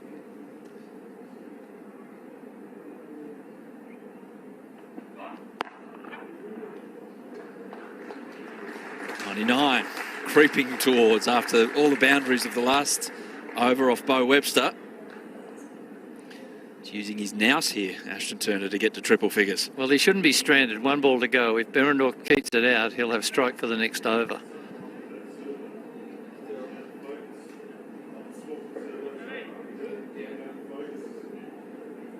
And there's still Liam Guthrie in the shed. The only way it can go wrong, if Berendorf gets run out off a no ball, and then out comes the number 11 to face the extra one. Surely not. You're such a glass half empty guy. I know. Well played. Into the over, 8 for 209. He's in the captain's good books, Jason Berendorf. He's done a job. They've been good, the tail. They've batted the way that the tail should bat. They've, kept the good balls out without being captain obvious. They've really watched the good length balls, and the ones there to hit, they've attacked. Especially AJ Ty, the way he was brilliant. Went about it. Well, there's been a lot of good 99s at the WACA. One of our colleagues, the great SK Warren. Found deep mid-wicket on 99 in a test match. Off a no ball. Off a no ball. Daniel Vittori was about 3 metres over the front line, but when you tell that story, how promptly does he say off or no ball when he's in the room when you say it. You normally preface your story with off that no ball. Okay. Get ahead of the game. Here's Peter Siddle. Ashton Turner, 99. And a captain's knock of real substance from Ashton Turner. When everything was falling around him, he stuck solid and he gets to triple figures. What a knock. Well, this is a jaw-dropping 100 first up from Ashton Turner. Fantastic knock at the whacker. Won the toss, batted on a greenan, saw his early order disintegrate. He's come in, and with the help of a couple of the tail enders, he's constructed this masterful century. 100 not finished yet, overs in the tank. We're in the 45th. It's a clean strike from Behrendorff, but it finds Mac Wright. Outstanding Turner, that magical 100. There's a lot of selectors watching as well, I can guarantee that. Australian coach. A lot of people taking note of this 100. Had massive shoulder problems, hasn't he, over the years? Chance. Big chance. And up, down again, and gone. So he gets to triple figures, Ashton Turner, and then departs, but it shouldn't detract from what has been potentially a match-defining innings for WA, because without him, well, the match should be nearly over right now. What a knock. Outstanding innings from the skipper. In the end, he perishes looking for boundaries. He's a big slicer of the ball from under the ball. That's why they get it rising big on him around shoulder height. He basically hits it up. And they had the man at fine leg well placed. He should take bow too. This has been outstanding from him. His teammates appreciate it. Sean Marsh leading the applause. Andrew Tyers there. He did his job. And Ashton Turner has got his team in a competitive situation here at 9 for 211. The 11 on his way, Liam Guthrie. Especially, Brett, when you consider the breakdown of his innings and holding it together for the first part of it. His first 50 came off 92 balls when he had to be watchful, just the glue, when everything else was going haywire around him. That's a good catch in the end. His second 50, Ashton Turner, off just 28 balls. So that's when he put the foot down. Yeah, definitely up the ante. We mentioned he's had, 4 shoulder issues? Yeah. Put that down to a 5th today because he's carried his team. Yes. Good move as well to get Peter Siddle on. 2 for 28, and that's the experience of Peter Siddle, bowling against the breeze, doing the hard yards. Drops one in short. As you said, Skull, that perfect, almost height for that up and under. Yep. The slice of the ball against the breeze, against the Fremantle Doctor as well. Good bowling. And go to your experienced fast bowler for that very ball. He got it straight. He got it up over his armpits. He knew he'd swing up, and he did. And well taken on the boundary as well. This is where they have to wrap it now, the Tassie Tigers. Get back in the shed. Chase down 212. Behrendorff goes for it. Is it 2 in a row for Siddle? Oh, put down in the outer.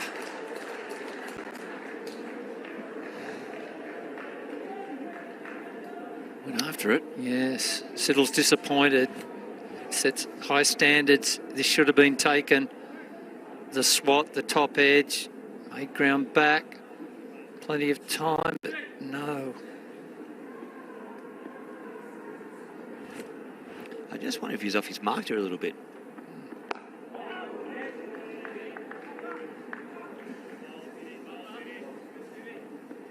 It's been a tremendous over from Peter Siddle.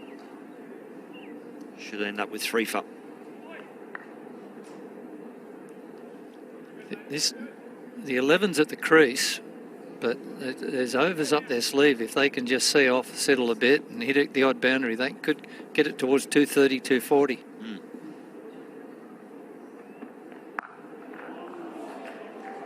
Full-blooded from Jason Behrendorff. It's the end of the over. They do take the single. Liam Guthrie will be happy about that if Riley Meredith continues to get up the other end. That was Mitch Owen. Yeah, Mitch Owen dropped the catch in the outer.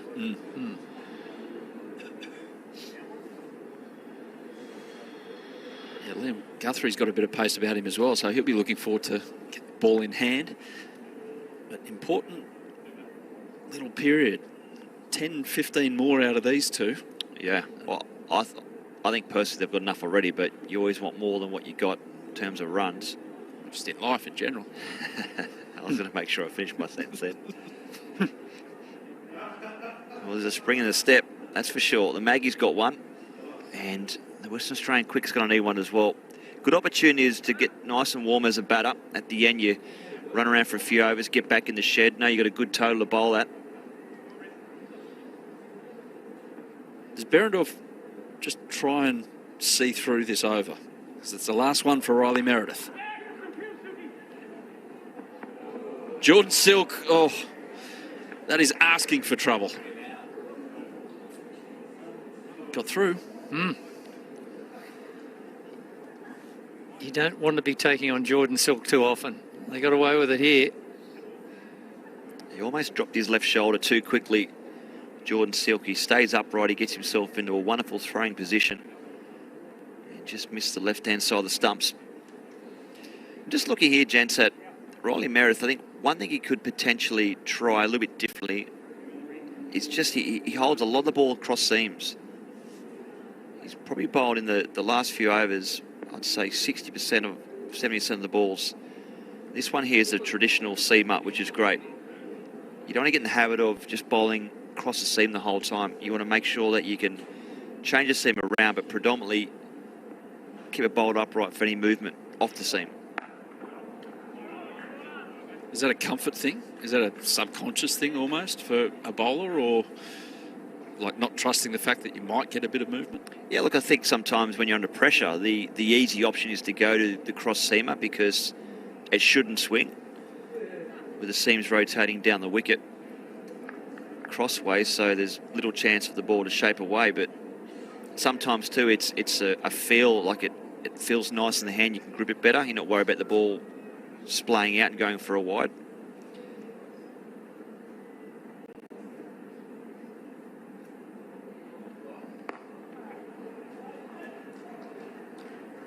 Off the mark, Guthrie. Bing, you were saying you did quarantine after the IPL in the Maldives. Could you call it hard quarantine? It's an oxymoron, isn't it? Is it the same as sitting in an inner city hotel with no windows No. for 14 days? You know what happened though? It rained. Oh no! Oh, you poor the whole time. What? Other than the On your first 2 pina days. coladas, a bit of drops on the balcony at sunset.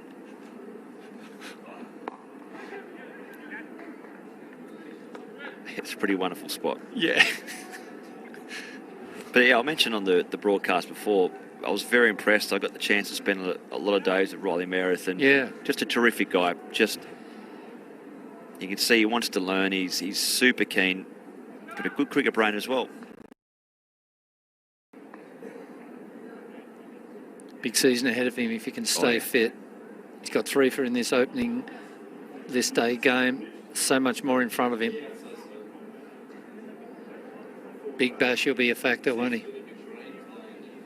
He likes that format of the game, doesn't he?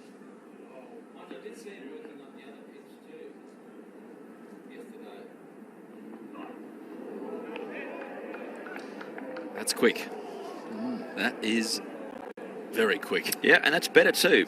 You know, you got another one up the sleeve, one over the shoulder. You got 2 per over. But it's good intent from the young fast bowler.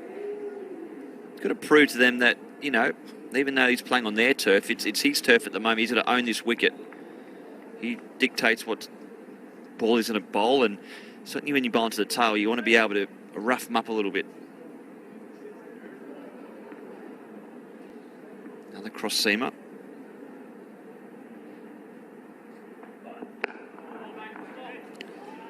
And the exact opposite in length to end the over. And that's a pretty good 10-over spell from Riley Meredith through 3 different chunks of the innings. 3 for 41. Good return from the youngster. Perfect final ball of that over to keep Liam Guthrie on stroke for the opening over. So intelligent, very team orientated. The 2-card trick as well. Bumper after Yorker. the bumper, yeah. And importantly, they don't have to face Riley Meredith again.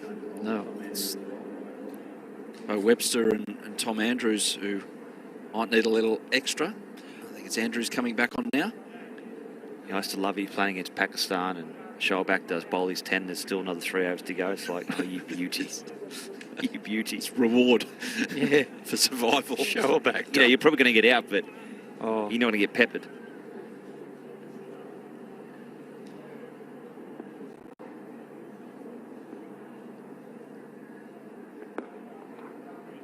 I was just looking the other night at the 3 fastest balls ever bowled, ever recorded. Shoaib Akhtar at 161.3 kph. Brett Lee 161.1. So a bit sluggish. Ate too much that morning probably. Was that cross seam, just holding it back, pace off? No, it was seam up, trying to bowl as quick as I could. Do you remember that ball with any great clarity, or was it just Not the really. speed gun was on your side that day? No, there's just days where it clicks. Yeah. And you have the perfect day out as in terms of an athlete where you feel on top of your game. And I still think the quickest I bowled was here in Perth in the Shield match before I made my Test debut, and there was no speed gun there, but you just feel like it all happens at the right time, and only ever happens less than a handful of times in your career, so you got to enjoy it when it does. That's sliding down leg. I bet you those WA batsmen recall that particular occasion with great clarity. I know Steve Waugh said at the end, he said, I'm not playing state cricket with this bloke ever again. He's playing with me in the Test team. And it's actually what happened.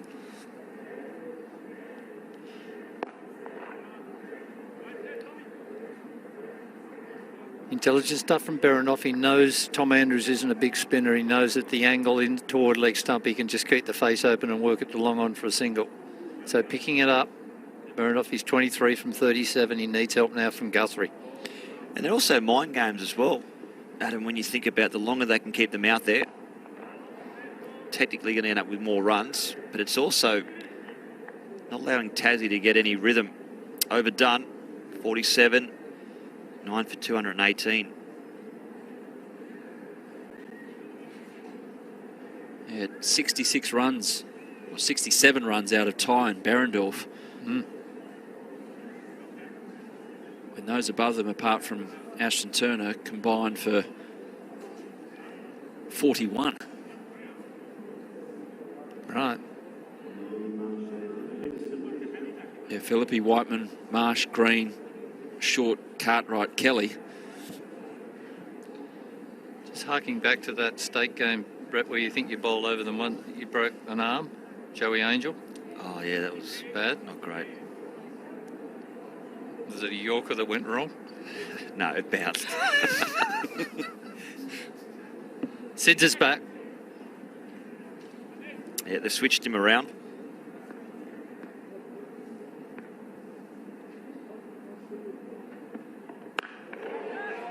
Oh, well hit.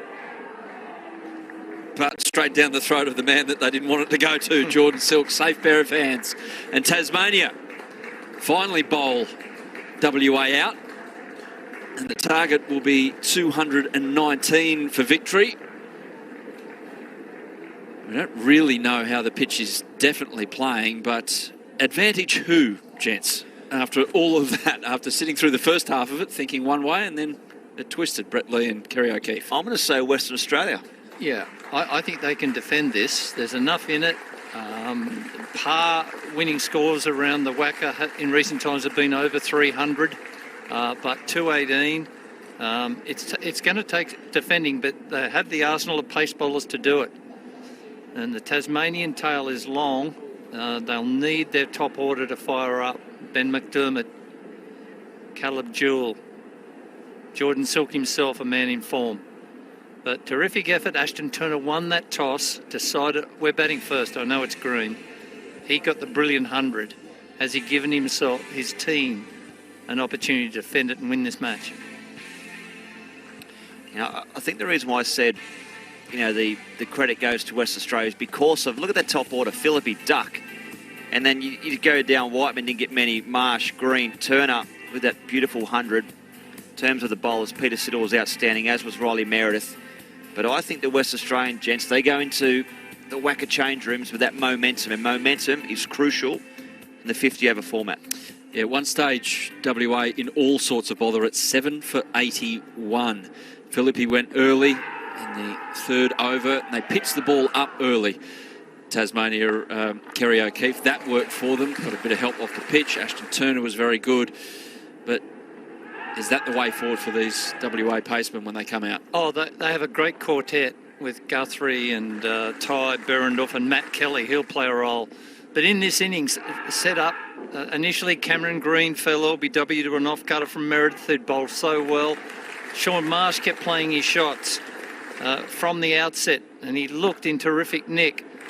As did Green, of course. They both looked so good early, but eventually Ashton Turner came in and he decided the issue. From the outset, he was fantastic. Through the covers, on the up. He was full of confidence from the off. The moment they dropped short, he pulled them. He knew where to place that to evade the square leg. Siddle tried the short one again, not at his pace. Turner was having none of it. Eventually, Sean Marsh fell, scything at one outside off stump. Well taken at slip. Darcy Short did the same. This was good bowling from Webster and Riley Meredith. But Ashton Turner kept going. Brilliant through the offside. The moment they overpitched, it didn't matter whether he was to it with his feet. Tom Andrews came in, pulled a good shift, get a couple of outside nicks. Matt Kelly, a wide one, well bowled Siddle there. He tempted him. But Turner kept going. And with the help of AJ Ty, they've turned it around. Ty struck the line. He was fantastic from the off. He got 44. In the end, he pulled one to mid-wicket, but his job was done. Again, the tail kept coming in and helping Ashton Turner. Berendorf teed off with a 6. And Ashton Turner said, I'm taking him, I'm on myself. Tom Andrews down the ground, and the 100 to Ashton Turner. And his teammates rose to him. He acknowledged, gee, I've pulled a good shift here. In the end, he was undone by Siddle's bouncer. He found fine leg, good catch, well taken. And the number 11, eventually, Berendorf holding out to Jordan Silk. Siddle had another. It's below par? Is it defendable? Indeed. Yeah, it was Riley Meredith with that catch off Ashton Turner, Peter Siddle's bowling for the even 100. So we're set up for a really good game of cricket here. At one stage, we're thinking WA are lucky to get to triple figures. Well, in the end, Ashton Turner got to triple figures, and it helped them to get to 218. 219, the target for Tasmania. We'll be back with the run chase in about half an hour's time. Hope to have your company then.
Hello दोस्तों, thank you so much.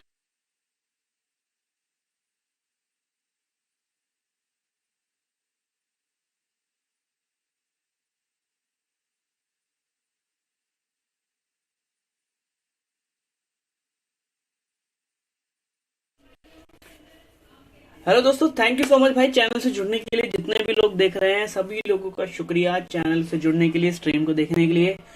भाई video को जरूर like कर देना, channel को जरूर subscribe कर देना और बेल आइकन को जरूर दबाना, ताकि अगली वीडियो जब लेके हम लाइव आएंगे तो आपको नोटिफिकेशन हैं हिंदी कमेंट्री के साथ।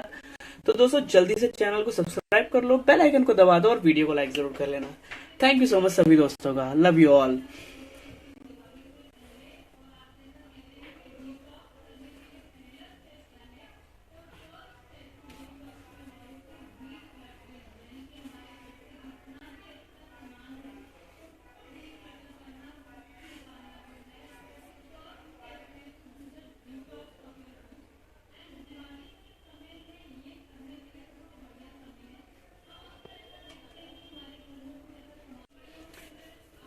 हेलो दोस्तों, थैंक यू सो मच भाई चैनल से जुड़ने के लिए। जितने भी लोग देख रहे हैं सभी लोगों का शुक्रिया चैनल से जुड़ने के लिए, स्ट्रीम को देखने के लिए।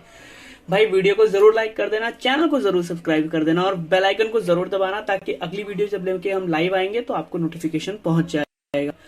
हर मैच की लाइव स्ट्रीमिंग आपको इसी चैनल पे मिलेगी दोस्तों। अभी आने वाला आईसीसी T20 वर्ल्ड कप भी है, जो हम पूरा स्ट्रीम करने वाले हैं हिंदी कमेंट्री के साथ। तो दोस्तों जल्दी से चैनल को सब्सक्राइब कर लो, बेल आइकन को दबा दो और वीडियो को लाइक जरूर कर लेना। थैंक यू सभी दोस्तों का, love you all.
How's it?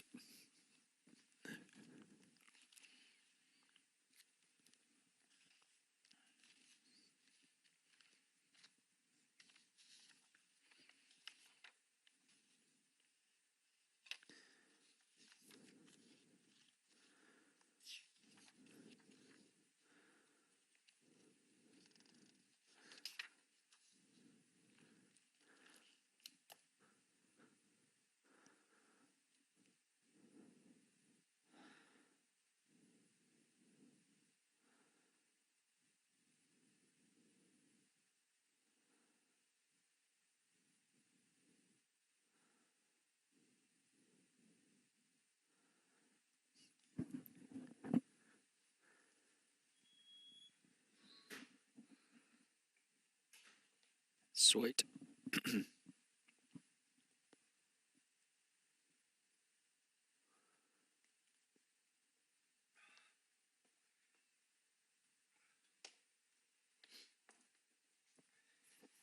Yeah, mate.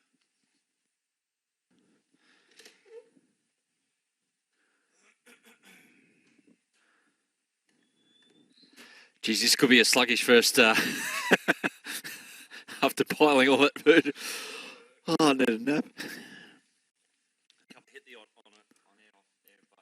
BJ's obviously done this roster. Because he got the early departure as well.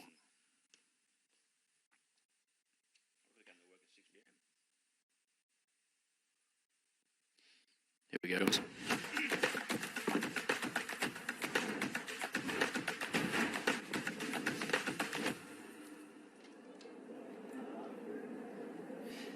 And we're back in Perth for the second innings of this 50-over contest between WA and Tasmania. At one stage earlier today, we were expecting a short one between these two. At one stage, WA were 7 for 81, but a rearguard action led by Ashton Turner with a century, ably supported by AJ Ty and also Jason Beridoff, managed to get WA to 218.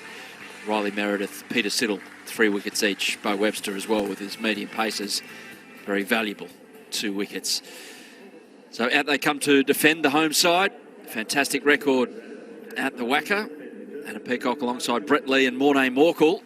And yeah, we've got an intriguing couple of hours ahead of us, guys, to see if WA can defend this total or Tasmania make mincemeat of it. Hello, Adam, Morks, and good evening all. It's a very good total on what could have been a horrific total. Thinking eyeing off about 100 there at one stage, 7 for 80, but wonderful innings from Turner.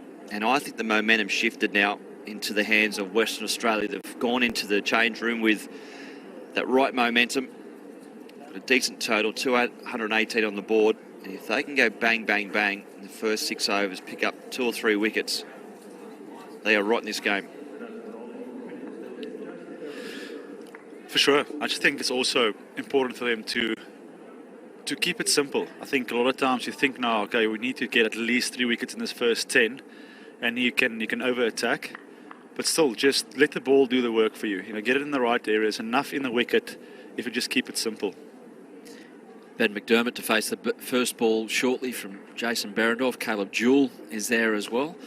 So left-right combination to start things for Tasmania.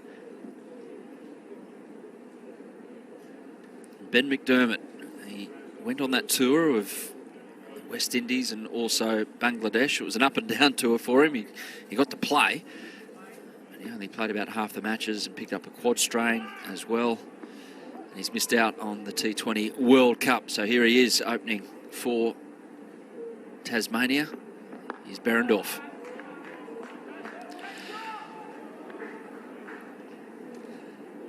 I'm quite keen to see how they, from a batting point of view, how they're going to go about this first 10. Do you go hard and try and put pressure on early? Or do you say, okay, let's just get through this first 10, you know, limited sort of wickets or no wickets down, or at least 1 wicket down, and then take it from there? We've got 50 overs, we've got a lot of time to bat. What do you say, okay, let's go, bang.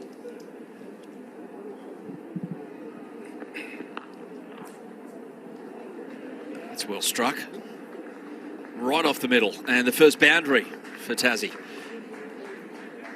Yeah, Brett, do you aim for none for 45, none for 50, or do you accept 2 for 70 off the first 10 for Tasmania?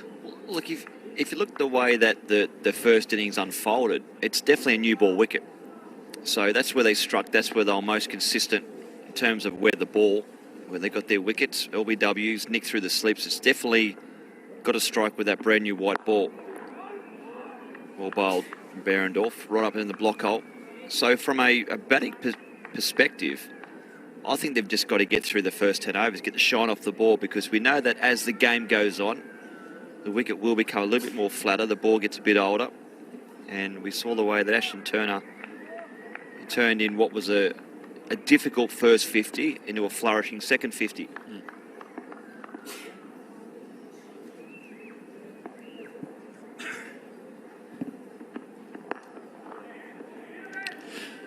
And McDermott, he's the key man, you know, in this first 10. I think he's a guy that sort of enjoys the pace on the ball.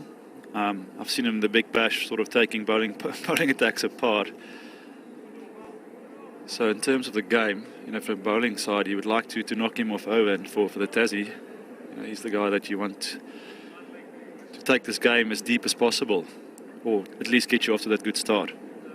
This excites me. Behrendorff, left arm up, shapes the ball away traditionally to the left-handed. So Jewel, maybe he's got 2 or 3 slips in at least. Freshly shaved too, the back of the lid.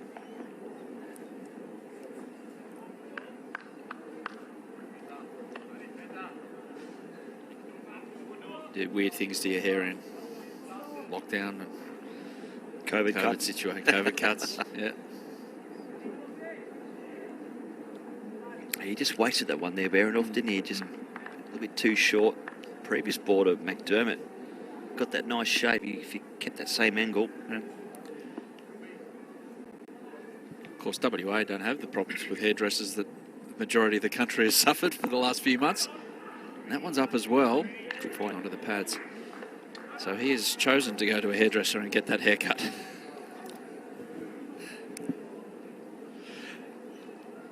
Into the first over, none for 6, so a good start for Tassie. Interested to see who they go with at this other end. The optimum end for a quick.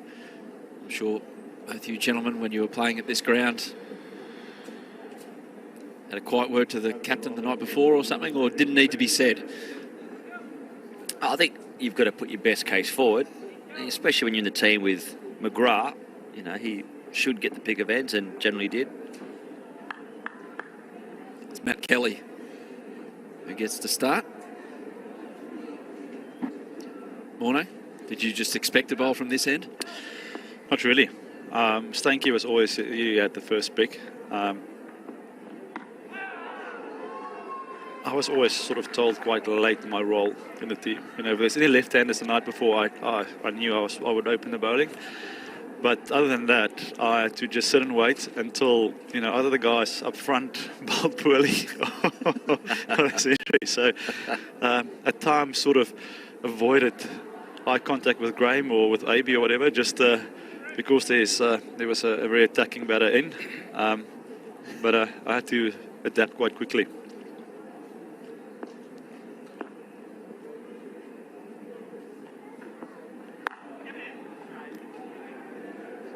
Good running. Well, who was the batsman in particular that would be in, and you'd be hoping he gets run out, or no, hoping to goodness that Graham or AB wouldn't look over and go, "Morno, just start limbering." I mean, there's so many, but I mean, Australian side, David Warner is always a guy that puts you under a lot of pressure. The margins are quite small to him. Finchy. Especially in that power play, you need to be on the money from ball one.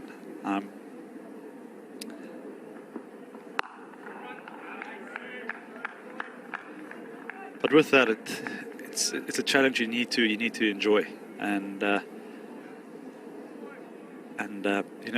the way I sort of looked at things.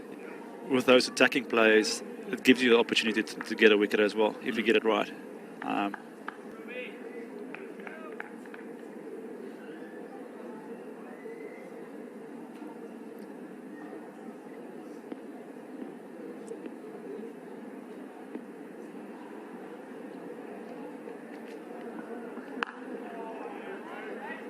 I wonder what Ben McDermott thought earlier this afternoon when there was a little scare with this match, the Tasmania COVID case in Tasmania. Everyone from the squad of Tasmania then had to make sure that they weren't in an exposure site that was released this afternoon. Ben McDermott has had 4 quarantines in the last 12 months or so. Didn't want the 5th. No. That's a nice shot. Yeah, it would be the first thing that comes in your mind as well when something like that happens and there's a bit of insecurity about what you're doing, the game you're about to play, whether or not it's going to go ahead or not. It got delayed by an hour, and that's the story that's come out. Still haven't heard about the WBBL this weekend.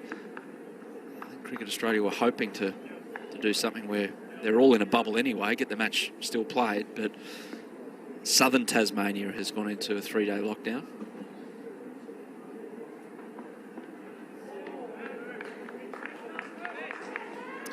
It's a good start though for the visitors. Solid, 1 for 9 after 2.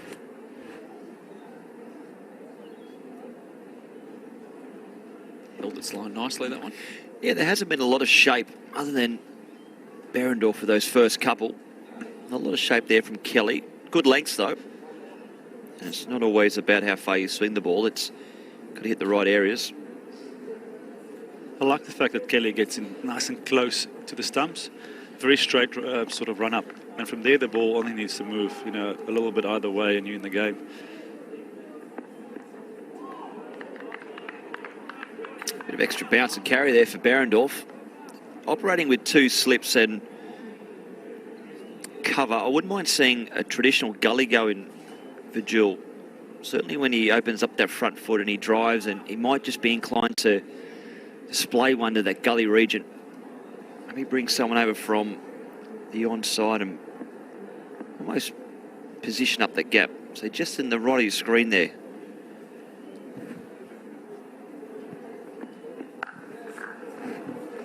Bit of width and punished. Crisply hit by Caleb Jewell, his first boundary. It's just it's one step short of a miracle that Jason Berendorf's still playing cricket. He's had all kinds of injury issues, namely back just after the 2019 World Cup, where he played a pivotal role in one of Australia's wins at Lord's, to name one match that he was involved with. After that, horrible back problems. In October of 2019, he underwent an eye-watering surgery where it's a one-of-a-kind type of surgery, and a few Australian bowlers, including James Pattinson, have gone over to Christchurch to have it. It's where part of the hip gets removed and then fused into the fracture, the problem area in the spine, and that's meant to knit. I mean... Wow. Oh, I saw back even. Yeah, it sounds horrible, but I mean the technology these days, the medical technicians, incredible that he's still there playing. It's the L4 that he had all kinds of issues with for about 5 years, apparently, Jason Berendorf. So to be able to out here doing what he's doing, namely with the bat earlier and now still bowling. Well, it must be something about the hip, because when I had my elbow surgery done, when I snapped my arm throwing a ball in Perth, I woke up and my hip was sore, and they'd taken a bit of bone out of my hip and put it inside the bone of the elbow to graft it. So it must be a high grafting area, I guess. It's excess bone there. I don't know. If you ever run into a hip with your head? Not often. It's not fun. I don't know, maybe jump on Twitter, social media. Yeah, similar. Sports, let us know. Oh, no, I thought you meant just putting up with people on social media hurts you that much as well. Let us know if you're a doctor out there, by all means. It must be the density of the bone or the hardness of it or something, but oof, full on. Good news for him, though. Yeah, very.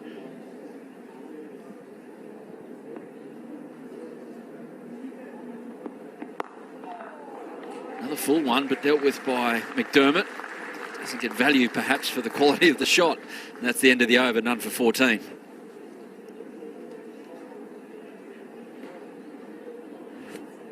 It's pretty good. 6'5", getting down like that.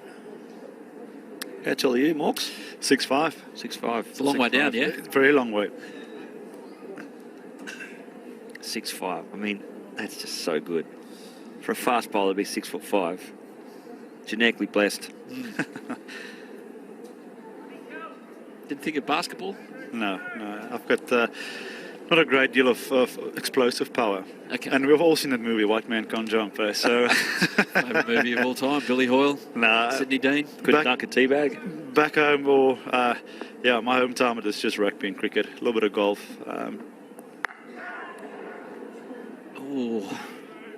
Not in control. And rugby, perhaps you didn't have the necessary maybe 40 extra kilos that you would have required to succeed at that sport in South Africa?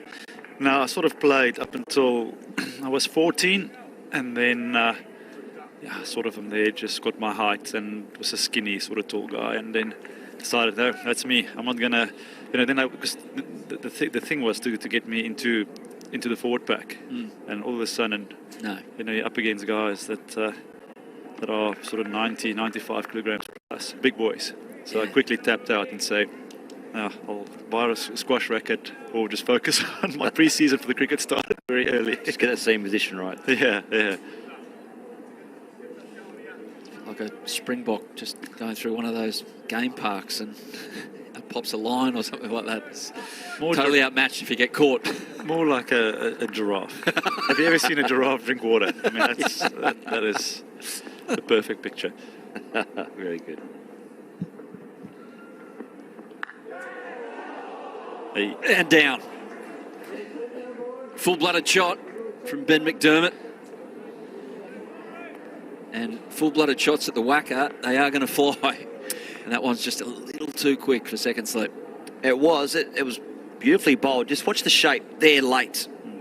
I'd be inclined to go with 3, even though that was a second slip catch and he spilt it. The skipper. I'd be inclined to go with 3 because you've got to attack with a brand new ball. Good bowling from Kelly.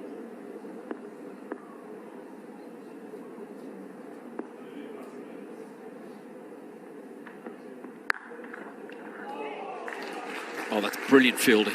That was 4. That was at the boundary. In 1 second flat, but Sam Whiteman, keeper, originally.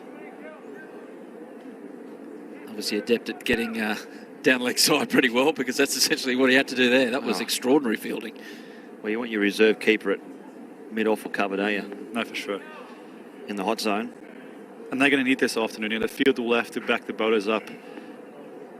Stop those 50-50 chances, or take the 50-50 chances, and really get into the bowlers there in the ring, help them out.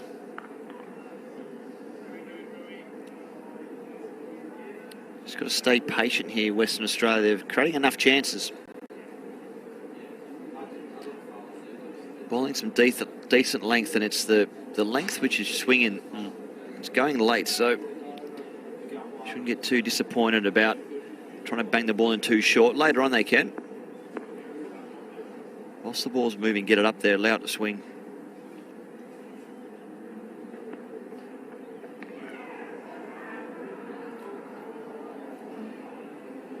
Nice try, Josh Philippi. Didn't quite work. Well, that's how Tasmania had success at the top of the order. Yep. Got it up. Got rewarded. Yeah, full and straight with some pace.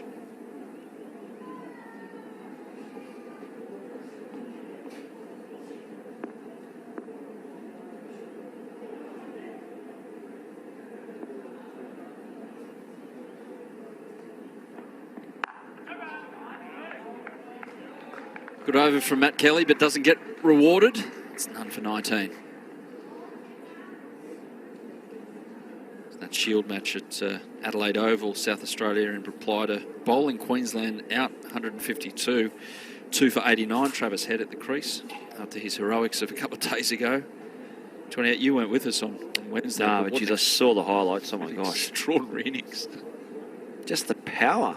And yeah, I know there's a lot of runs scored on that particular ground, and it was a nice true wicket, but you've still got to be in a good position to hit balls like that for 6.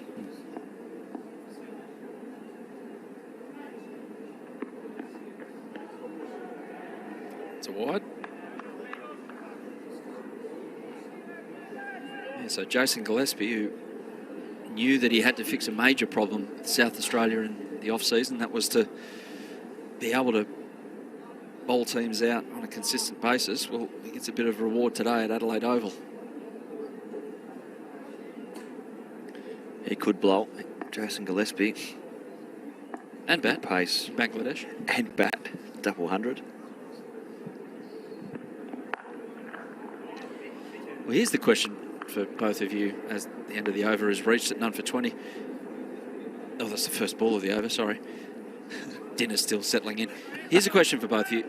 With the Ashes coming up, now Australia, last series against India, relied on the same attack. If that is to change, and they don't go with Stark, Hazelwood, Cummins in all matches, who's next cap? Well, I'll probably start by answering that question with they've got to go with those three first up. They have to.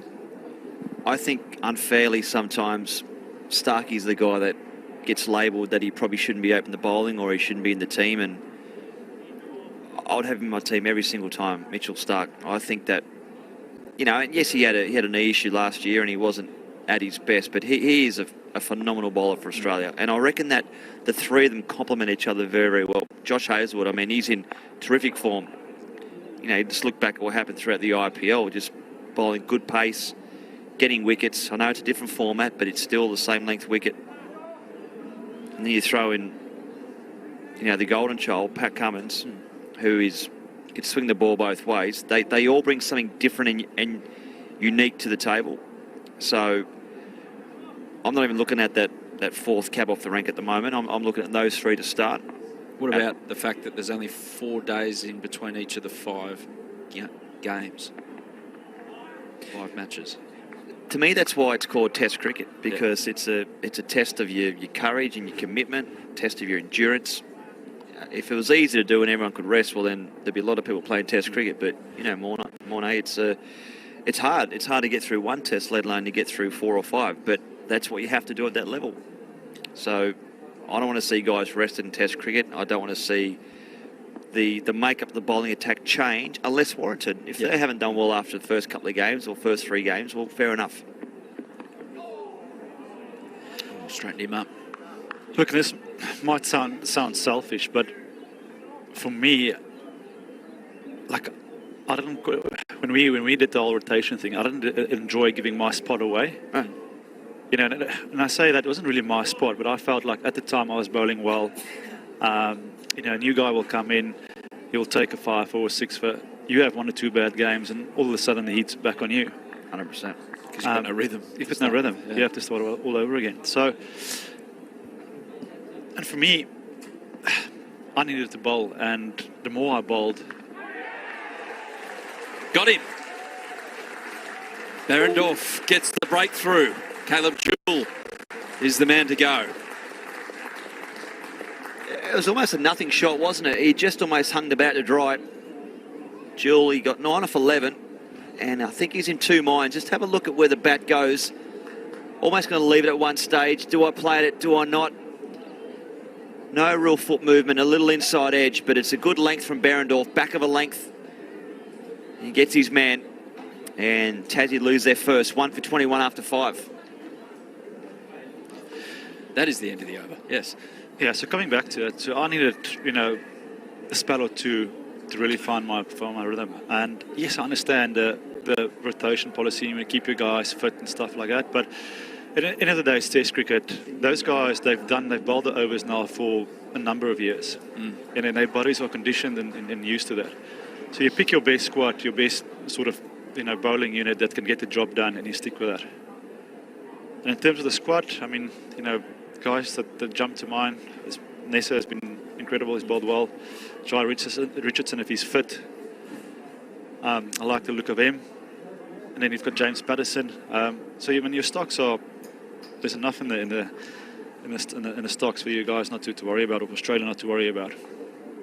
Mac Wright, the new batsman for Tasmania. Into the over that one, so it's Matt Kelly to continue. From the Lily Marsh stand end. They asked the question about the rotation policy or who might next be, because I was watching Road to the Ashes with Brendan Julian the other night, great interview with James Anderson, and he made the point, look, at my age, I'm still aiming to play every match that I can, and I want to, but it's very much a case-by-case basis. And they'll judge it, say, as that one is through from McDermott. If Jimmy Anderson plays a match and he bowls 55 overs in a match, 4 days later, chances are at 39 years of age, it might not be feasible for him to back up, so he might need to rotate. And they have chosen a squad that can cover that, England, and they've got the Lions coming out as well. But I just wonder if those... I just noticed towards the end of that series against India, it was sapping, energy sapping, mentally draining cricket. If perhaps they might go with what they did in the Ashes in 2019, Australia, and really mix things up, match to match. I like the point you make, Mono, about when you were potentially being rested, and I've been rested as well from the one-day competition, but about rhythm. And what a lot of people don't understand about fast bowling is that it is rhythm. It's about feeling that confidence. And if you have even 5 days off or 10 days off, and yeah, you might be having a break and you might be getting a rest and it's good for your body and all that, and I acknowledge that. What it can do to your rhythm, it can just throw you out completely. So it's almost going back to a pre-season again. Good length. So unless a person is touching 40 or they're suffering from an injury where they don't believe they can play the whole series, but they have to be in the team because they're a superstar, then yeah, sure. I can understand that you've got red flags, but I can promise you now that if you scan both our bodies, the amount of work that we've done fast bowling throughout the last 15, 20 years, I mean, my body would light up like a Christmas tree, even now. And, you'd be ruled out through hotspots.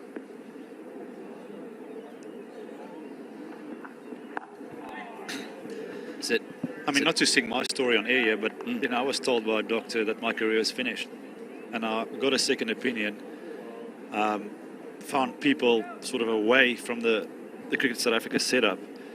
And, technically I'm still playing. So from where we are, 2015, from telling me, listen, your career is done, find another job, to still playing and then going on to England tour and doing well, coming to Australia, bowling well. So, it's a tricky one, I suppose. Edge, and this one's taken. Sean Marsh, safe pair of hands. Mac Wright, gone for a duck. Once again, it's that foolish length. Beautiful length there from Kelly. Pitches the ball up. And just enough swing there, not too much. Watch the length. Perfect. Enticed to drive. He's caught between two minds of going back and forth. Caught in the crease. Nice catch. And that's not his first Mango season, Sean Marsh. He's been around a long time. Deserve that, Matt Kelly, for the last couple of overs. Definitely. And like we said, coming in nice, close to the stumps. I like the fact that they've put in that third slip.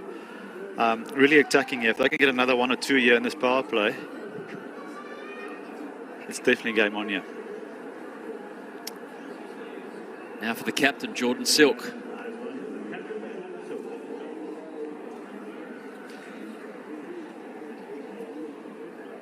Two for 22, Tasmania. As the great Richie Beno would say. I was waiting for the voice. Come on. No, I can't do it. I just cannot do it. It's sacrilege. The great man. You always think of him when... You do, yeah. You were fortunate enough to be start a commentating. Colleague, yeah, absolutely. With him. Great man. Very, very lovely person, and what a voice. Big wicket this, if they can get Jordan Silk out, skipper. Man who spent a lot of time in Pat Cummins's backyard, grew up together. He can play back foot cricket on the basis of Pat Cummins charging in as a 12-year-old off whatever back fence was there, and it was a downhill wicket in the Cummins backyard. And that's where Jordan Silk learned to take care of himself, defend. See what he can do here to Kelly. Good length first up. 3 slips and almost a 4th and a half slip for WA. Good over from Kelly.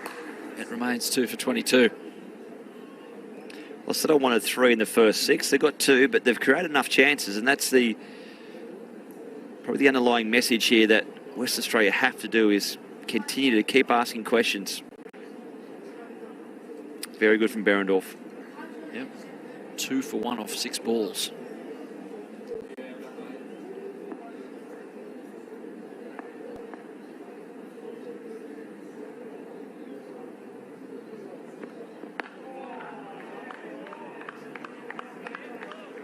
challenging line to contend with. There we go. Well, at one stage when WA was 7 for 81, the Tasmanian boys might have thought, we can just get back to the rooms, quickly get changed and head over the back and have a good night. I know they've got a Shield game in a couple of days' time to start. It's Gloucester Park Trots, Friday night. Staple in Perth.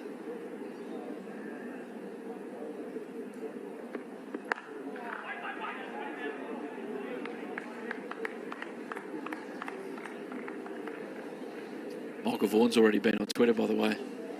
Gents, about surely now with the change of direction from the New South Wales government about no quarantine for internationals, and we're still a bit hazy about the exact rules about that us English aren't going to have to go to Queensland now and quarantine for 14 days. We just walk right in through Sydney.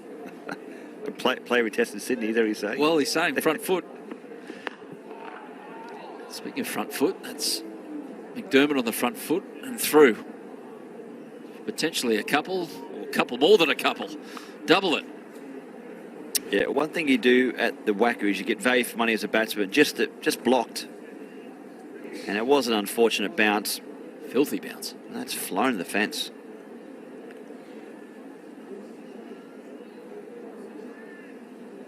Yeah, so, sorry, Vaughn, saying that, can you let us in through there, please?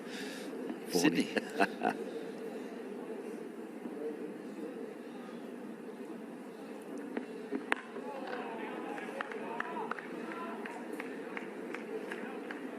Consistent line, Warner, isn't it?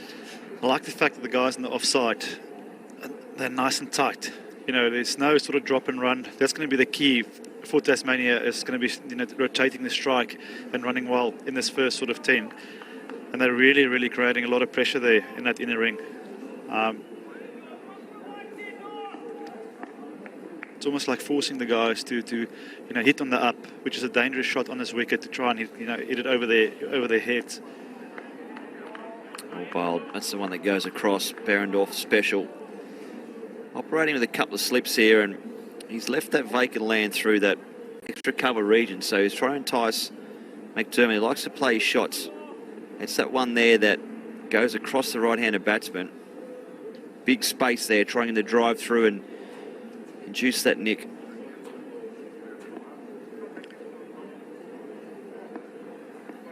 Do you guys reckon the ball will skid on a little bit of the lights coming on, or will it stay pretty much the same? Oh, that's a great shot. That's four, no question about it. Little full from Behrendorff. That's the end of the over. It's 2 for 30. Far be it from me to answer that question, Morno. I'll go to a man who grew up playing at the WACA, Brendan Julian, who's just about to jump in. And joining Brett also will be Kerry O'Keefe. Yeah, I think it'll definitely skid on. I think that the lights will, just with that bit of extra sheen on the wicket, generally flies through. Silk only faced the one delivery. McDermott, he's in. He's faced 25, 19. And Kelly's been outstanding, 1 for 9, as has Behrendorff. Kerry O'Keefe and Brendan Julian jump into the commentary position. Binger. Well, WA, I can thank Ashton Turner, the skipper, for getting them back into the game. I always felt you got 160 on the board, you're in the game. But they've done better than that. They've given themselves a real chance. 2 for 31, Tasmania. Plenty going on here.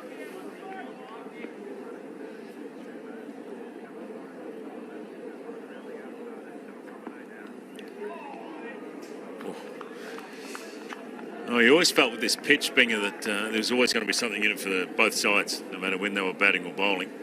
Lights come on. Start to shape a little bit of seam. Nice carry, look at that bounce.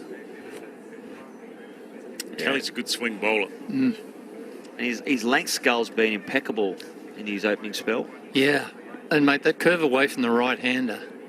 I mean, he strikes at a wicket every 31 balls in List A cricket for WA. Yeah. He gets people out, Matty Kelly. shot. Hit hard.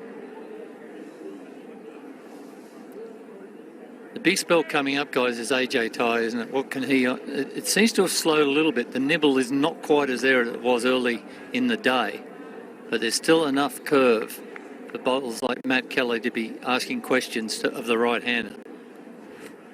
Got Cartwright there. He's had a couple of awkward bounces. Very close to... He's too close, isn't he? Well, is he there for the catch? I think he's there for the catch, but he's also there to stop that little run that Mono Morkel was talking about. No easy singles, but yes, it races across the... It flies the off there. Yeah. Going down, I thought. Crowd won a wicket. So did the Trots across the road. You can hear them in the back room, Skull. I can hear them. Do you ever go to them? Yeah, Gloucester Park? Back in the day. Always first night of the game. And day 4 was always on Rottnest because we were beaten in 3. It's always good going to the West.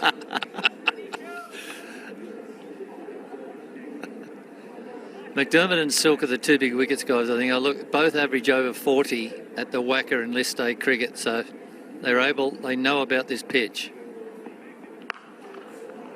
Oh, in the gap. It was just about a little bit of width, but it was over pitched from Kelly. That's what'll annoy him because he's got the 3 slips. He want to throw it up there to get it shaping, but that was just in the slot there for Jordan Silk. You put that away all the time. Beautiful square at the wicket player, isn't he, Jordan Silk?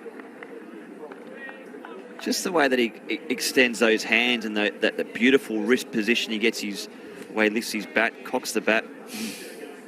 Very, very good.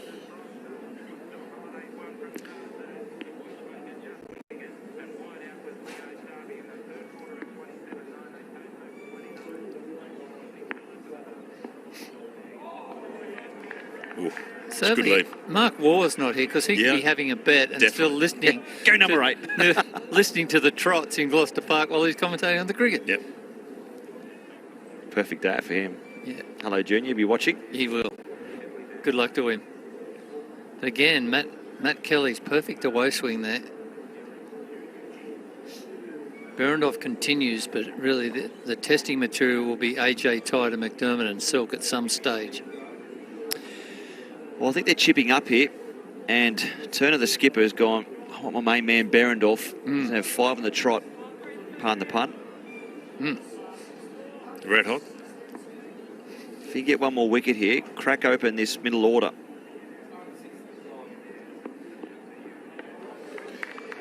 Well, Ashton Turner knows to win the game, you're going to have to bowl them out. You're not going to hold back the run rate here. So you've got to make sure your best bowlers, your top 3, bowl at least 10. You've got to make sure that you give them the opportunities to get early wickets.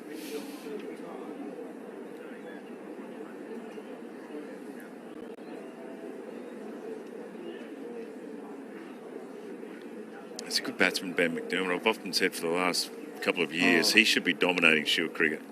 Amazing technique.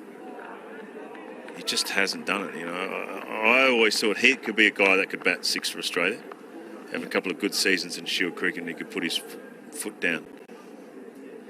I see him bat all the time. I think, oh, how's this guy not scoring 800, 900 runs every season? Techers. I mean, as good a technique as there is in our game. Yep. But he's managed short form appearances. He's managed to get run out a few times, play in. He gets out silly, doesn't he? Yeah, his shot selection has been poor, but so much talent. That's a great shot. Off the back foot, punching. Races away here at the WACA. Value for shots.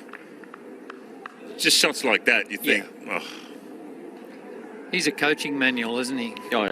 At his best. I mean, look at the head position, the punch, the open face. Straight out of the textbook. And just the timing as well. You know, we've seen some of the best batsmen that have played for Australia. Damien Martin springs to mind. Just didn't try to overhit the ball. Just perfect timing. Well, it's one of the beauties of the WACA ground. And, you know, the bounce is good and the outfield's quick. Rocks onto the back foot. He's got all the shots. Front foot, back foot. That's just no risk, just hitting the ball, seeing the ball. And that's the thing with him. He teases us with this sort of cricket. yet will somehow play a false shot when you don't expect it, or get run out. So this is the key for him in this position now, to go on with it and match Ashton Turner's 100. So you reckon it's that mental strength then that potentially could be, or maybe trying to look too far ahead? Yeah. I think it's sometimes just a shot selection. He just doesn't probably think, it's more instinct. You can't. I don't think you can go and have an innings without thinking about it too much. You can't just sort of go, oh, well, just let instinct go on. You know, there are times in your innings where you got to just ease it back a bit because you're just out of nick a little bit. It's like you're bowling. You know, you struggle. You got to make those little slight adjustments to get yourself back into it. Got to find that rhythm. Yeah, during the game. Is that the winner? There's no smiles, I think. Lance Armstrong got the yellow jacket on. But I think on Ben McDermott, it's a lack of cricket and savvy. And I mean, cricket's in his blood, son of Craig. You'd think that he would have a lot of nous, but a lot of the times he's disappointed himself by choosing wrong options. Run-outs. Well, the good thing for him is he's still young. Yeah. And he's learnt so much, and days like this, experience, if he can go and get a big 100 here. Oh, yeah. Won't do him any harm whatsoever. 9 overs done. 2 for 47. Kelly, will he continue?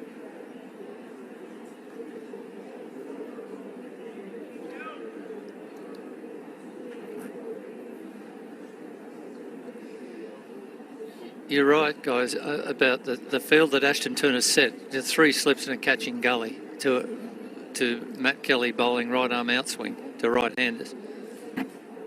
They're searching for this. They know how big this next wicket is.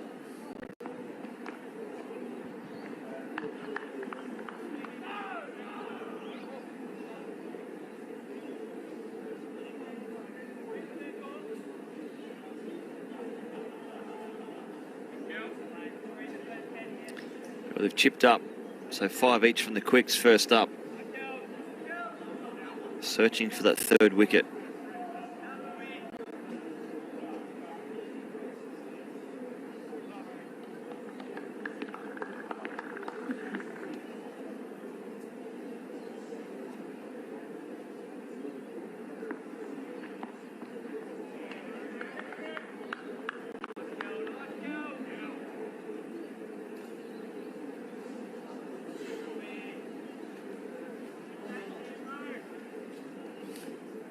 Pretty calm under pressure is Jordan Silk, experienced campaigner.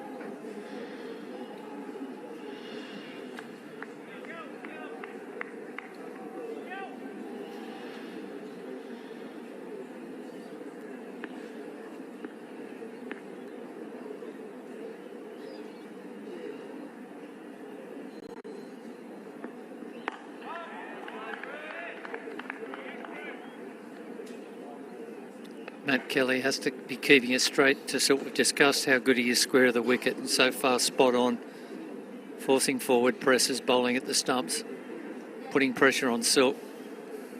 Another thing too that Matt Kelly can do, he's so close to stumps, which is brilliant. Heard Morné Morkel mention about his run-up, and I agree 100% that it's really important to get as nice as close to the stumps as possible. What he can do is just change the angle of his run-up occasionally. So create that natural angle without changing your action. So instead of his front foot landing inside what is the wide line indicator, that blue line, potentially come maybe about a metre to his left at the top of his run-up, and then just angle in and land a foot also towards that wide line Yorker. Just creates a different angle. Doing some Ks, it's Magpie. Yeah. Thinks he's AFL. Collingwood. Running around the ground.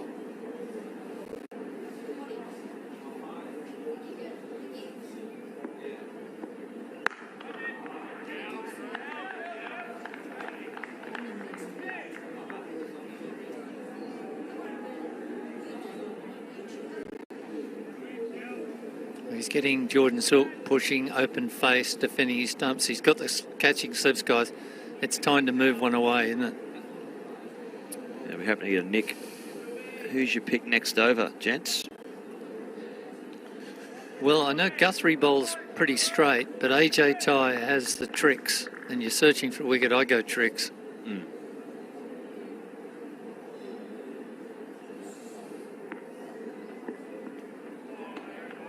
Oh, there it was. Just the temper. Very well bowled, Matty Kelly. Yeah, good lead. Well played, well bowled. 10 overs done, 2 for 48. By comparison, WA were 3 for 26. And there's still enough there. I think you've got to get the quicks in there, and AJ Tye, I'm with you.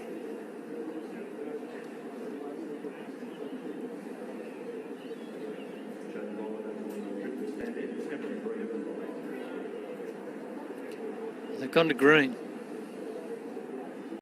I forgot about Cameron Green. Yeah. I never know when if he's fit or he's not, or how many overs is he allowed to bowl, or... Yeah, of course, Cameron Green.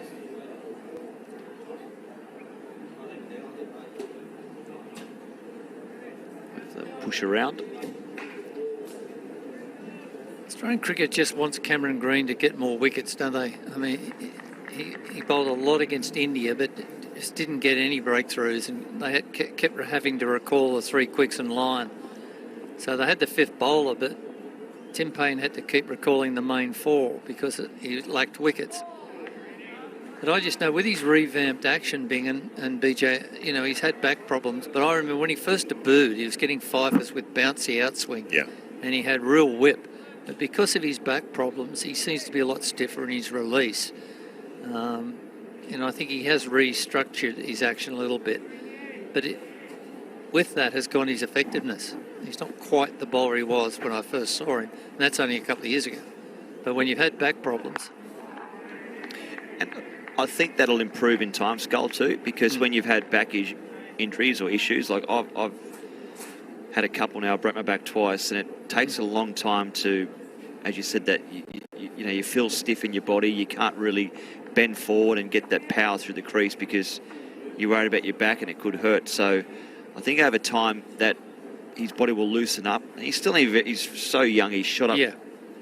He's very, very tall, and that generally happens. Even if he didn't play cricket, chance of having a sore back's probably up there anyway. But yeah.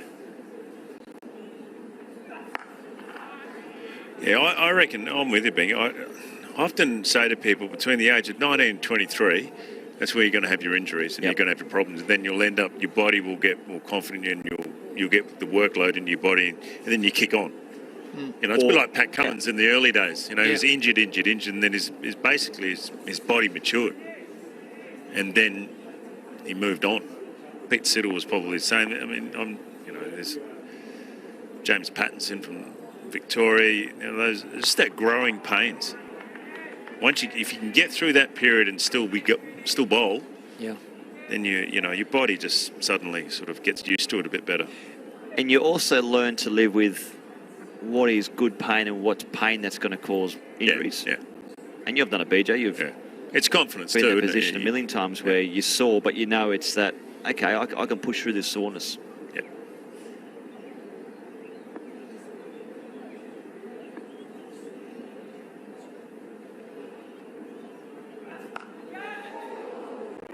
Flies away over the top. He gave it a little bit more, Cameron Green. Bit of extra pace and bounce, but it was just enough for McDermott. That's the one thing with Ben McDermott, is the pace and bounce don't worry him. It's more about if you get it in the channel. That was a super shot, wasn't it? So well timed. And this is what Ben McDermott, as we've discussed, boys, he offers so much. But the winning of the game is on his bat. Yep. He's seeing him like a football.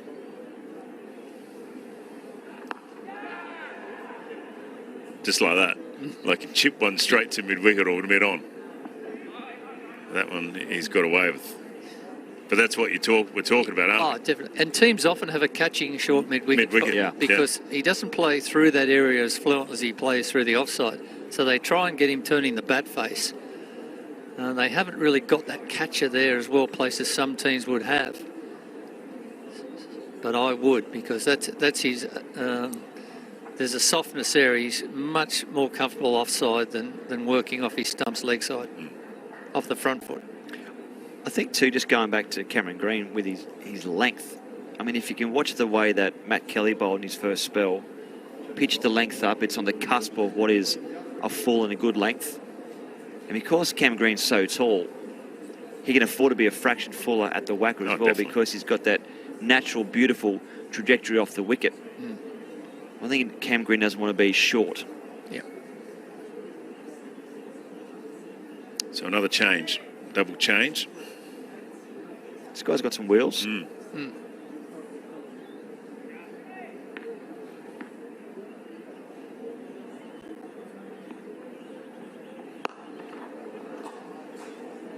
Starts with a boundary and a full toss.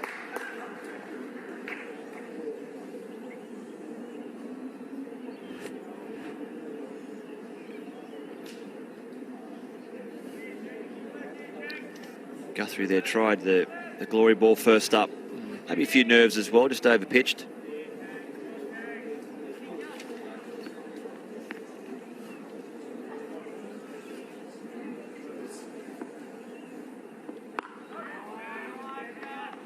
There's a little bit of Mitchell Johnson in his action. Yeah. Guthrie, trying to work out where it is. Maybe it's that last step. He's he's not tall, but he gets pace from his run up, and he just pulls that action away a little bit. If he can keep that right arm a bit more up higher and snap down that right arm, he's going to get that beautiful shape, and he'll get more pace off the wicket as well. His career economy rate in List A is under 5, so he'll be disappointed with that first ball, because his straightness is the platform he builds on, as you say, Bing, and it's whippy, the action, isn't it? But that first ball has got him under pressure. He's conceded 4, but he's got the radar going now, so he has a role to play. He's got to keep things tight, because there's people like AJ Taylor to bowl again who'll bowl wicket-taking balls. So they can't afford for Liam Guthrie to leak easy boundaries. You can bring the ball back into the right-handed batsman. One that holds the line will get the nick.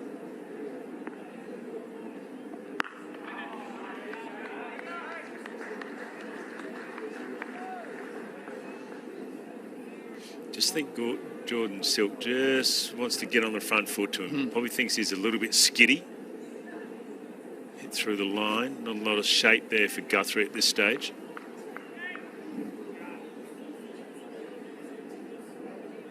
It's always the way with the whacker bowlers, isn't it? They're either 6'5" or 5'6".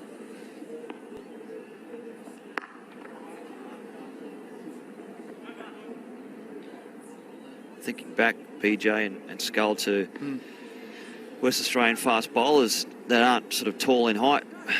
Duncan Spencer had good pace. Frightening.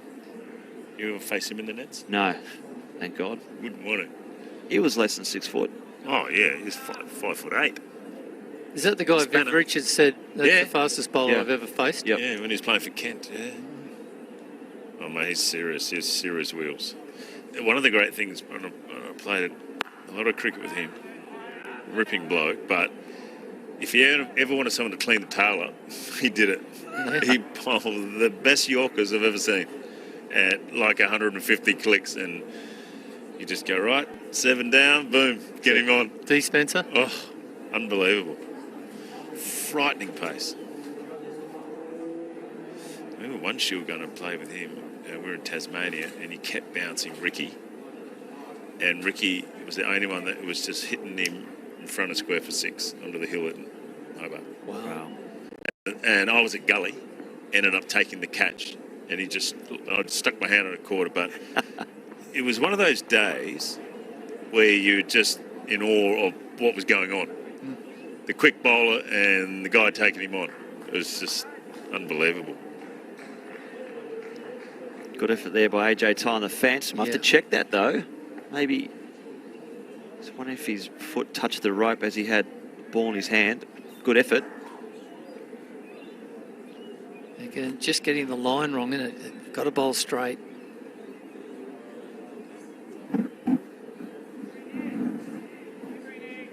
Oh. I think he's okay.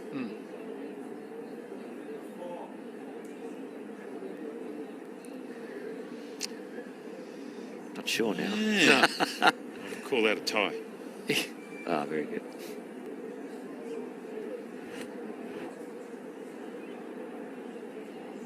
Well, his leg lifts, which is good because Second print, I think. no, that's okay, I reckon.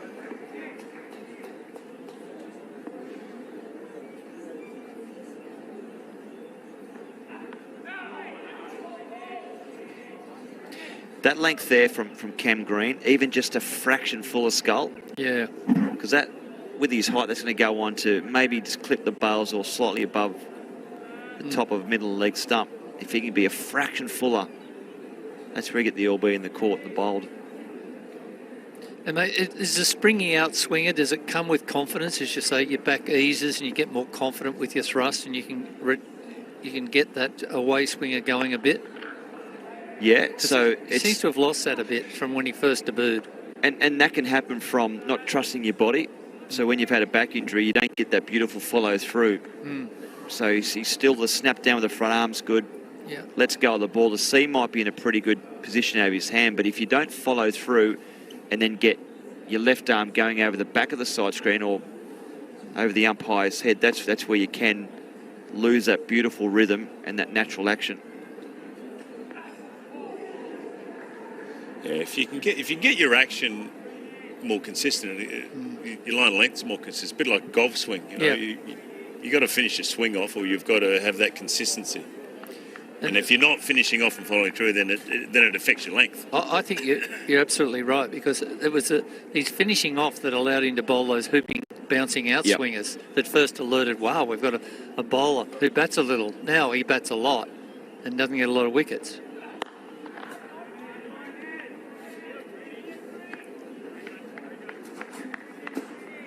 His action looks good though, looks sound. Yep. There's not a lot going on.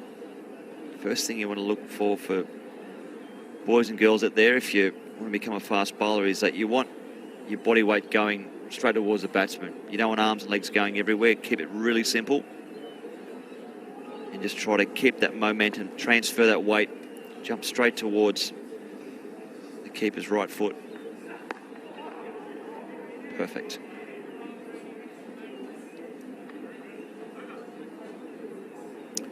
$13 done. And the Tigers 2 for 63.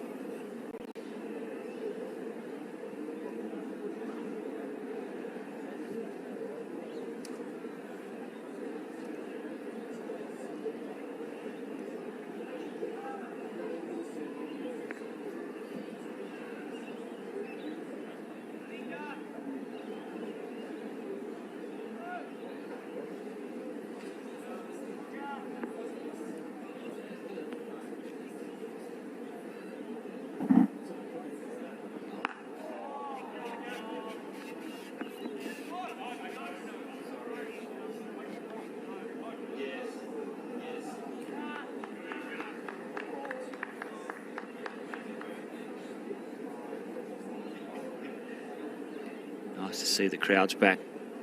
Limited, but great. I think they've always been over there.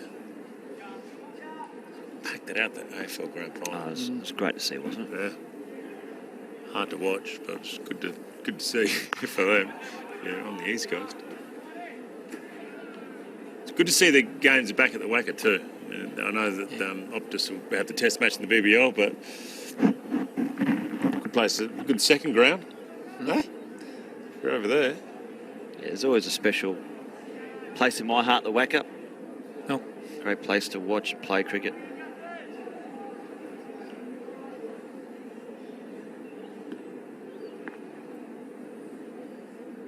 There we go.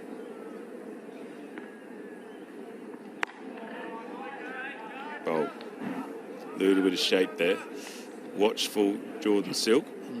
He hasn't a lot of balls back-to-back, has he, Jordan Silk? He generally gets one or two at the end of the over, but hasn't really had that rhythm of facing a whole over to himself. So he's faced 18 deliveries now, so he's in to convert this 13 into a big score.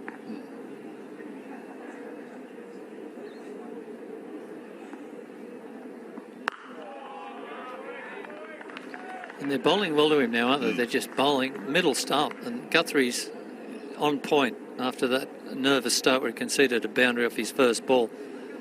But Jordan Silk's sweating on any width, any angle to allow him to work through square leg or anything wide of off stump. He'll hit it for 4. They're disallowing those balls. Just wondering if you go upstairs here. Just try Guthrie.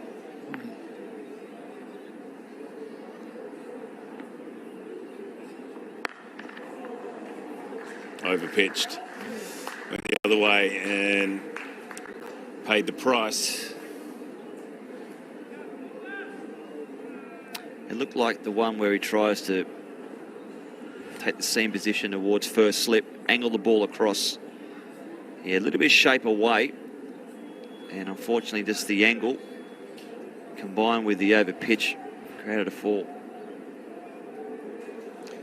It's annoying too, because you start the over and you go 5 balls, bowl well, or 4 balls, you bowl well, and then you just give it away at the end. That's frustrating.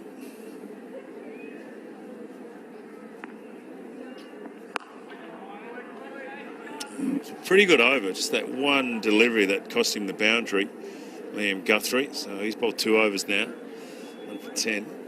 The Tigers 2 for 68 after 14. Good partnership is now between McDermott and Jordan Silk. Walker's jumped in the chair, big fella. Who's your money on? Who's your money on? Not the trots, but this game. Well, I think it's important that one of these two, go on and take the game deep and bat till the end there. Both are, like you said, is forming now a good partnership here and looking set. And it'll be nice to see one of them go all the way.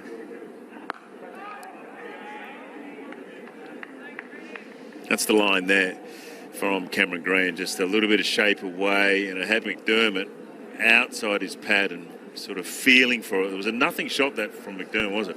I mean, he wasn't going to get a run. It was there to leave, and he just hung the bat out on it, and that's what Cameron Green would want. Just a nice little, that one there, and then Nick caught behind. That's where McDermott's got to be a bit better. He's either committed to let it go or play a decent shot at it. Didn't need to play that. And as a McDermott supporter, I don't like to see the dot balls mount against him, because I know that there could be a full shot just around the corner, and that's what cost him a much better record than he has. And he has an imposing record, and he averages over 40 at the whacker in this day. So he knows how to bat on this pitch. He's just got to lower that full shot percentage. And dot balls are building. I mean, he needs to get out here. Well, that's the thing with it. I mean, with Jordan Silk at the other end and Ben McDermott, they're not working the ball around enough. Because WA bowling well, and yes, you might get that odd boundary ball, but they've got to be working it around. They don't want to get bogged down, and that's what brings that false shot. Got to try and work that ball, drop and run, work it down to third man. They've got to keep rotating the strike. Yep. And Ashton Turner's put himself in that catching mid-wicket position. So he knows that there's a chance McDermott may have to work through that area.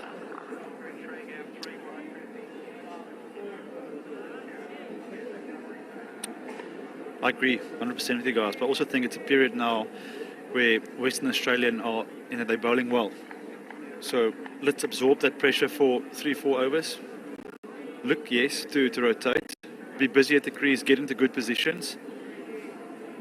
But the last thing you want is a soft wicket.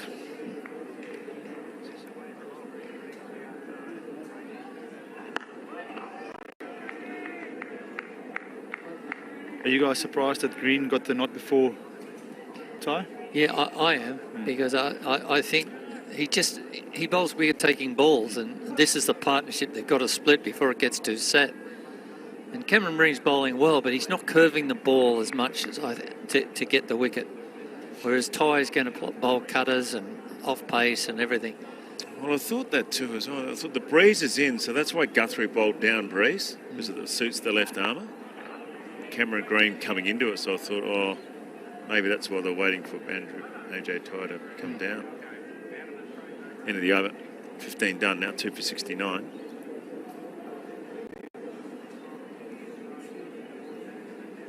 if you've got two left armers, you're probably more suited to come from the Lily Marsh end or the river end, because the breeze comes from left to right over your left shoulder. It allows that one to sort of swing back in. That's why Guthrie, that's where he was bowling, that's where Berendorf will bowl. So you have those two guys, and then you've got your right-handers coming around the bend. Oh.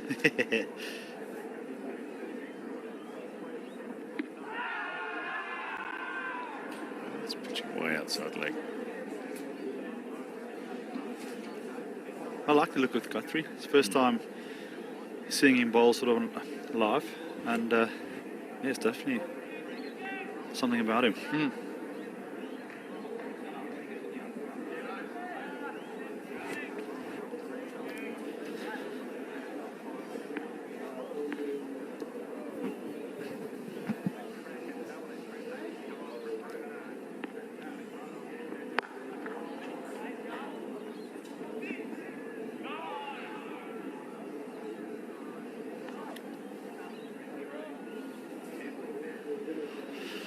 I suppose scoring boundaries today wasn't easy, but I think with scoring chasing a total, the fact that there's one sort of shorter boundary, that would give you a peace of mind. If in case we need to step up the run rate, you can always attack, the shorter boundary. So that's why I wouldn't mind so much, about dot balls. Got hold of that in front of square. Beautifully picked up. Doesn't have to be that short at the whacker, because it sits up beautifully. And that's to the short boundary too, isn't it? Yeah. So you've got to make those bounces count. And this just gave Ben McDermott enough width to get behind it. He's not going to miss out on those. No. Knew where the square leg was and just found it to his left.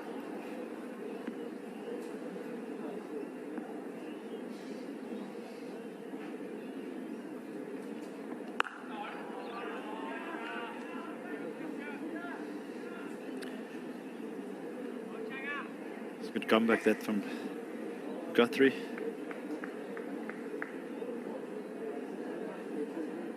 A few bugs over there, isn't there? Near the Arrogard skull. Yeah. Are there bugs? Are they bugs? Flies. The little midget flies. Yeah. It's a bit humid. The forecast was 32. Yeah. That's up there.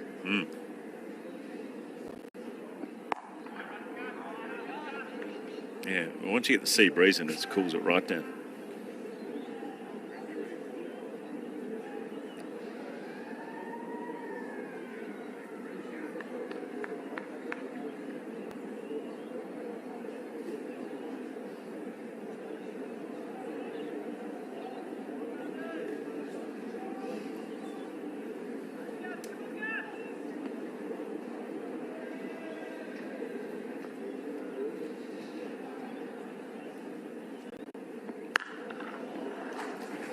Shot.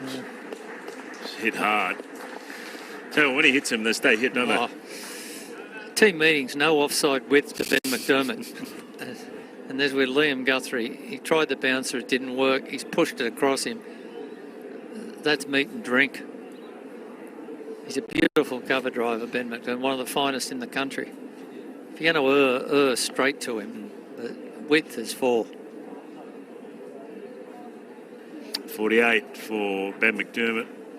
He's already got 306 50s in this comp. Yeah, he converts. Yeah.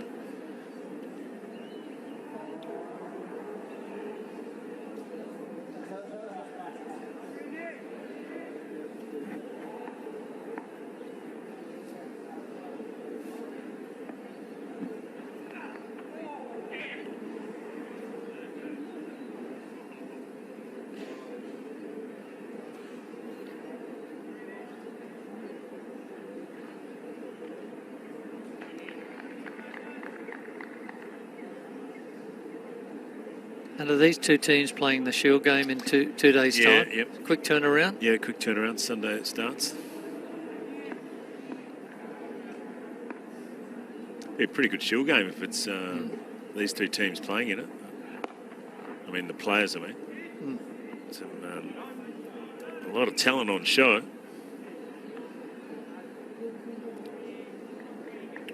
if Pukowski's out and Marcus Harris is the number 5 still open, Ben McDermott will try and put his hand up if he could get shield runs on top of runs here today.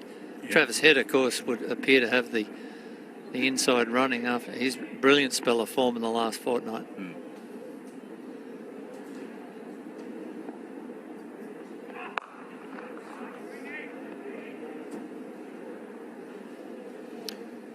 Well, it's always the question mark. It has been like that for the last 3 or 4 years. You know, the top 6 has never been settled in Australian cricket. No. It's always an opening spot available, or a 5 or a 6. No one's really jumped on it. I think Cameron Green would last the whole summer. Definitely. Got enough potential there. Matthew Wade, sort of around there. And you're right, Pukowski not there. So, yeah, I don't know if Pukowski would have started anyway. Not a boundary. Beautiful cover drive. So, Tigers looking good. McDermott, 7th, 50 in this competition to go with those 300s. He's going to have to do an Ashton Turner, I reckon, if they want to win this game, the Tigers, and that's really what he should be thinking about anyway, for his own personal development. Getting out 50, getting 60 or 70 and getting out is not good. Ball not moving much, width, front foot, one of the best cover drivers in our game. Got to be ruthless.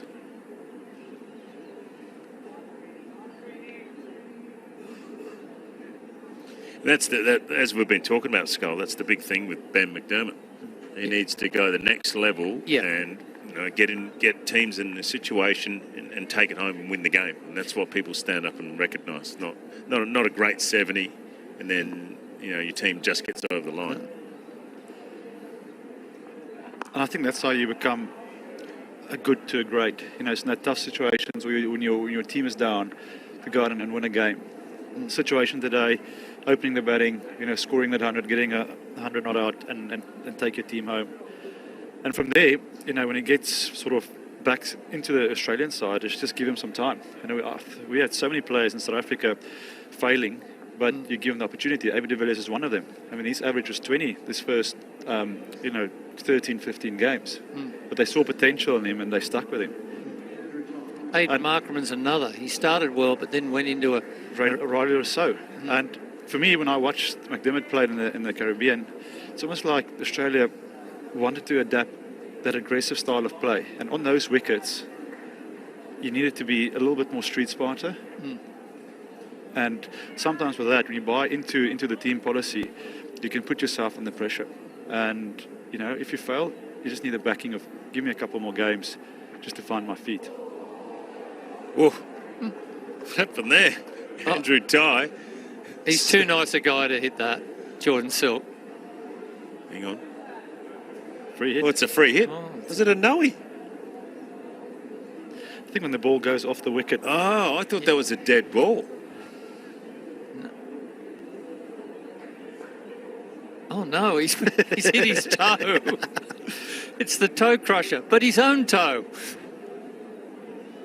Oh, gee, that's awkward. First ball. I think I'll try this a little short of a length.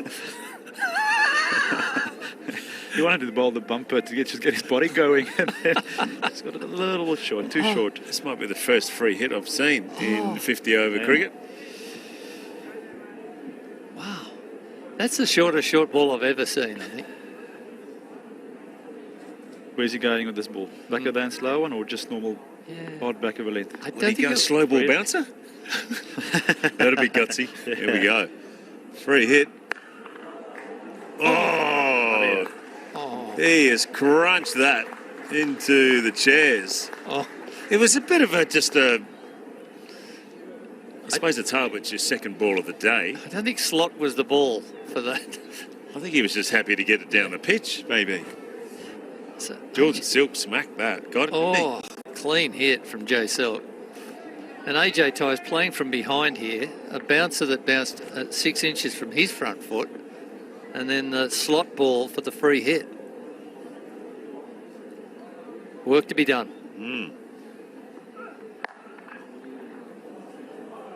More runs. They're coming nicely for the Tigers. And guys, I think that's why AJ Tye has been held back, because he concedes runs in searching for wickets, whereas Guthrie is seen as a tighter bowler and Green's keeping it reasonably tight. But I think Ashton Turner's decided to roll the dice. We need a wicket. Try things, AJ. Hasn't worked out yet, but he's only a couple of balls into his over, a few balls into his over.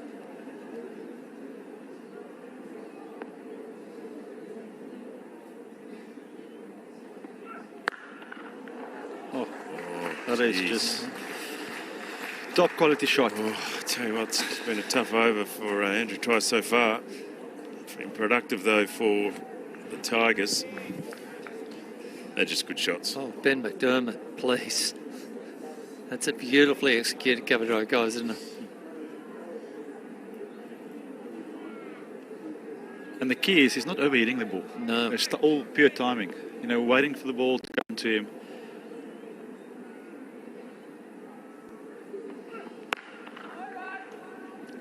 Oh. Ball suddenly moving less, fellas, isn't it, for the Western Warriors?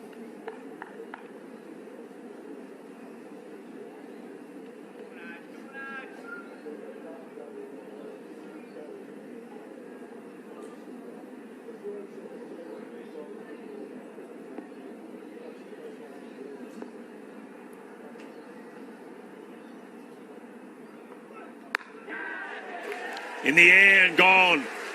Exactly what we talked about with Ben McDermott. And Andrew Tye gets a wicket with a bit of relief there. But McDermott will be shaking his head as he walks off. Just made the 50, striking the ball really well. And all of a sudden he's out. And it's hamstrung his whole career. This is why, but it wasn't quite there for the drive. Andrew Tye, who can hold the ball up a little bit, holds it back. McDermott committed, wasn't there, still went through with the shot. Short held well at deep gully, and that's a vital breakthrough. McDermott, so much good work, undone by poor shot selection. 3 down for the Tigers now. Now, Turner would be telling the boys that this is a sort of surface where they can quickly go bang, bang. And, yeah, so they definitely know if there's a golden opportunity with a new batter walking in here. If they get it right, you know, they can. All right, we'll take a break as the players do. 3 down, the Tigers.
So, Tasmania, 3 for 100 here at the Wacker ground.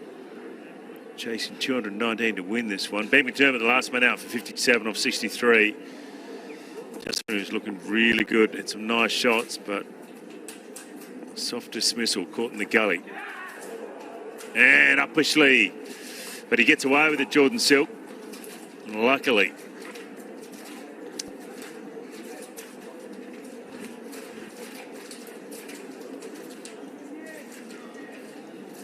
Got away with it, BJ, but no width to Jordan Silk. That's the mantra. You just can't give him. He's so good there. So Cameron Green's got to get it fuller. Get him pushing down the line.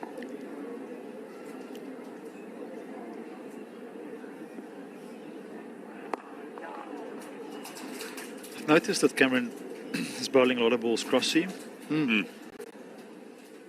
Why is that, you reckon? Talk us through cross seam. I don't know much about it. Well, different sort of pace. You know, the ball will land sometimes on the shiny side and skid through. Yep. At times we'll hit the seam and stop slightly. Doesn't it stuff the shiner? Maybe they're trying to get the ball slightly softer, trying to scuff it up a little bit to hopefully get it to reverse. But I mean, you would know the conditions better than me.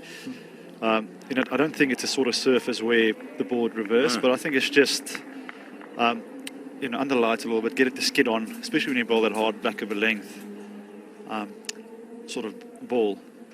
It can rush you a little bit more. BJ, Yeah, no, I get that. BJ bowled a lot of cross seam, but he was actually trying to bowl an in-swing. Yeah.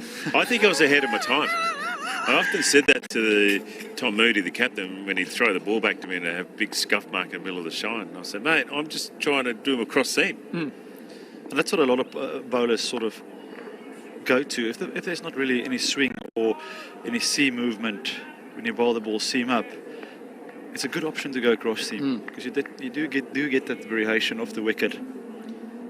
They use it on slower wickets a lot, don't they? I've seen it at the SCG. They go cross seam for it to hold in the wicket as much as they can make it do. And short of a length, cross seam. But it's almost a new phenomenon. I come from the 70s. Nobody really bowled it. Yeah, I agree. It's only 50 years ago. Yeah. Were they reversing it then? Only the cars.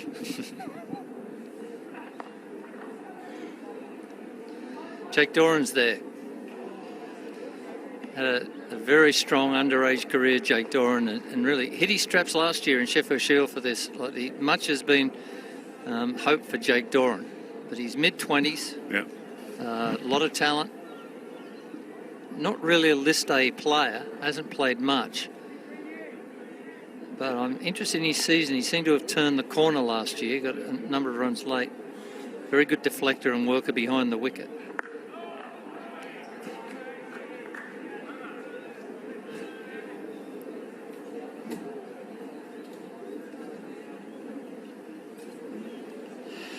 That partnership between McDermott and Silk, 78.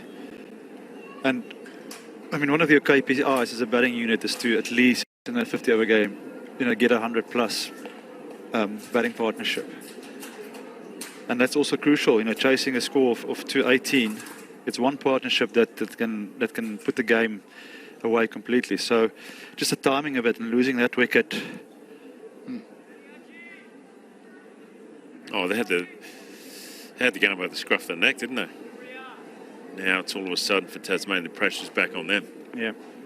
Yep, WA have obviously got to take wickets, but that was a big partnership breaker, that.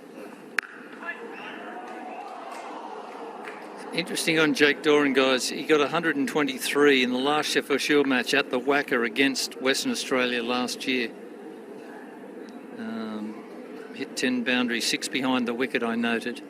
So he's got recent form at the ground. He took him for 100 in the last first-class game. So they know what he's about, Jake Doran. He's very much a deflector and a worker backward at point. The next stage of his career is to hit proactively down the ground.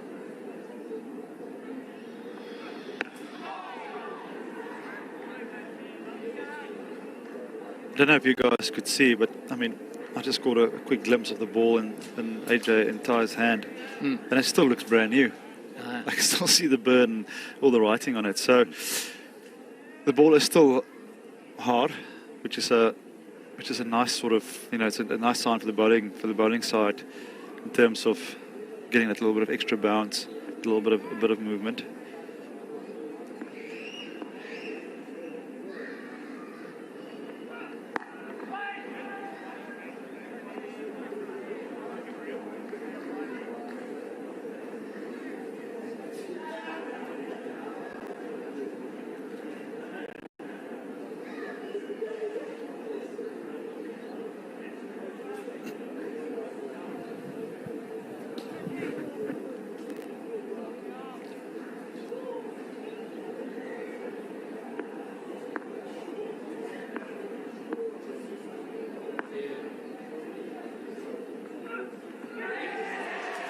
Oh, good delivery.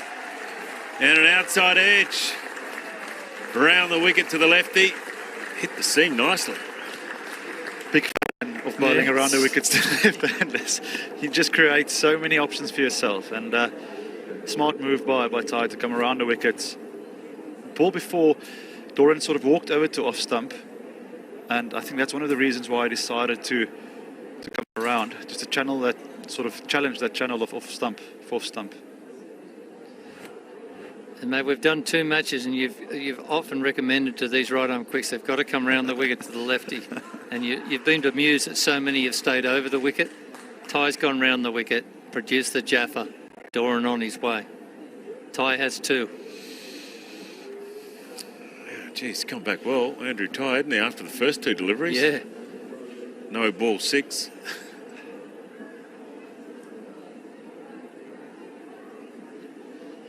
But that's what he does, isn't he? He gets people out, Andrew Ty, and he tries things. He goes cross seam, he comes around the wicket, the lefty. He saw, as you said, Mornay, he saw Doran's movement. He said, yeah, I'm just going to bowl 7th or 8th stump, knowing you're at 5th and 6th. So clever stuff from Ty. Bo Webster comes in. Pressure's on. The captain's still there.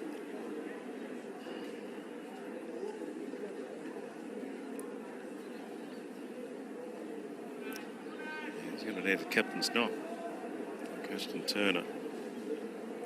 Interesting what tactics Andrew Ty, who's only medium pace. They like to liven Bo Webster up with a bit of short stuff early. See what he does. Ooh. Spot on, Skull.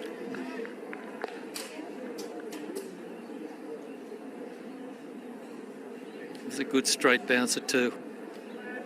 Or a good straight shorty.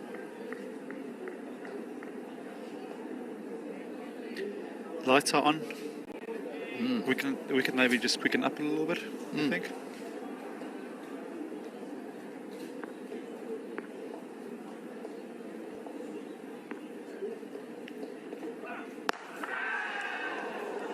Oh, just short of mid on. It was way outside the off stump. Pull it in that area. Andrew Ty. His first 5 balls went for 14. 2 for none. Off the last 5. Oh.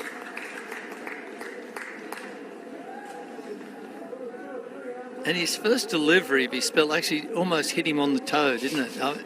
And from that start, he's produced 2 pearlers, and he's turned the game in his team's favour.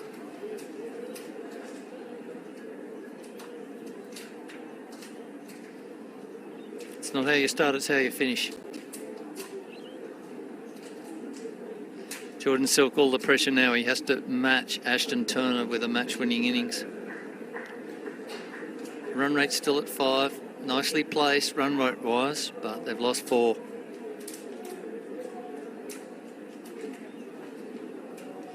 I like this move, bringing Matt Kelly back. He bowled beautifully in that first spell. Well, this is where the game is. There's the next couple of wickets, sets it right up.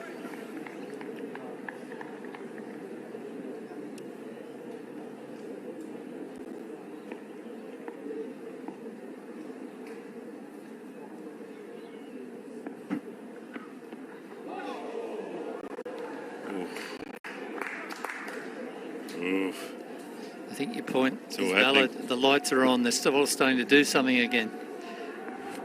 Always after a wicket, it's not easy to restart. And the lights are on, the ball is nipping, moving. And with this man coming in sort of close to the stumps with that angle, he's going to be a handful.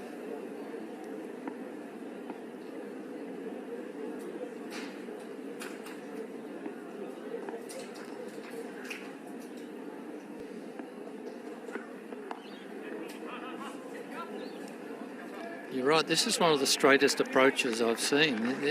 He's basically brushing the umpire's left shoulder, isn't he? He's that tight to the stumps, Matthew Kelly. And that in itself is like it's a skill. Because as a bowler, with your bowling hand, you know, almost like to feel that you're going to hit the stumps.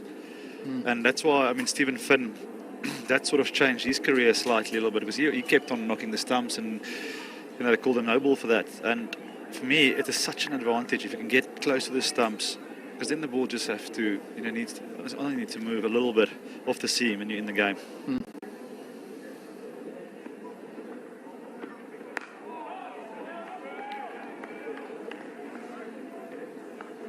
The great Richard Hadley modelled himself on Dennis Lilly, the huge leap, bowled middle of the crease. Then he realised how much that huge leap took away a lot of his thrust through the crease.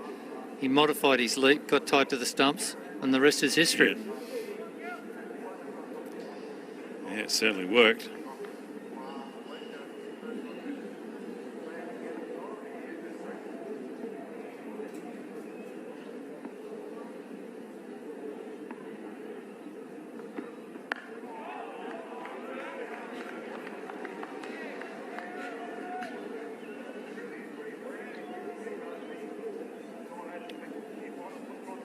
Talking fast bowlers, Mono, why did Alan Donald only debut at 26 in Test cricket? That's a late starter for a quick. Was he a late developer, AD? I wouldn't say so. Scott, to be honest, I don't have an answer for you. That's all right. It's a random question, but I'm interested. I thought because he was so good, why didn't he play sooner?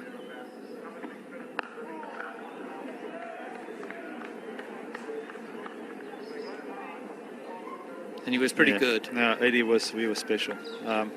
Beautiful runner. You know, also the privilege of him being a bowling coach for South Africa and working with him for a long sort of period from academy and, you know, with the national team, and yeah, he was just an awesome guy to share stories with, and very good bowling coach. Stain or Donald? Stanky. Yeah. Any day. Stinky.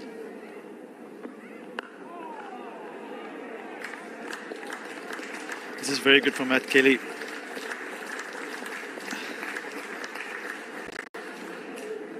Well, this tandem's working at Matt Kelly with his straightness, his good trajectory, and Ty bowls wicket-taking deliveries.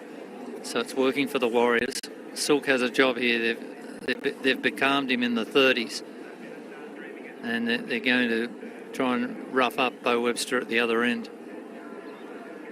So problems for the Tasmanians. They've got to get themselves out of this slight jam they're in.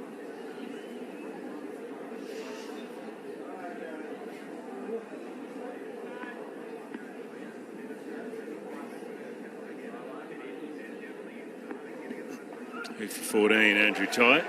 Inside edge? No.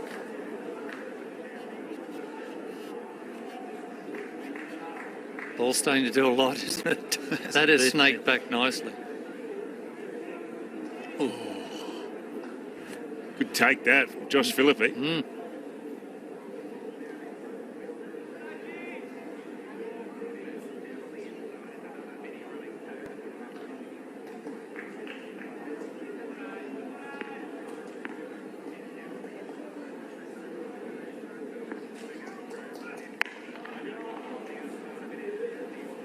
Through the offside, just over-pitched by Andrew Ty.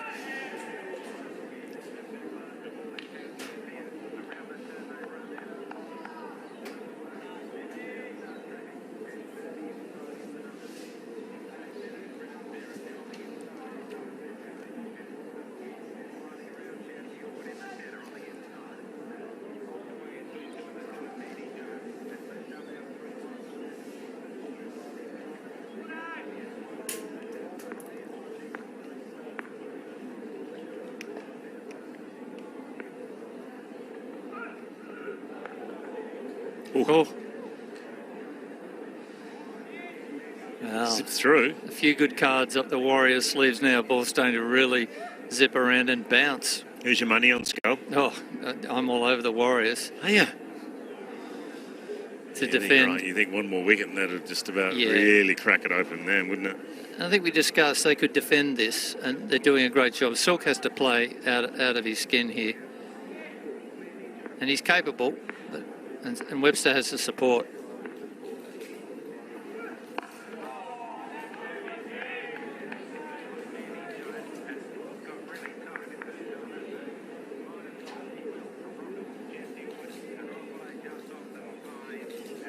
Really hear the trots in the background going, wouldn't that annoy me if I was out there playing? Some players would probably really like it.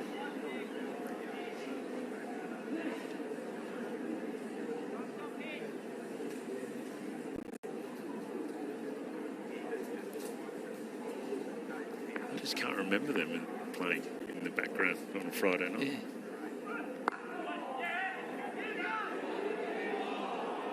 Oh, good single.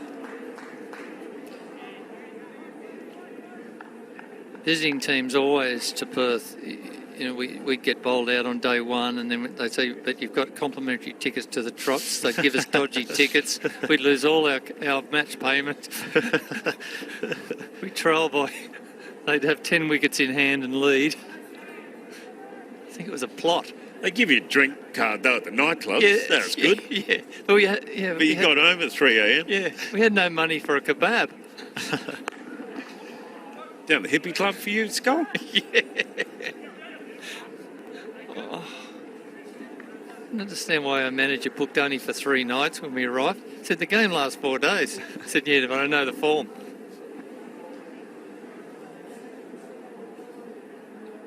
End of the over, 22 gone, 4 for 113. Adam Peacock's jumping in the chair. You leaving, Kerry? Yep, give me the thumbs up. Yep, Kerry's going.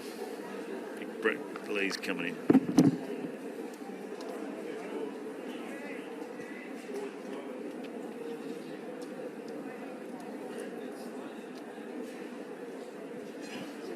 Thank you, BJ. Matt Kelly. Been good with the ball so far, and this is potentially a game-defining partnership. Silk and Webster. And it was nearly over right then, Morné Morkel. Hello. Welcome back, gents. The ball is just nipping a little bit under the lights. Did you guys find that when you played under lights in Perth, that you would get a little bit more through the air when the sun went down? Or The games we played was just a normal good cricket wicket. You know, there's no real difference between batting and bowling first. There's just a team that could do the basics well or better than others.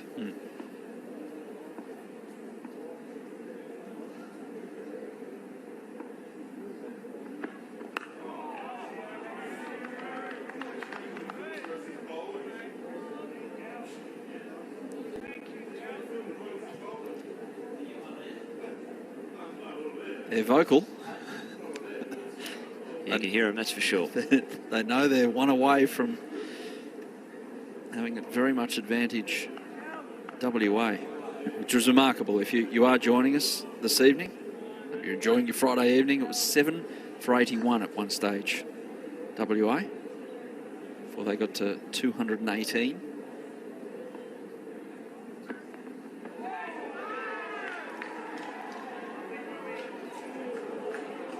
Oh, Late call. Bo Webster's 6'5". that's a harsh call.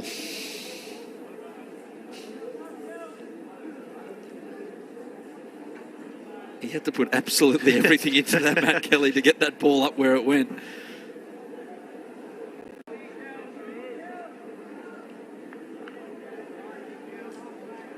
Looking at the radar, looks like we've dodged a couple of nasty clouds, thankfully. Oh, that's a good shot. And Webster's away.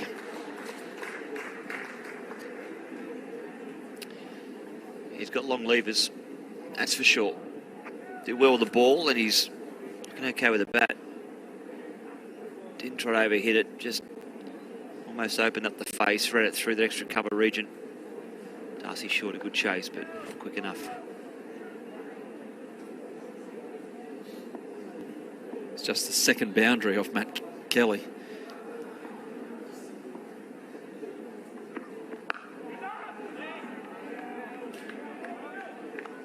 His length's been impeccable tonight, hasn't it, Matt Kelly? To me, he's probably the pick of the bowlers so far, even though he's only got one wicket. He's created enough chances. He's put the balls. He's only ever been hurt when he's either bowled too short or pitch your ball up too far, but often 9 times out of 10, he's on that perfect length.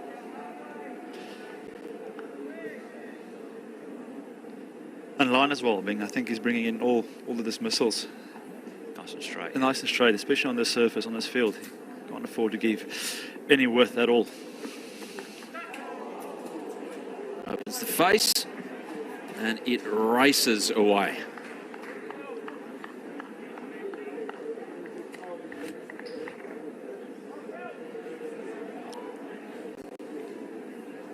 Neat little shot.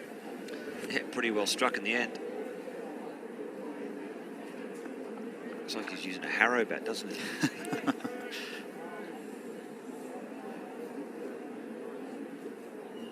That would definitely be a long blade, long handle. Still looks like a tooth. Yeah.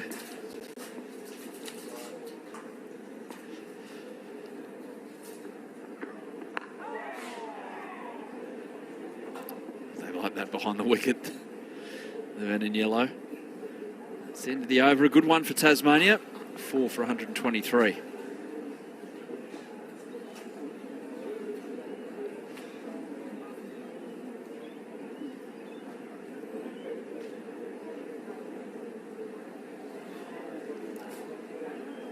Ben Stokes in the nets on social media. Yeah, I was reading that. Interesting. Exciting. I mentioned it earlier to you, Brett, when Morno, you were in here in commentary. He wouldn't be doing that if we weren't going to see him for 6 months. I won't be surprised. AJ Ty continues.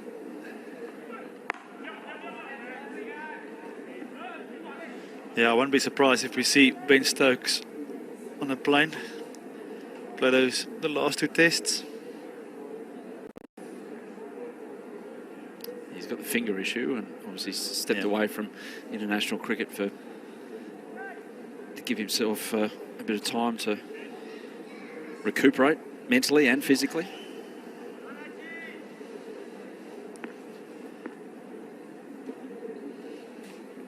Now there's a kid who's had a sugar hit. He's had dessert and dinner.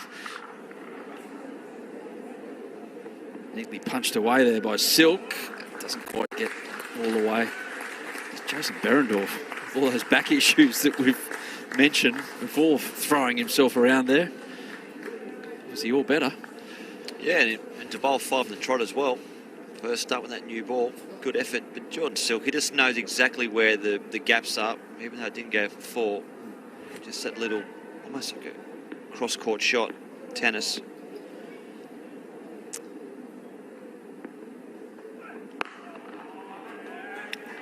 He's that father and guardian's got a job ahead for himself in the next 20 overs or so.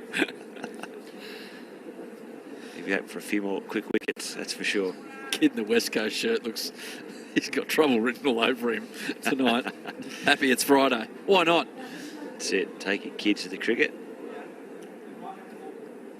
Or watch the Fox cricket, of course.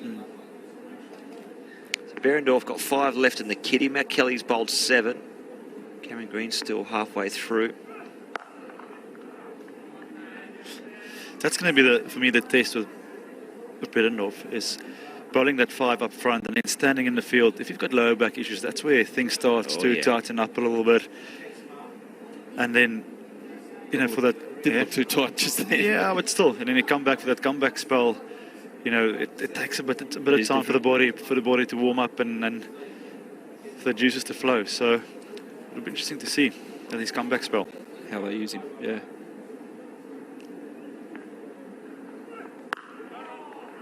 Yeah, I think it'll probably be a couple of spells. Maybe one through this middle period, then a couple at the death if needed. I'd say Tasmania used Riley Meredith, but perhaps on reflection at 7 for 81 wasn't the way to go. They saved him for the near death. They saved him too long, in my opinion. I reckon that was the only thing that you'd say from a captaincy point of view. You would have liked Silky maybe to bring him back a little bit earlier. I could understand the reason why he held him back to an extent, you know, trying to sort of think of the bigger picture, but, you know, the bigger picture will only happen if they keep batting and keep going through. The over 4 for 126. Might be a bowling change. This end after that was AJ Ty's 4th. Might keep going. Might be a chance now for a spell for Guthrie. Do you guys reckon a little bit of pace off the ball completely, bring some spin, see if there's anything? Yeah, absolutely. Especially if there's a bit of moisture in the air, maybe. Might be getting a bit of a light dew setting and Just the ball to skid on a little bit. skid on. That's a full-blooded shot, square of the wicket, and it races away for 4. Bo Webster didn't hold anything back just Tell there. you what, he hasn't thrown the kitchen sink, he's thrown the fully integrated fridge, everything. Whole house. The oven. Wow. Look at the bat speed. You hear the snap off the bat. Tell you what, I'm glad I was always at fine leg. Yes, me too. Point, fielding at point, short cover. No thanks.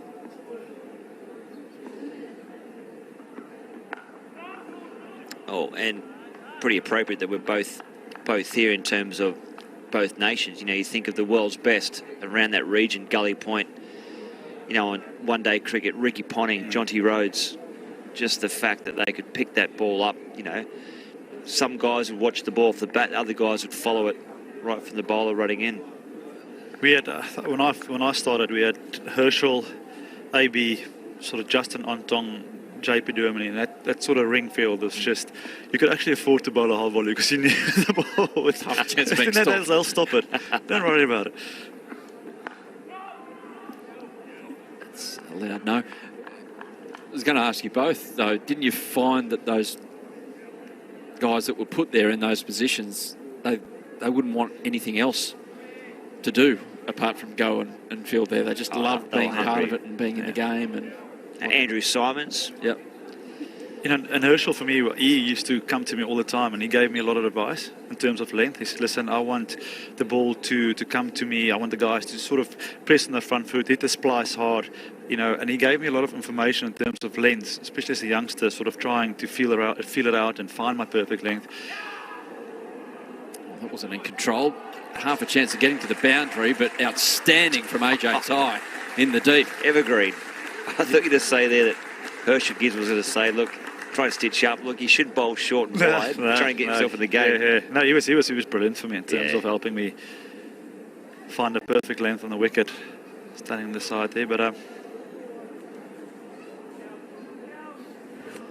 bad for 34 and after an elbow surgery. Yeah, he's in good nick at the moment.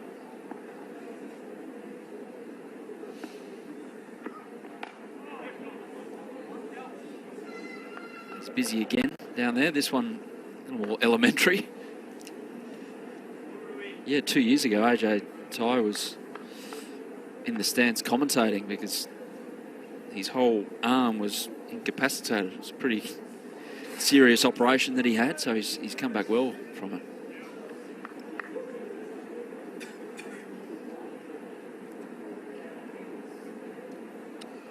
Continuing with Kelly to try to get that breakthrough wicket.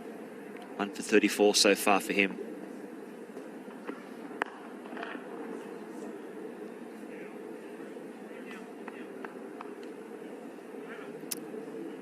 That's the end of the over. It's 4 for 132. So halfway as far as overs go. Target, you can see there on the screen, well over halfway in terms of runs accrued for Tasmania. 219 the target tonight. think someone like a Darcy Short just to sort of pinch a few overs, maybe pace off the ball. He's underrated bowler, in my opinion. It's AJ Tye again.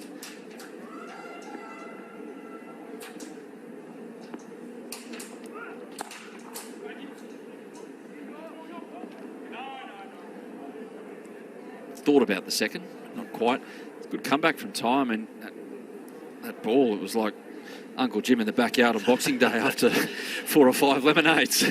Johnny Howard? John Howard in Pakistan. Didn't quite come out of the hand as well as he might have hoped.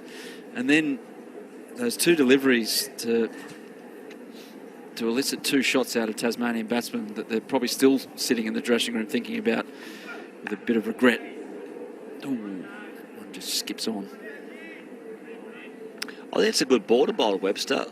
You've got to make sure it's right up there, and it's got to be up around the grill. Anything that's around that Tasmanian sign on his chest will generally go the journey. Gets a lot of bat speed, but if AJ Tye can get the ball a little bit higher around that nose, around the grill, it might be a chance for top edge.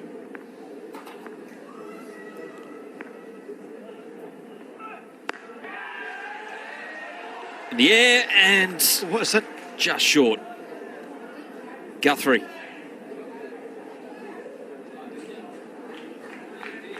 It was close, very close. Just died late. Didn't quite middle it. You're right there, Bing. And even though he's bowling to the short boundary, so we look at see if the ball carries. Just short. Sometimes we lose our short ball bowling to the short boundary. You think, okay, it's just an easy sort of hit for 6, but the batsman still needs to hit it. If you get it the right height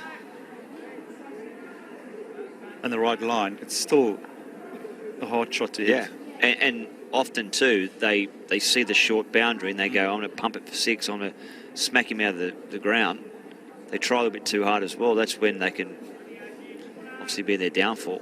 Or, but I would think, okay, the chances of him bouncing me is very slim. So, it's like a bit of a surprise ball. Yep. He has got the slow ball at the back of the hand. He's got the ball that rotates forward. And he's got the one that's just short of a length that Bo Webster picks up and absolutely smashed straight to Guthrie. I did a segment on AJ Tye a couple of years ago in the IPL, and generally when you bowl the cricket ball, the revolution spin back. You get that seam position bowled upright, and you run your fingers down, and that seam rotates backwards as it goes down the wicket, which is the reason why you get your swing. He was the first guy that I ever saw bowl that knuckleball properly with the seam rotating forward, like falling over itself. Oh, once again, more nicks than a shearer. And what happens is you get that drop on the ball. The over. It was a good one, though, from Tye. 4 for 134. That was a big ball for him, the knuckleball. You get a lot of batsmen, wouldn't you? Because playing those big shots and just that drop. How many can do it? Well, the forward rolling knuckleball, I think probably 2 guys in the world now, maybe 3 max, but it's... I've got big hands, but I still struggle to bowl a knuckleball. I never tried it. I can bowl it, but I have to get my fingers in position quite early. Yeah. And at times, I don't mind it if the batsman can pick it up. You still need to. If you land the ball in the right sort of line or length, it's still a hard shot. If I was to bowl a knuckleball, I would have had to put it in the position as I was leaving the hotel.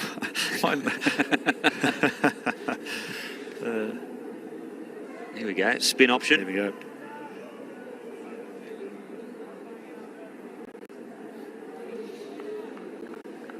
and it is that man you called for, Darcy Short. Might go for a wicket alert too. Okay, calling it.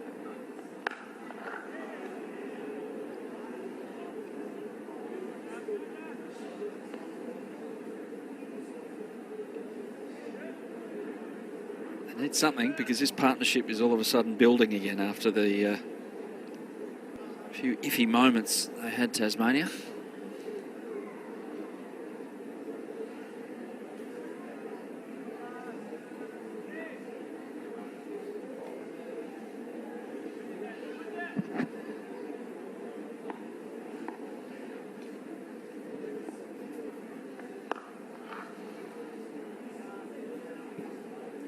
He's got some nice variation. Darcy short.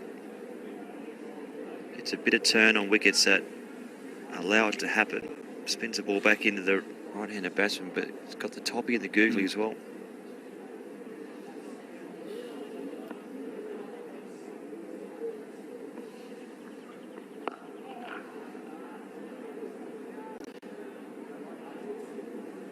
His partnership now to 31.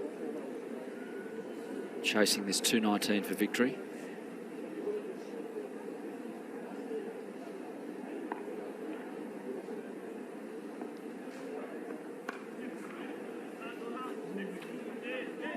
And that one is one to chase, but they'll get a couple off that. It's Tasmania's first game of the competition. They were meant to play in Queensland, of course, but got out of there quick smart when they got a bit of a COVID scare. And there was another one today in Tasmania, and the players over there had to ensure that they weren't at any of the exposure sites from that positive case on the Apple Isle. I suppose the trick, or the last thing you want here is for Tasmania just to, I mean, it's easy enough for them just to hit, rotate, strike and get 6 and over quite easily, you know. So in terms of setting a field, you know, get guys in positions or in the ring. Yeah, make him hit over the top. Hit it over the top, yeah, take a risk.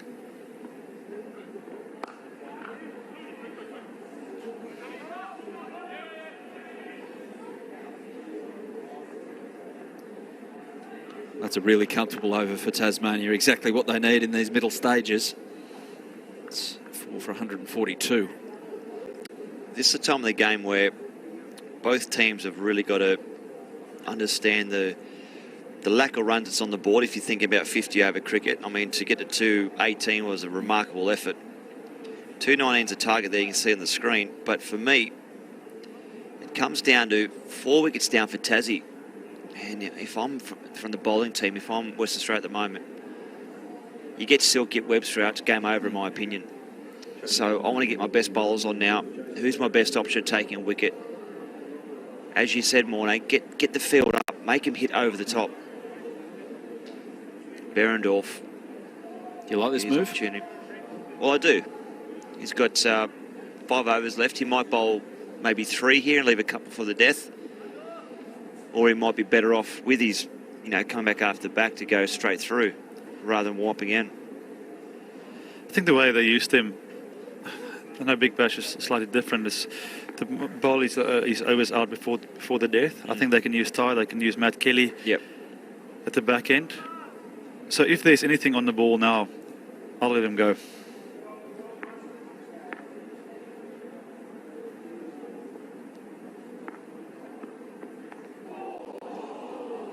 Oh, wrong foots, Philippi, and a much needed boundary. And that's the 50 for Jordan Silk. Well played. Captain's knock. We saw one earlier with Ashton Turner. And if he remains there at the end, you dare say he's celebrating a win. Yeah, potentially 100. Not sure how many times both captains have got hundreds.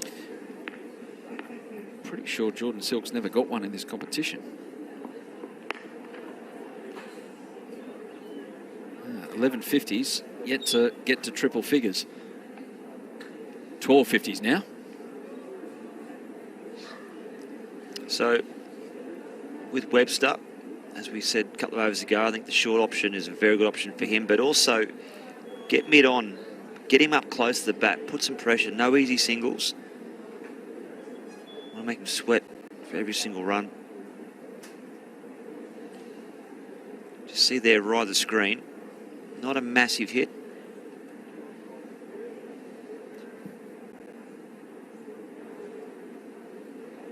You probably get about 3 or 4 head of Angus cattle over there in the corner, a bit of acreage.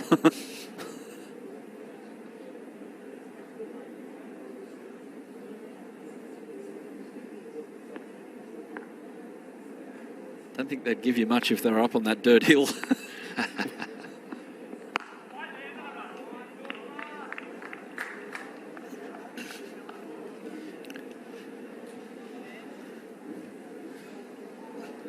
Twinkle, twinkle. Stay with us, buddy. Stay with us. Berendorf's going to break through for you. It's gone. It's gone. Come on.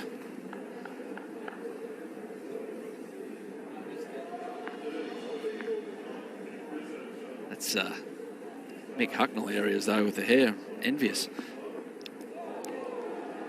Oof. That was another swing that I reckon there was a breeze that blew through point about a second after that shot. Like a wind farm. You would not want to be at short cover when he's batting Webster. His bat speed is phenomenal. I mean, I don't know what he's like at golf, but I reckon he'd be good off the first tee. Like, he would hit the ball 300 plus. In what direction, I'm not sure. Doesn't matter. Kenny has a go at this one and guides it through. Just the single.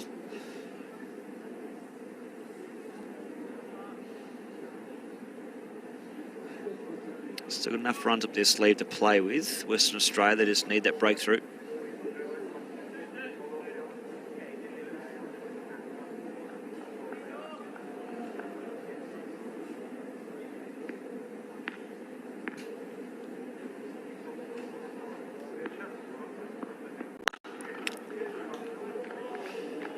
IPL final tonight, a little bit later tonight.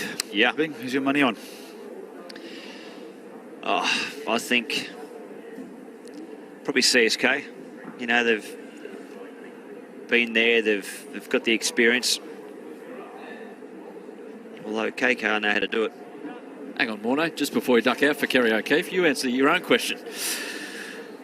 Well, played for Kolkata, so I mean, I would like to say that the men in purple, but I agree with Bing. You know, CSK just know how to win, how to play those big games, and how to play finals. And Stephen Fleming for me is an awesome coach. Tony, with all his experience, you know, I think they just they know how to play championship cricket and final cricket. So I reckon I'll go with Chennai too. No, I think they'll win. Especially too when you think about their opening batsmen against spin, their spin options when they bowl, when they're playing in Dubai. Yeah. We'll rag there. Anyways, Now Kerry's. on my way. Yep. Yeah. You're going to have a cup of tea. Kerry O'Keefe about to join. Brett, how have those, with a view to the T20 World Cup, how have those wickets held up over there? What are we expecting? A lot of, they only use a couple. Yeah, look, I think obviously being, A couple of grounds. you know, slightly caught off guard with the IPL being changed and, you know, phase 2. Started off in India, and obviously with what happened with COVID, guys went home for a few months and then had to do phase 2 of the IPL in a different country. Thought all in all that they've done pretty well with the wickets. They've had enough time now to get it ready for T20 World Cup, Skull. How do you position this game at the moment? Kerry, is it situation critical yet for WA or getting that way? It's getting that way because Silk looks so comfortable. Webster, after a rough start where they tried a bit of short stuff, has looked good. Tantalisingly, the tail is quite long of the Tassie Tigers, but they've got to get to it yet, and this pair are holding them out. They're both very good players of spin. As well home, good running. So, yeah, initially I thought if they got that early wicket that the tail would come under pressure. But the more this Silk and Webster partnership develops, the more I think perhaps the scales have tilted back in favour of the Tasmanian Tigers.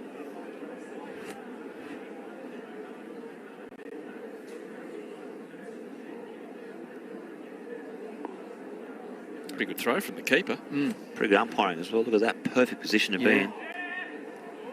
Oh, just holds up on him.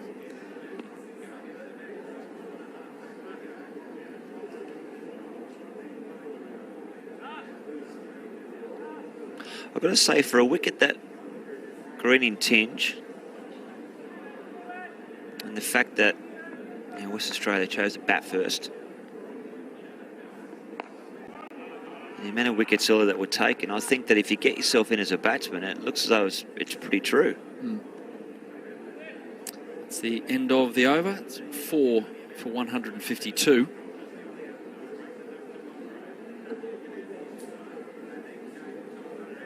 Racing at Gloucester Park, obviously.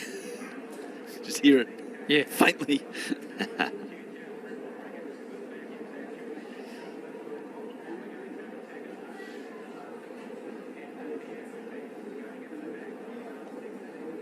I'm just glad the digger stopped. Yeah. What's the time? What is it? They're 8:55 so 3. It's nearly 6:55. 7 p.m. Yeah. local. Yep. They knocked off about 3 p.m. local, I think.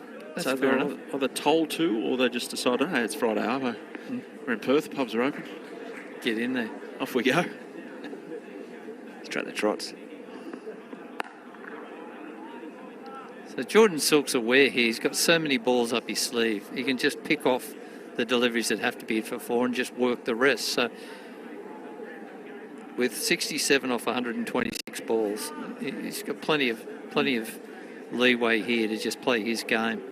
He's in form. He's coming off 100 in the Sheffield Shield game. Played beautifully on the pitch at Karen Ralton, but his square of the wicket game was good there, and it's just as good here tonight.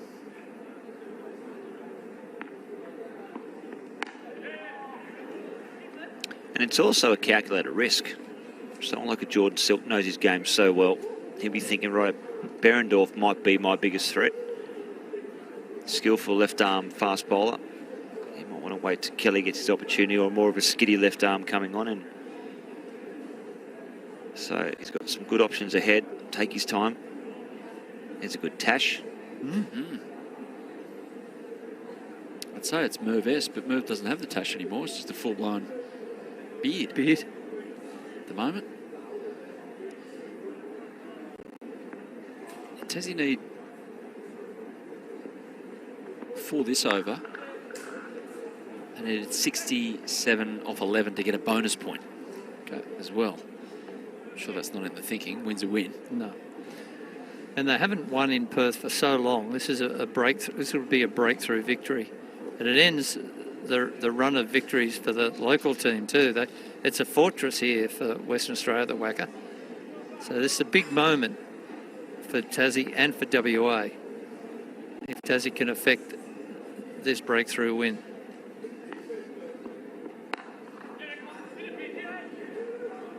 It's got to be quick, and he is.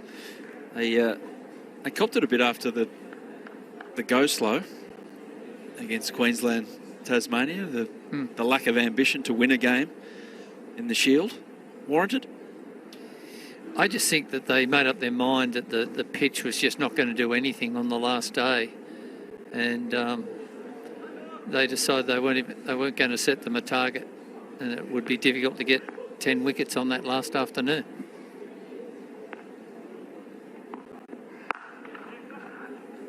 But as you guys know, in the early rounds of the Sheffield Shield, people just basically shadow box, not looking to concede outright losses.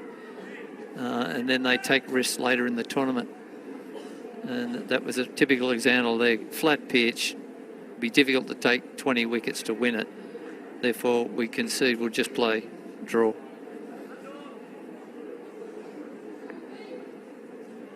See, the night watchman, Lawrence Neil Smith, got, what was it, 70-odd not and 20-odd. If the night watchman's getting runs, then you know how good it is. End of that over, and it's slowly slipping away for WA. Desperately need a breakthrough. 30 overs in, 4 for 158. For Tassie as well, they lost their coach in the off-season. Jeff Vaughan got called up to the Australian setup. So Ali de Winter, he brought in Greg Shippard as a consultant. You a Harry Potter fan, either of you two? No. No. The really old character, Dumbledore or something like that is the name. That's what Ali called Greg Shippard, which I thought was a little harsh. Yes, I'll show you a picture. Not of Greg, of the... The toughest call is is Voldemort in that? Yeah. If you get called Voldemort, you're in trouble. Sure wasn't double down. Dumbledore. Oh. Look at him. He's 183. Poor old Greg Shippard. His reputation continues to grow, doesn't it, Greg Shippard? Yep.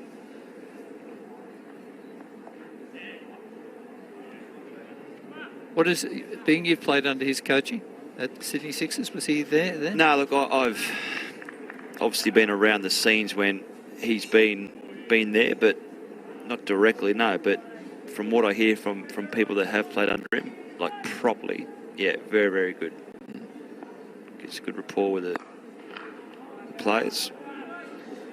I think at the end of the day, what you want from a coach is almost, a father figure.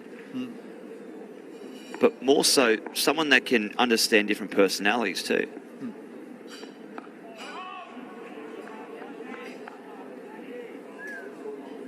Because most times, from a technical point of view, the guys pretty much know what they need to do. They might need a bit of, smoothing out the edges and a couple of rough sides to a few different games, whether it's a technique or a mental flaw.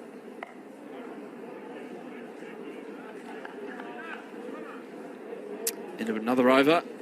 Another good one for Tasmania. It's 4 for 159.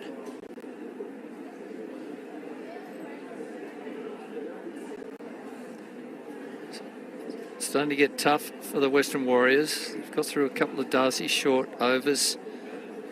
They're searching for this wicket. They know they're in the shake-up if they can rid themselves of Silk or Webster, particularly Silk. I think they're going to try something a little bit different now in Western Australia. They've been patient, and I'd normally say patience is definitely the key, but I think in a situation like this, where it's not time slipping away, they've got plenty of overs left. It's just the lack of runs. 4 for 159. I reckon they need to try something a little bit different. Maybe Behrendorff can try a couple of slow ball bounces, just something different. Make the batsman make a mistake. 60 off 19. Overs.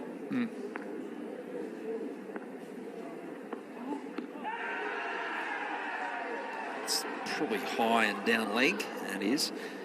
Yeah, normally when you say 60 off 19, it's 19 deliveries. Yeah. And that's the age we live in. It's not outside the And realms of that's doable. possibilities. Yeah, absolutely. For AB de Villiers or someone at the crease.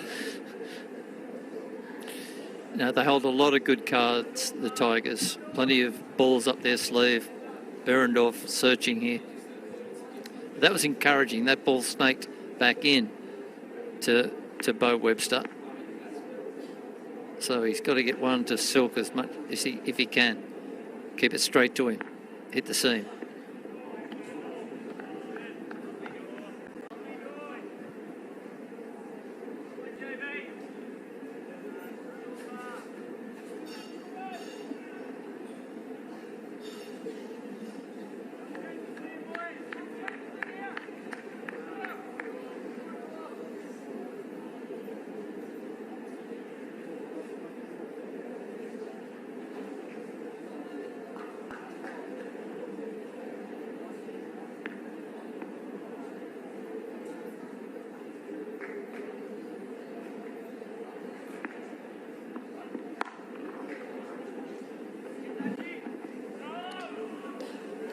Just a fraction short there from Behrendorff. We saw where I think he get most purchase is on that good nicking off length, and something that Behrendorff could potentially try is to go around the wicket. He's been pretty consistent coming over the wicket, try and nick off the right-handers. But maybe the option now may be come around the wicket, just change the angle up fractionally, still get that good nicking off length, and hopefully one ball straight and bring the nick into play and maybe catching the slips. There we go.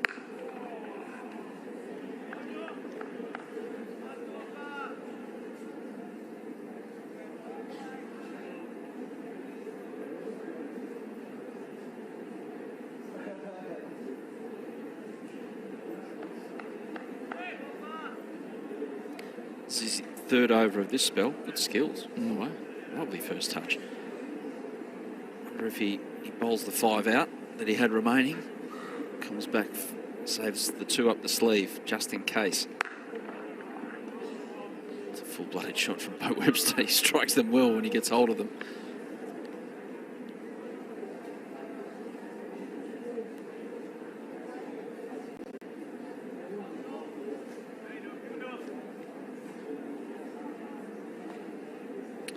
looking leg side often indicates that he's waiting for the short ball.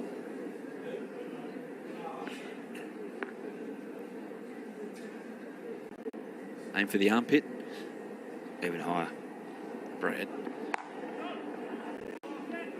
It's just a good line. End of another one. 4 for 161.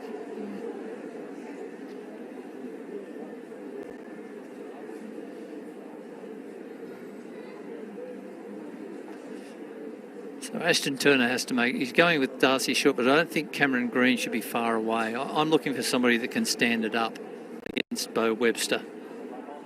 And he bowled his 5 overs for just 23, so he bowled pretty straight. I'll be looking at Cameron Green here pretty quickly, because with 58 needed off 109 balls, they're just running out of time. They need to make something happen. I don't know whether Darcy Short can do that. Maybe. Oh, in the gap. It was not where Jordan Silk intended to put it, but he gets a boundary as some kind of reward. Well, he fed his strength. He's such a good square of the wicket cutter. But he took the risk. He's got 2 catching points, and he's managed to get between them and over them. You reckon that was a wrong sculler or just a leggy that didn't spin that much? No, I think it was a leggy. It just was angled across right-hander. It drew the cut shot, and it drew aerial. And that may have been the Google. Yeah. He's got some wickets in club cricket, Darcy Short. I think he's the leading wicket taker in Perth District cricket this year. So he's in some sort of form as the left-arm wristy.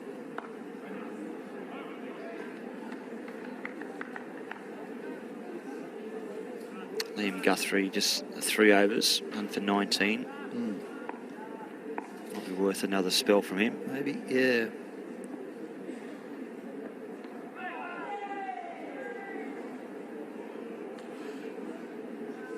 Two catching points, and he's bowling across a noted square cutter. There's only one winner. You're feeding a strength, but are you feeding a frailty as well?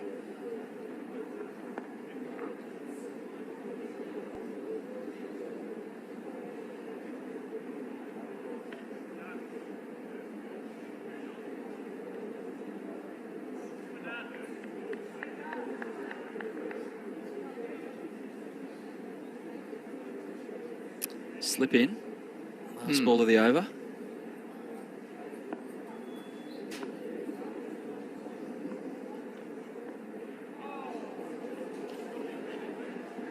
Just didn't quite get the line right. It's going to race away. Berendorf can't catch it. Boundary to Webster. Tasmania rolling along nicely now. The end of the 33rd. It's 4 for 170. Myself and Brett Lee jumping out, joining Kerry. Morné Morkel is back. Brendan Julian. Thanks, Adam. Yeah, I think as the boys move in, that Darcy Short isn't the go-to man here. Spin's not going to decide this match. It's one of the seamers standing one up. So they're having a chat. They look in reasonable control, this pair. Silk and Webster, they've been very good. And Ashton Turner really has to work something here. Morné, BJ, good evening. Evening, Scott. I think it's a case of just giving Short over 2 and to see maybe if he can create or pick up that wicket. But yeah, they definitely need to make this breakthrough soon. I still feel there's going to be a twist in this game, guys. 1 or 2 wickets and all of a sudden, you know, a longish tail. They might be thinking bonus point at Tassies. No, I think that bird's flown, hasn't it? Or is it? No. No, 49, I think, or 42, is it?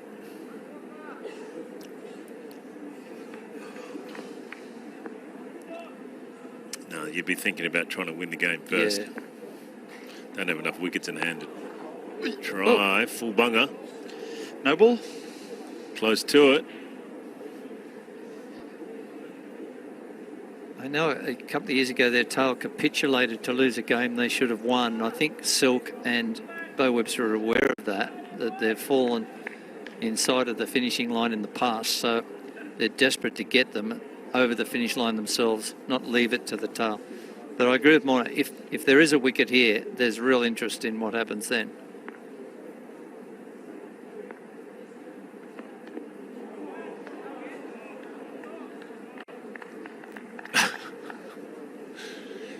What's Josh Philippi appealing for there, you reckon?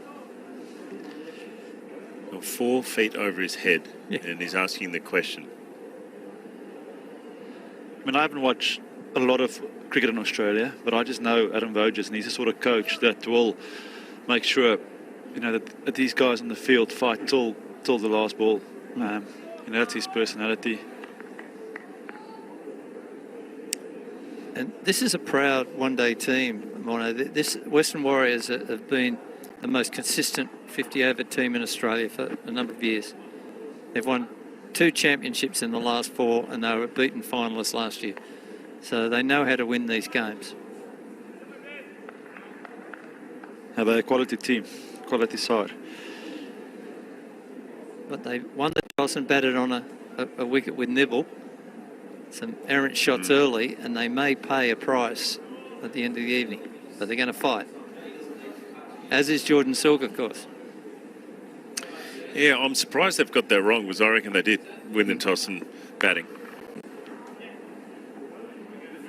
They got that pitch horribly wrong, and it's very rare for a home side to get the toss wrong. Yeah. But it's funny, when your template is to bat first and defend,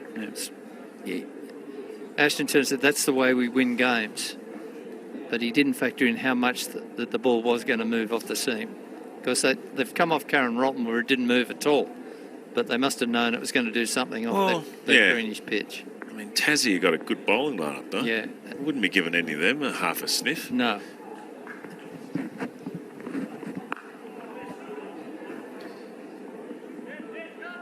WA got a pretty good batting lineup. They could chase anything if the conditions are half decent. I know in the final last year, guys, Western Australia won the toss and sent New South Wales in at the Bankstown Oval, and the pitch just got slower and more difficult to chase on. We'll come back on that because players are taking drinks. 4 for 175.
The sixes.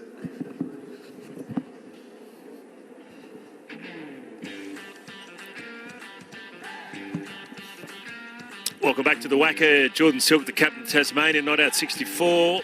And Bo Webster, 36, not out. Good partnership, this one. Chasing 219 to win. Plenty of overs left. It's the wickets that are a problem, and that's exactly what WA need. Berendorf's got 1, so has Matthew Kelly. Andrew Tyre picked up 2 in his first couple of overs. But there's been a bit of a drought for the Western Warriors. Well, they might have dropped that name, the Warriors, now. They might be just called Western Australia. Are they just Western Australia? Yeah. Right. Chops and changes all the time now. And it's now Tasmania, it's not the Tigers, is No, it? the Tigers. Oh. Okay. emblem looks like it's got a tiger on Oh, it. yeah, no, it's still the Tasmanian Tigers. It's now Western Australia. They've dropped the Warriors. South Australia have dropped the Redbacks, but the Queensland Bulls are still the Queensland Still Bulls. Bulls. Must be all about marketing, eh, Skull? They want to mix them up with the BBL teams. No. Big decisions being made, huh? Yep. And this is a big one. They're looking for Ty to bowl the wicket-taking ball. No. Come on. No wide either. Really went across the crease there, Jordan Silk.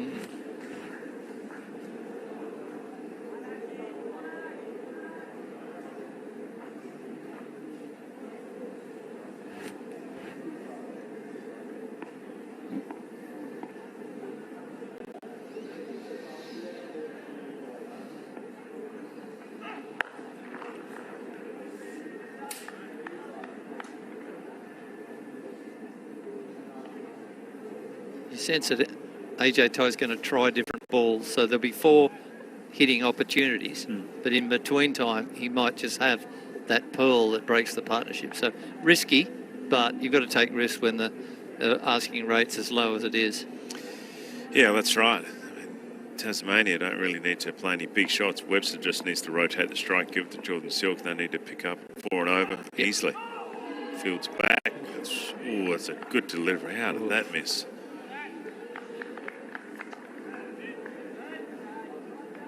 Game of inches, boys, isn't it? Because this was a pearler. That was half an inch. Just hit the seam, didn't it? Just shaped. Yeah. Straightened, whatever it did. Looked good. Apart from the fact he does some good finger wear, his pace variations are strong, aren't they? He can hurry on you, AJ Ty, or he can just take pace off completely. That it makes it very hard to line him up.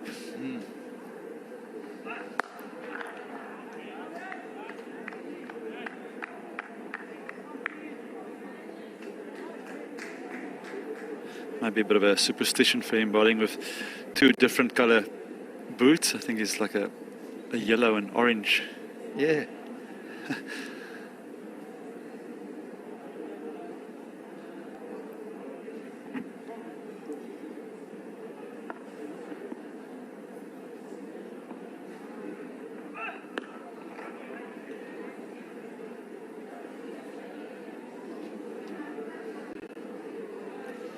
Body language is a bit down with the fielding team, isn't it? They know that they've probably under par with their first innings, and this pair has frustrated them. So there's not a lot of yap out there. There's a resignation that they're under the pump. Can Ty produce something? For me, they need to stop that soft singles in the ring.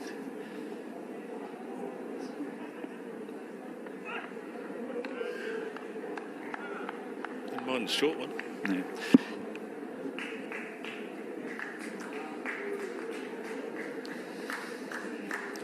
He's bowled 4 for 177, 35 gone. There's the target. Yeah, so that's 43 from 90 balls.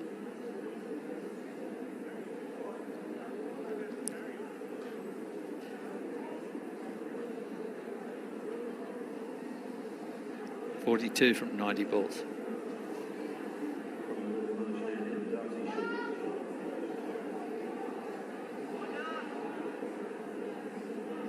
Persisting with Darcy short.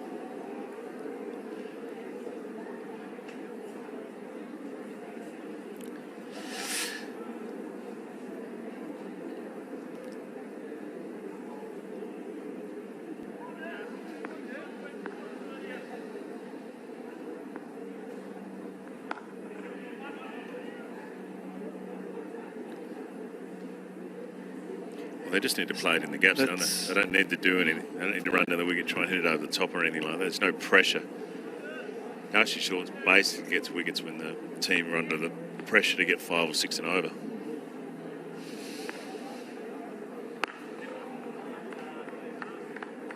It's too easy at the moment. Ashton Turner, who strategically is a very strong captain, I just don't know whether he's getting this quite right.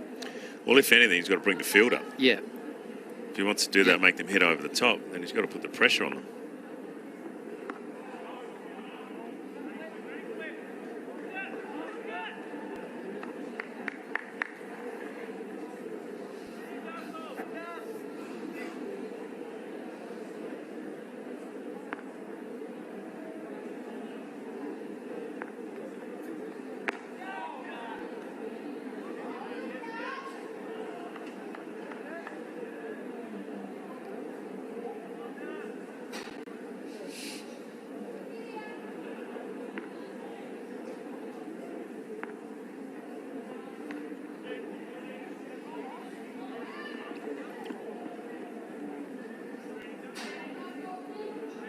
Spent the winter in England, Darcy Short, working on his game, played in the 100. I think he played one innings of significance. What did he play for?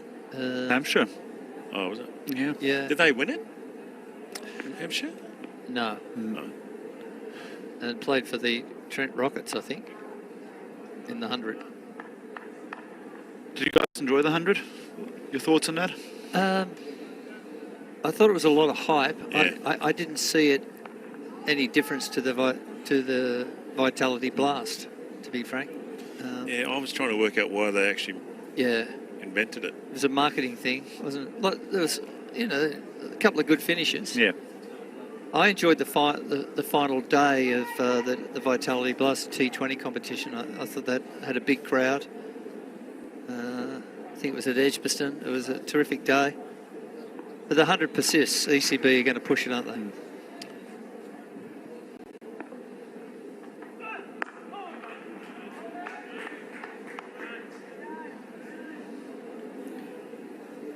How many, as a bowler, how many could you bowl, balls could you bowl in a row?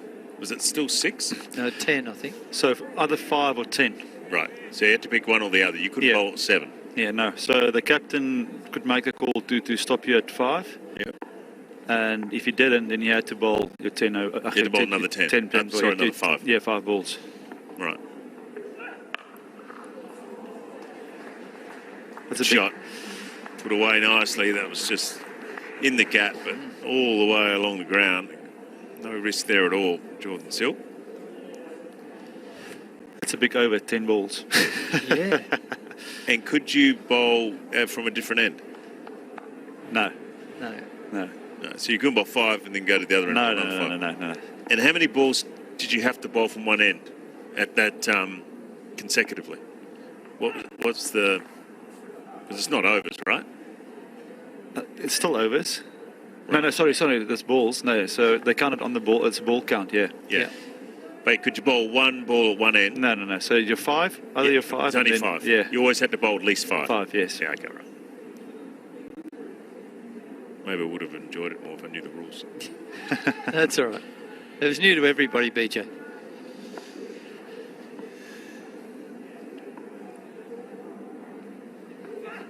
I don't mind that. 5 ball overs, huh? Yeah. Take that.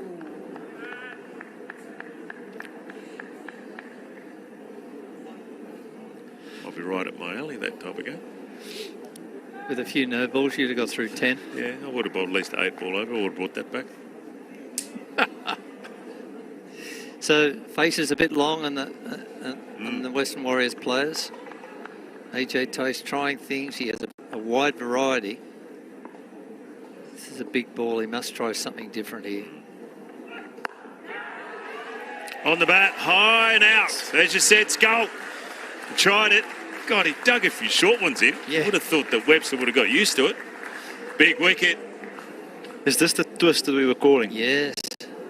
We don't know much about the incoming batsman, Mitchell Owen, but we do know that Andrew Tye gets people out.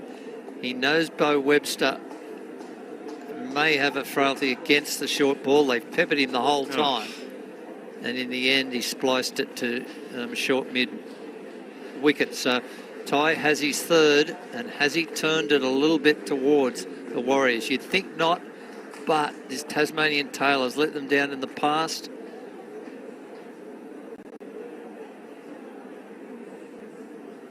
And Mitch Owen walks out. On disclosed form, we don't know much about him, so he didn't bowl, so we presume... Yeah, Oh, he's got a bat. He's at 7 to get some runs. Well, the thing with him is no real pressure on him. He just needs to rotate, give the strike. Jordan Silk gets 2 or 3 and over, and they're home. Doesn't need to play big shots. Webster didn't really need to play big shots. No.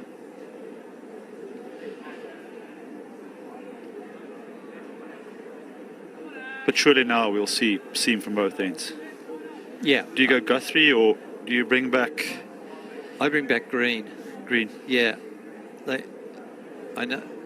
I think if short bowls again, I don't think that Ashton Turner's getting it right. Yeah. No. You got to go with your best 2 bowlers right Sure. now. Yeah. Whatever you think they are. And Green's a good option. And It's a big poll, this one, wasn't Yeah, it? To get rid of Webster. Now, I don't think anybody's really looked forensically at Mitchell Owen, what he does. So he could surprise a couple here. We don't know. But he's there to get runs at 7. So let's see what happens. What about going an extra little slip here for this last ball? 2 slips. 2 slips.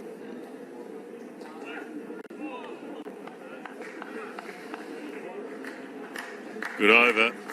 Vital wickets. Andrew Ty, he's got 3.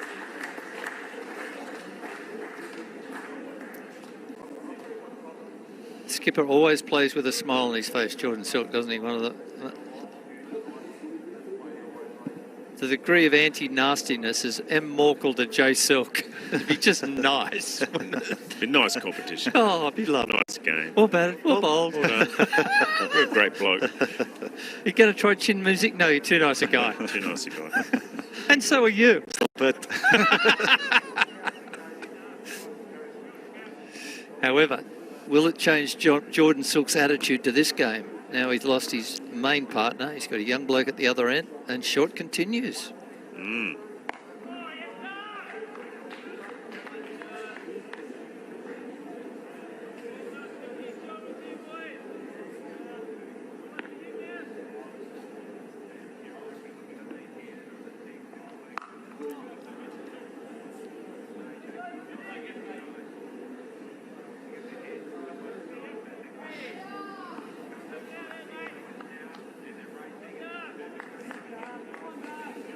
Trying to force the mistake with those square cuts. Yeah. He got one in the air for 4 like an over or so ago, but Yeah, if he you just keep played it feeding the badly, square yeah. cut, Yeah. you're going to You get better at play. it. Yeah.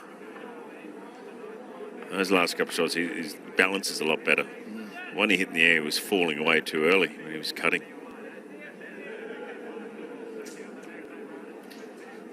Now, we don't know whether Mitch Owen has seen many left-arm wrist spinners. So there's a googly just around the corner, you'd think, slip in. One on the offside. Yeah, I think, Got to put a slip in. yeah, Ashton Turner has to attack. He won't know much about him.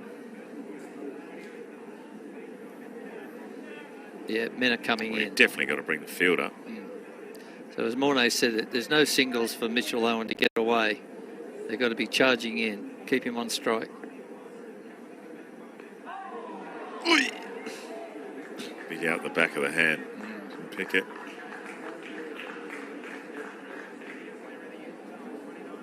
It's well bowled by Darcy Short. But the single allows Owen to the other end and Silk on strike in good touch.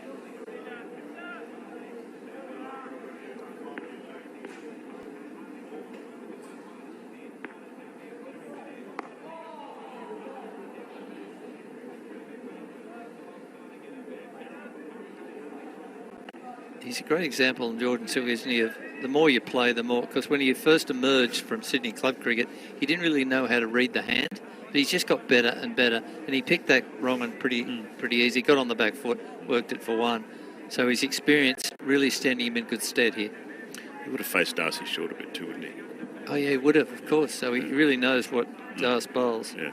2 slips in, as you suggested, BJ, for Mitchell Owen.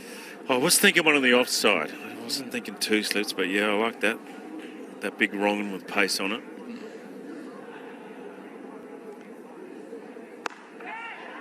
Oh, thought that was in the air. And back.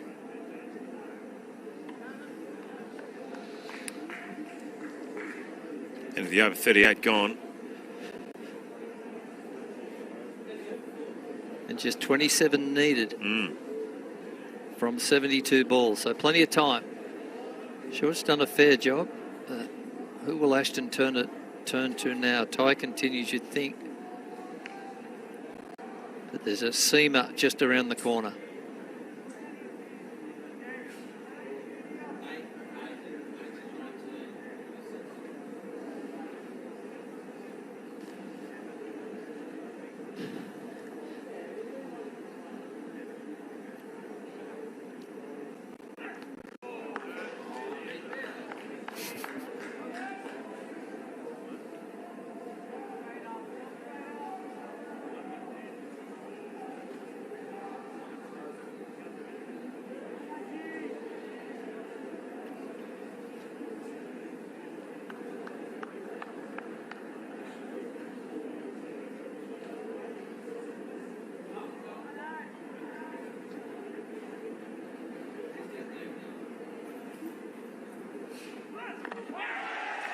Straight through him.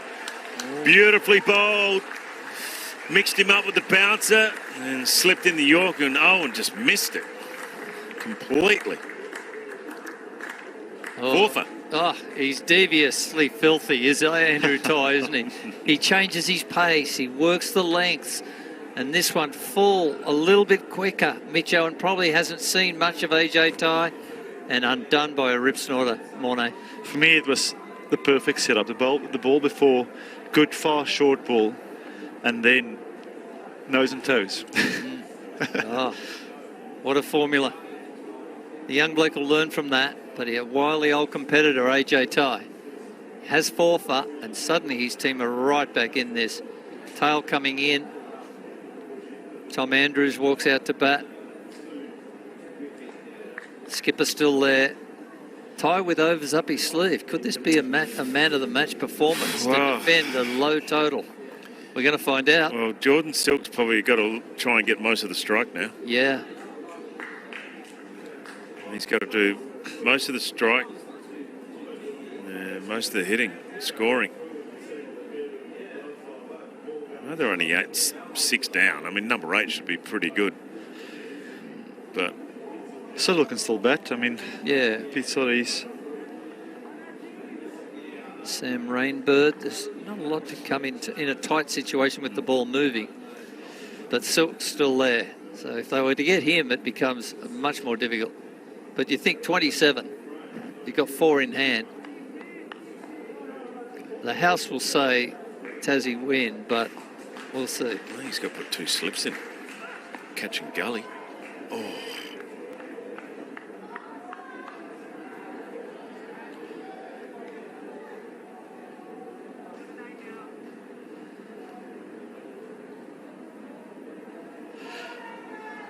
If Andrews gets 1, I would stay with short for 1 more over. A little spin.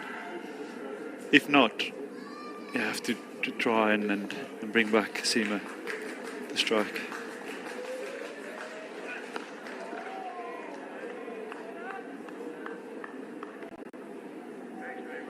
I don't know, I just get that feeling that Darcy. Yeah.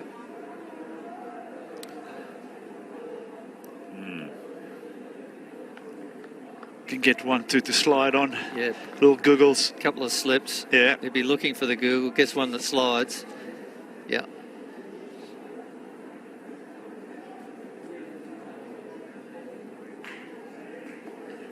He's going to shorten him up here, you would have thought, in his last couple of deliveries.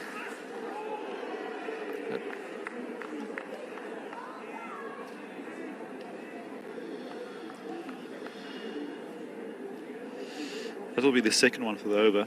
Short ball.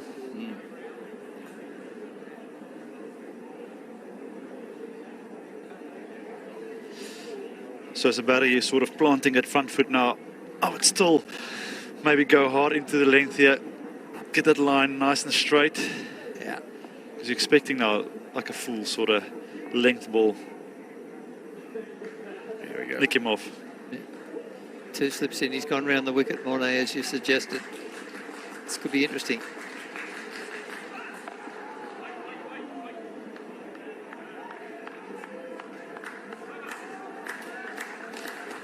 Another good over. Oh, got to keep him going. He's had a night, hasn't he, Andrew Well, Tye? he's got 2 overs left. Yeah, he's going to have to keep going. Can't stop him now, can you? No, Silk on strike to short, continue. 27 needed.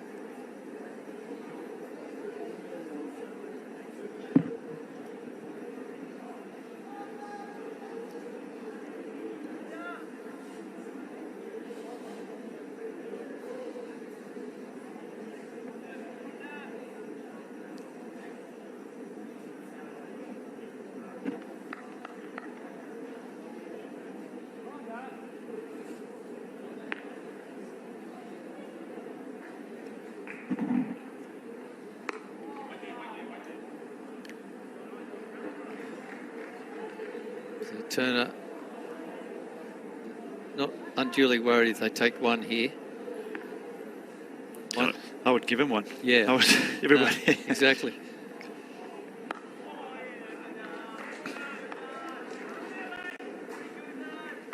As you say, BJ, there's no surprise element. Jordan Silk facing Darcy Short. He's probably faced him so many times in the nets.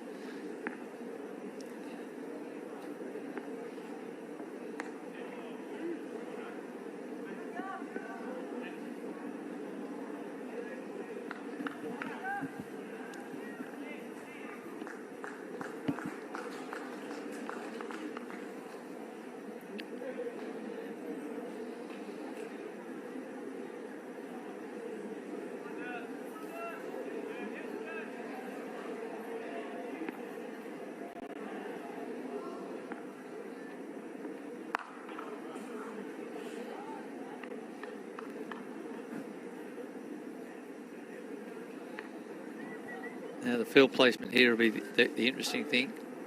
Tom Andrews on strike to Darcy Short, left arm wristy. What does Ashton Turner do? A slip will come in for sure. Yeah, definitely.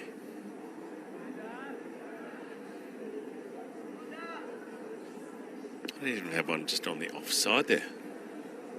Skid it through.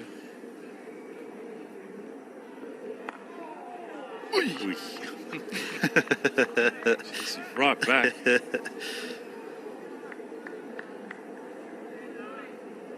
Just got the length fractionally wrong when it just needed to be a little fuller. Yeah. Get ready for the googly, Andrew.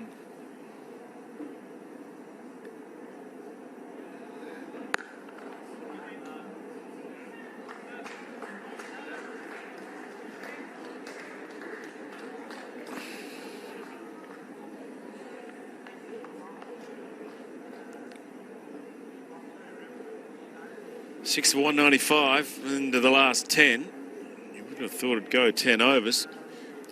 And also for Western Australia, well, they're going to go to their go-to bowlers. Andrew Tye would have to keep going for sure. You would think 2 overs left. Are they going to bowl them to victory or not?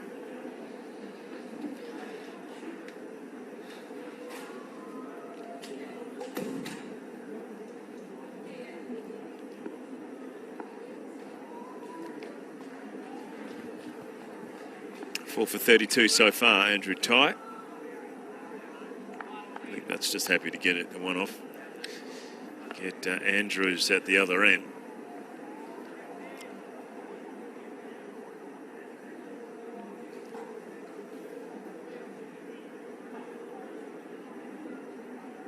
Well, Magpie.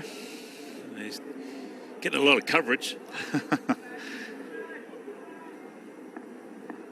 Have you ever been attacked by one? Don't think so. Huh. They do it though, don't they?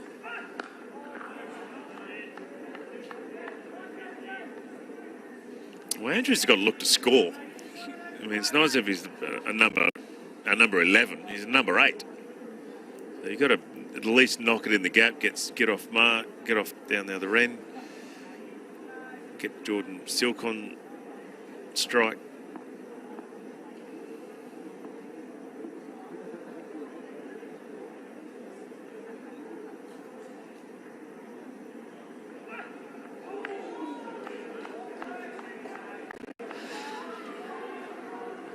Beautiful rhythms here by Tye tonight. I think Andrews is just trying to get through the spell. You know, you've got 12 balls left.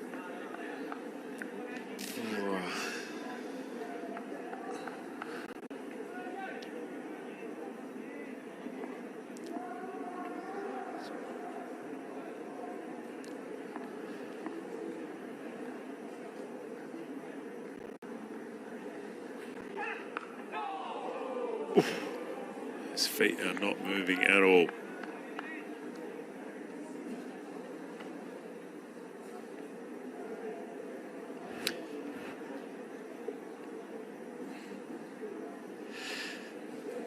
It'll be interesting to see now if he stays around. I mean, he bowled the first ball from around the wickets. You wouldn't have thought so, would you? I mean, I think they're around the wickets to get him off strike.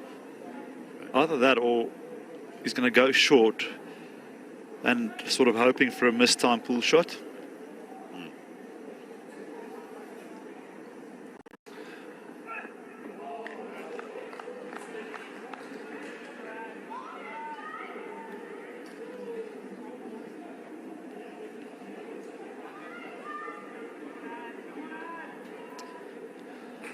It's back over.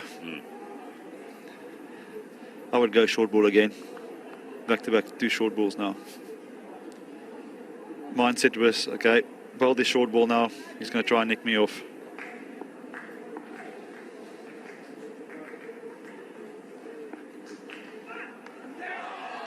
Oi, over the top. Called it. Went for it, didn't he? Very late on it. It's handy runs. And it brings the 200 up for Tasmania. Although he's late on it. It wasn't an easy shot too. It was in the perfect position. That's one he probably needed to just run over second slip rather than trying to get it all the way behind square.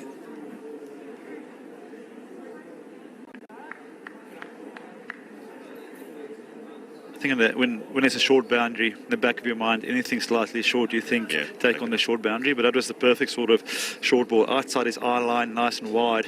Yeah. I'm surprised they've kept up with Darcy's shot.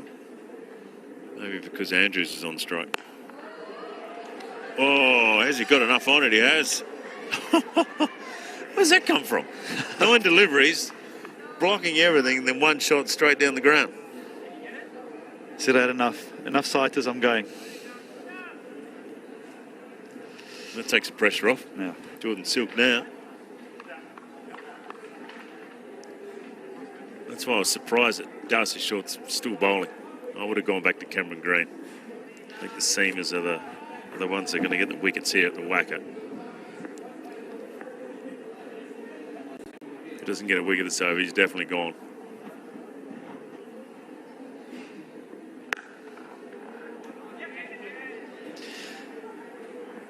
And a quick single. Green or Matt Kelly. I think Matt Kelly for me. Yeah, the surface. Yeah, one or the other. Yeah. Yep.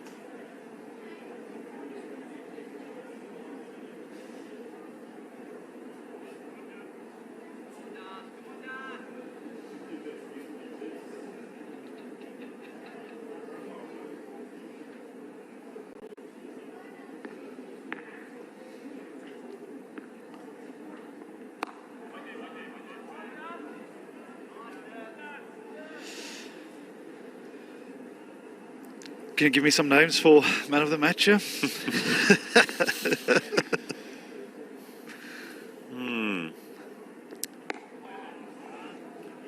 Early I've got to shots? say, if Tasmania win, then Jordan Silk.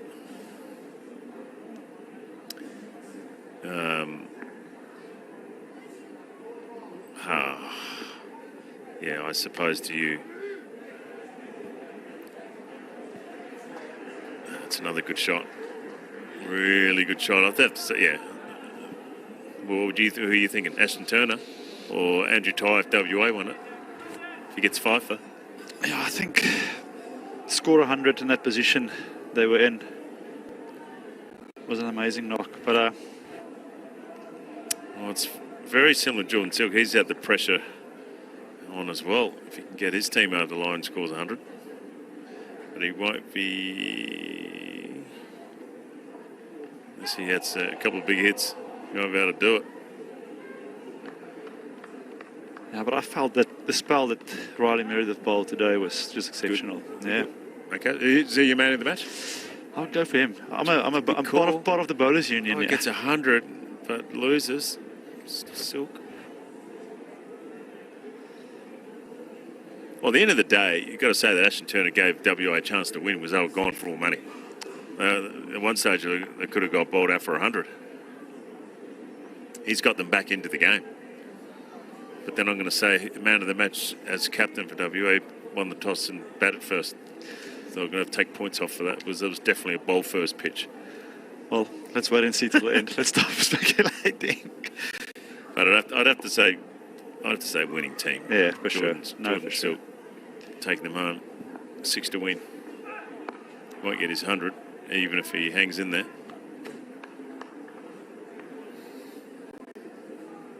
Maybe that's what Andrews was doing, trying not to score, so he could let Jordan Silk get 100.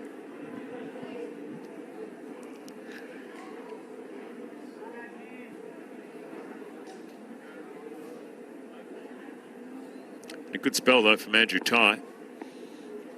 Get one more.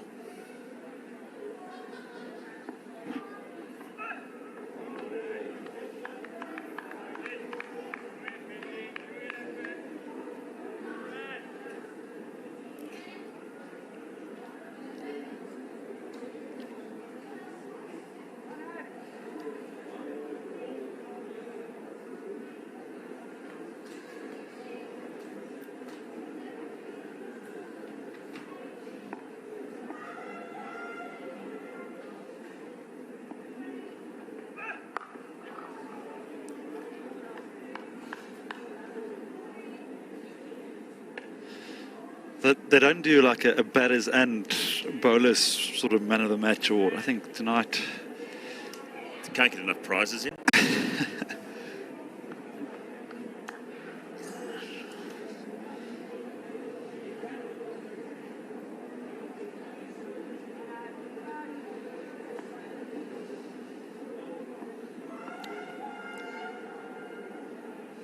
Five to win for Tasmania.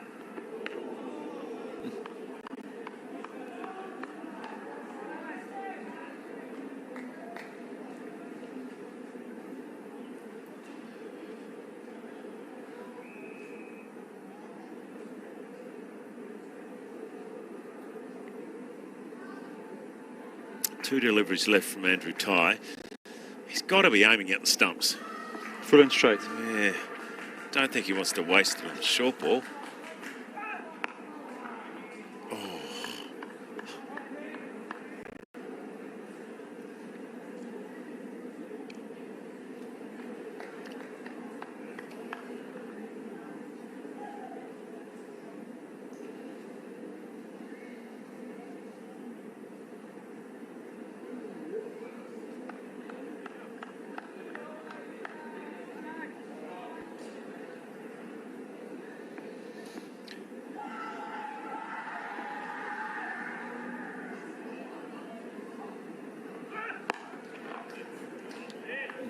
Doesn't get through. That's the end of a terrific spell. Really good, wasn't it? 10 Yeah, overs. bowled well. Showed all his class, all his skill, his experience.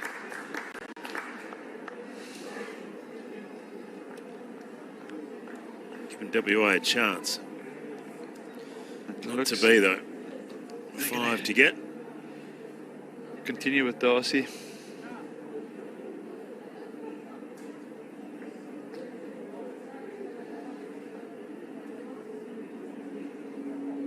Come on, VJ, run down a wicket and say thank you very much. First ball.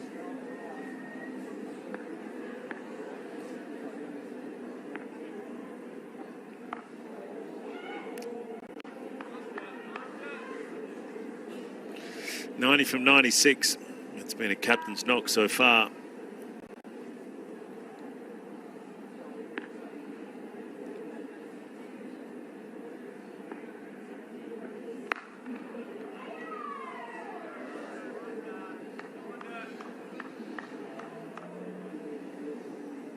Oh, I'm surprised he bowled him so long, Darcy Shaw. I would have definitely gone back for one of the quicks. Just to see, he had to break it up.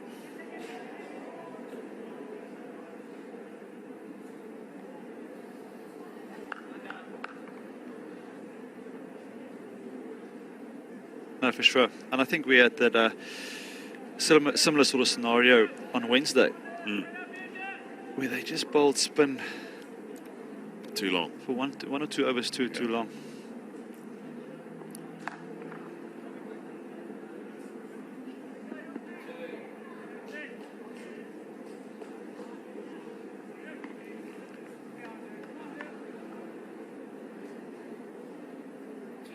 So 2 to get for Tasmania. You would have thought that the field would come up, put a bit of pressure on him or something on the offside.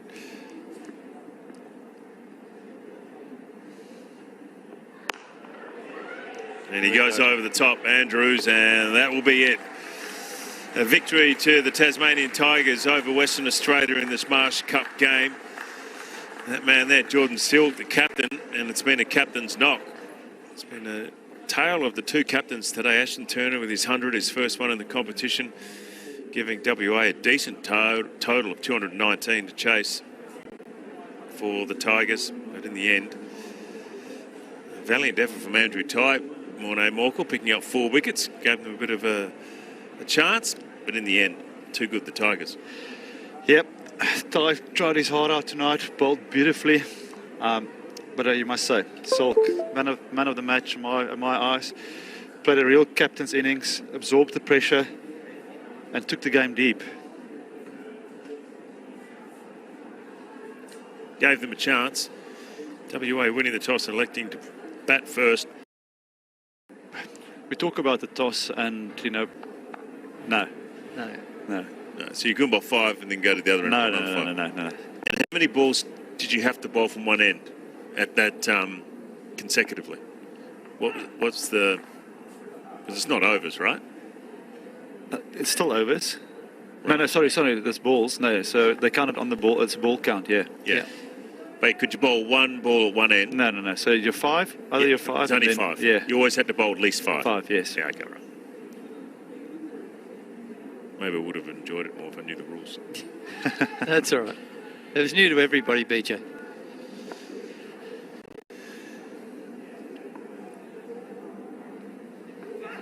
I don't mind that. 5 ball overs, huh? Yeah. Take that.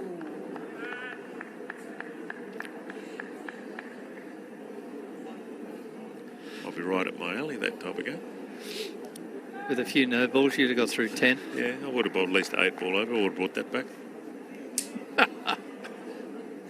So, faces a bit long on the Western Warriors players.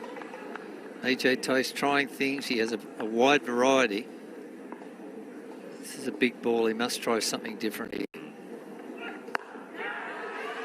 On the bat, high and out. As you said, Skull. He tried it. God, he dug a few short ones in. Yeah. Would have thought that Webster would have got used to it. Big wicket.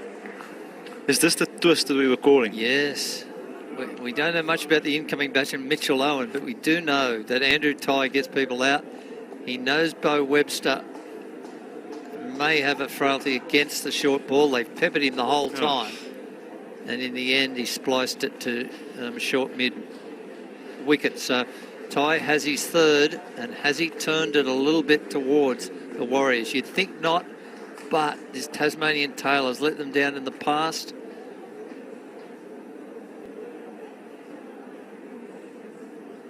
And Mitch Owen walks out. On disclosed form, we don't know much about him, so he didn't bowl, so we presume he's got a bat. He's at 7 to get some runs. Well, the thing with him, there's no real pressure on him. He just needs to rotate, give the strike. Jordan Silk gets 2 or 3 and over, and they're home. Doesn't need to play big shots. Webster didn't really need to play big shots. No.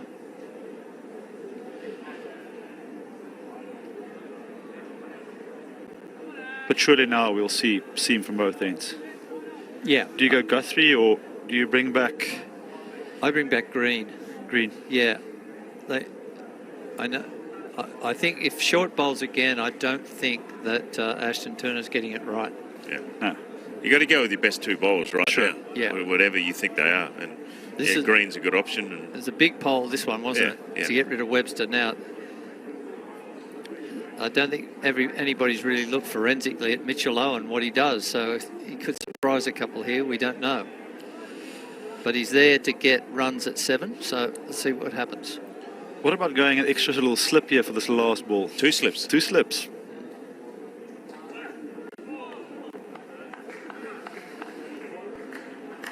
Good over. Vital wickets. Andrew Ty, he's got 3.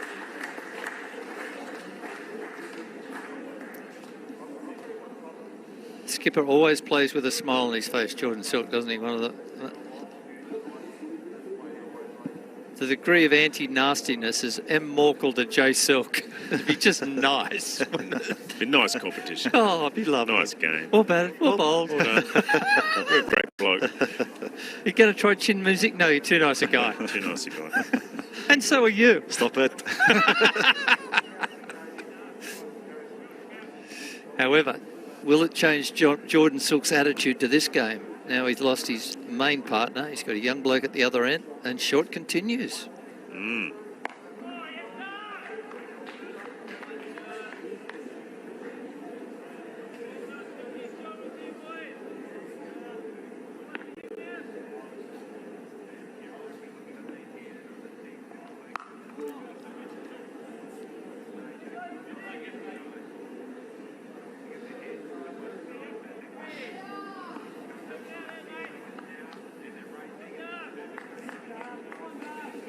Trying to force the mistake with those square cuts. Yeah. He got one in the air for 4, like an over or so ago. But Yeah, he if just you keep played it feeding badly, the square yeah. cut, you're going to You get better at it. Yeah.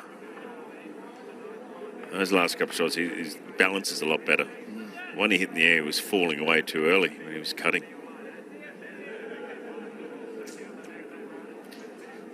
Now, we don't know whether Mitch Owen has seen many left-arm wrist spinners. So there's a googly just around the corner, you'd think, slip in. One on the offside? Yeah, I think, Got to put a slip in. yeah. Ashton Turner has to attack. He won't know much about him. Yeah, men are coming Well, in. you definitely got to bring the field up. So as Mornay said, there's no singles for Mitchell Owen to get away. They've got to be charging in, keep him on strike. Big out the back of the hand. Pick it.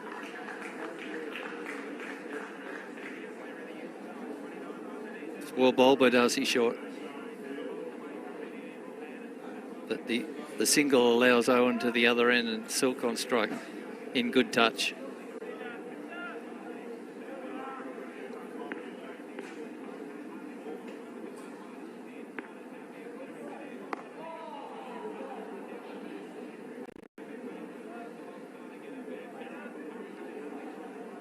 He's a great example, Jordan Silk, isn't he, of the more you play, the more, because when he first emerged from Sydney club cricket, he didn't really know how to read the hand, but he's just got better and better, and he picked that wrong and pretty easy, got on the back foot, worked it for 1.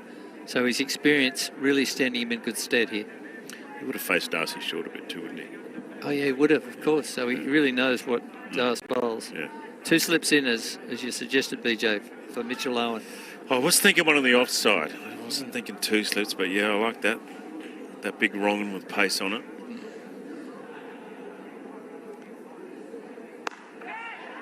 Oh, thought that was in the air. And back.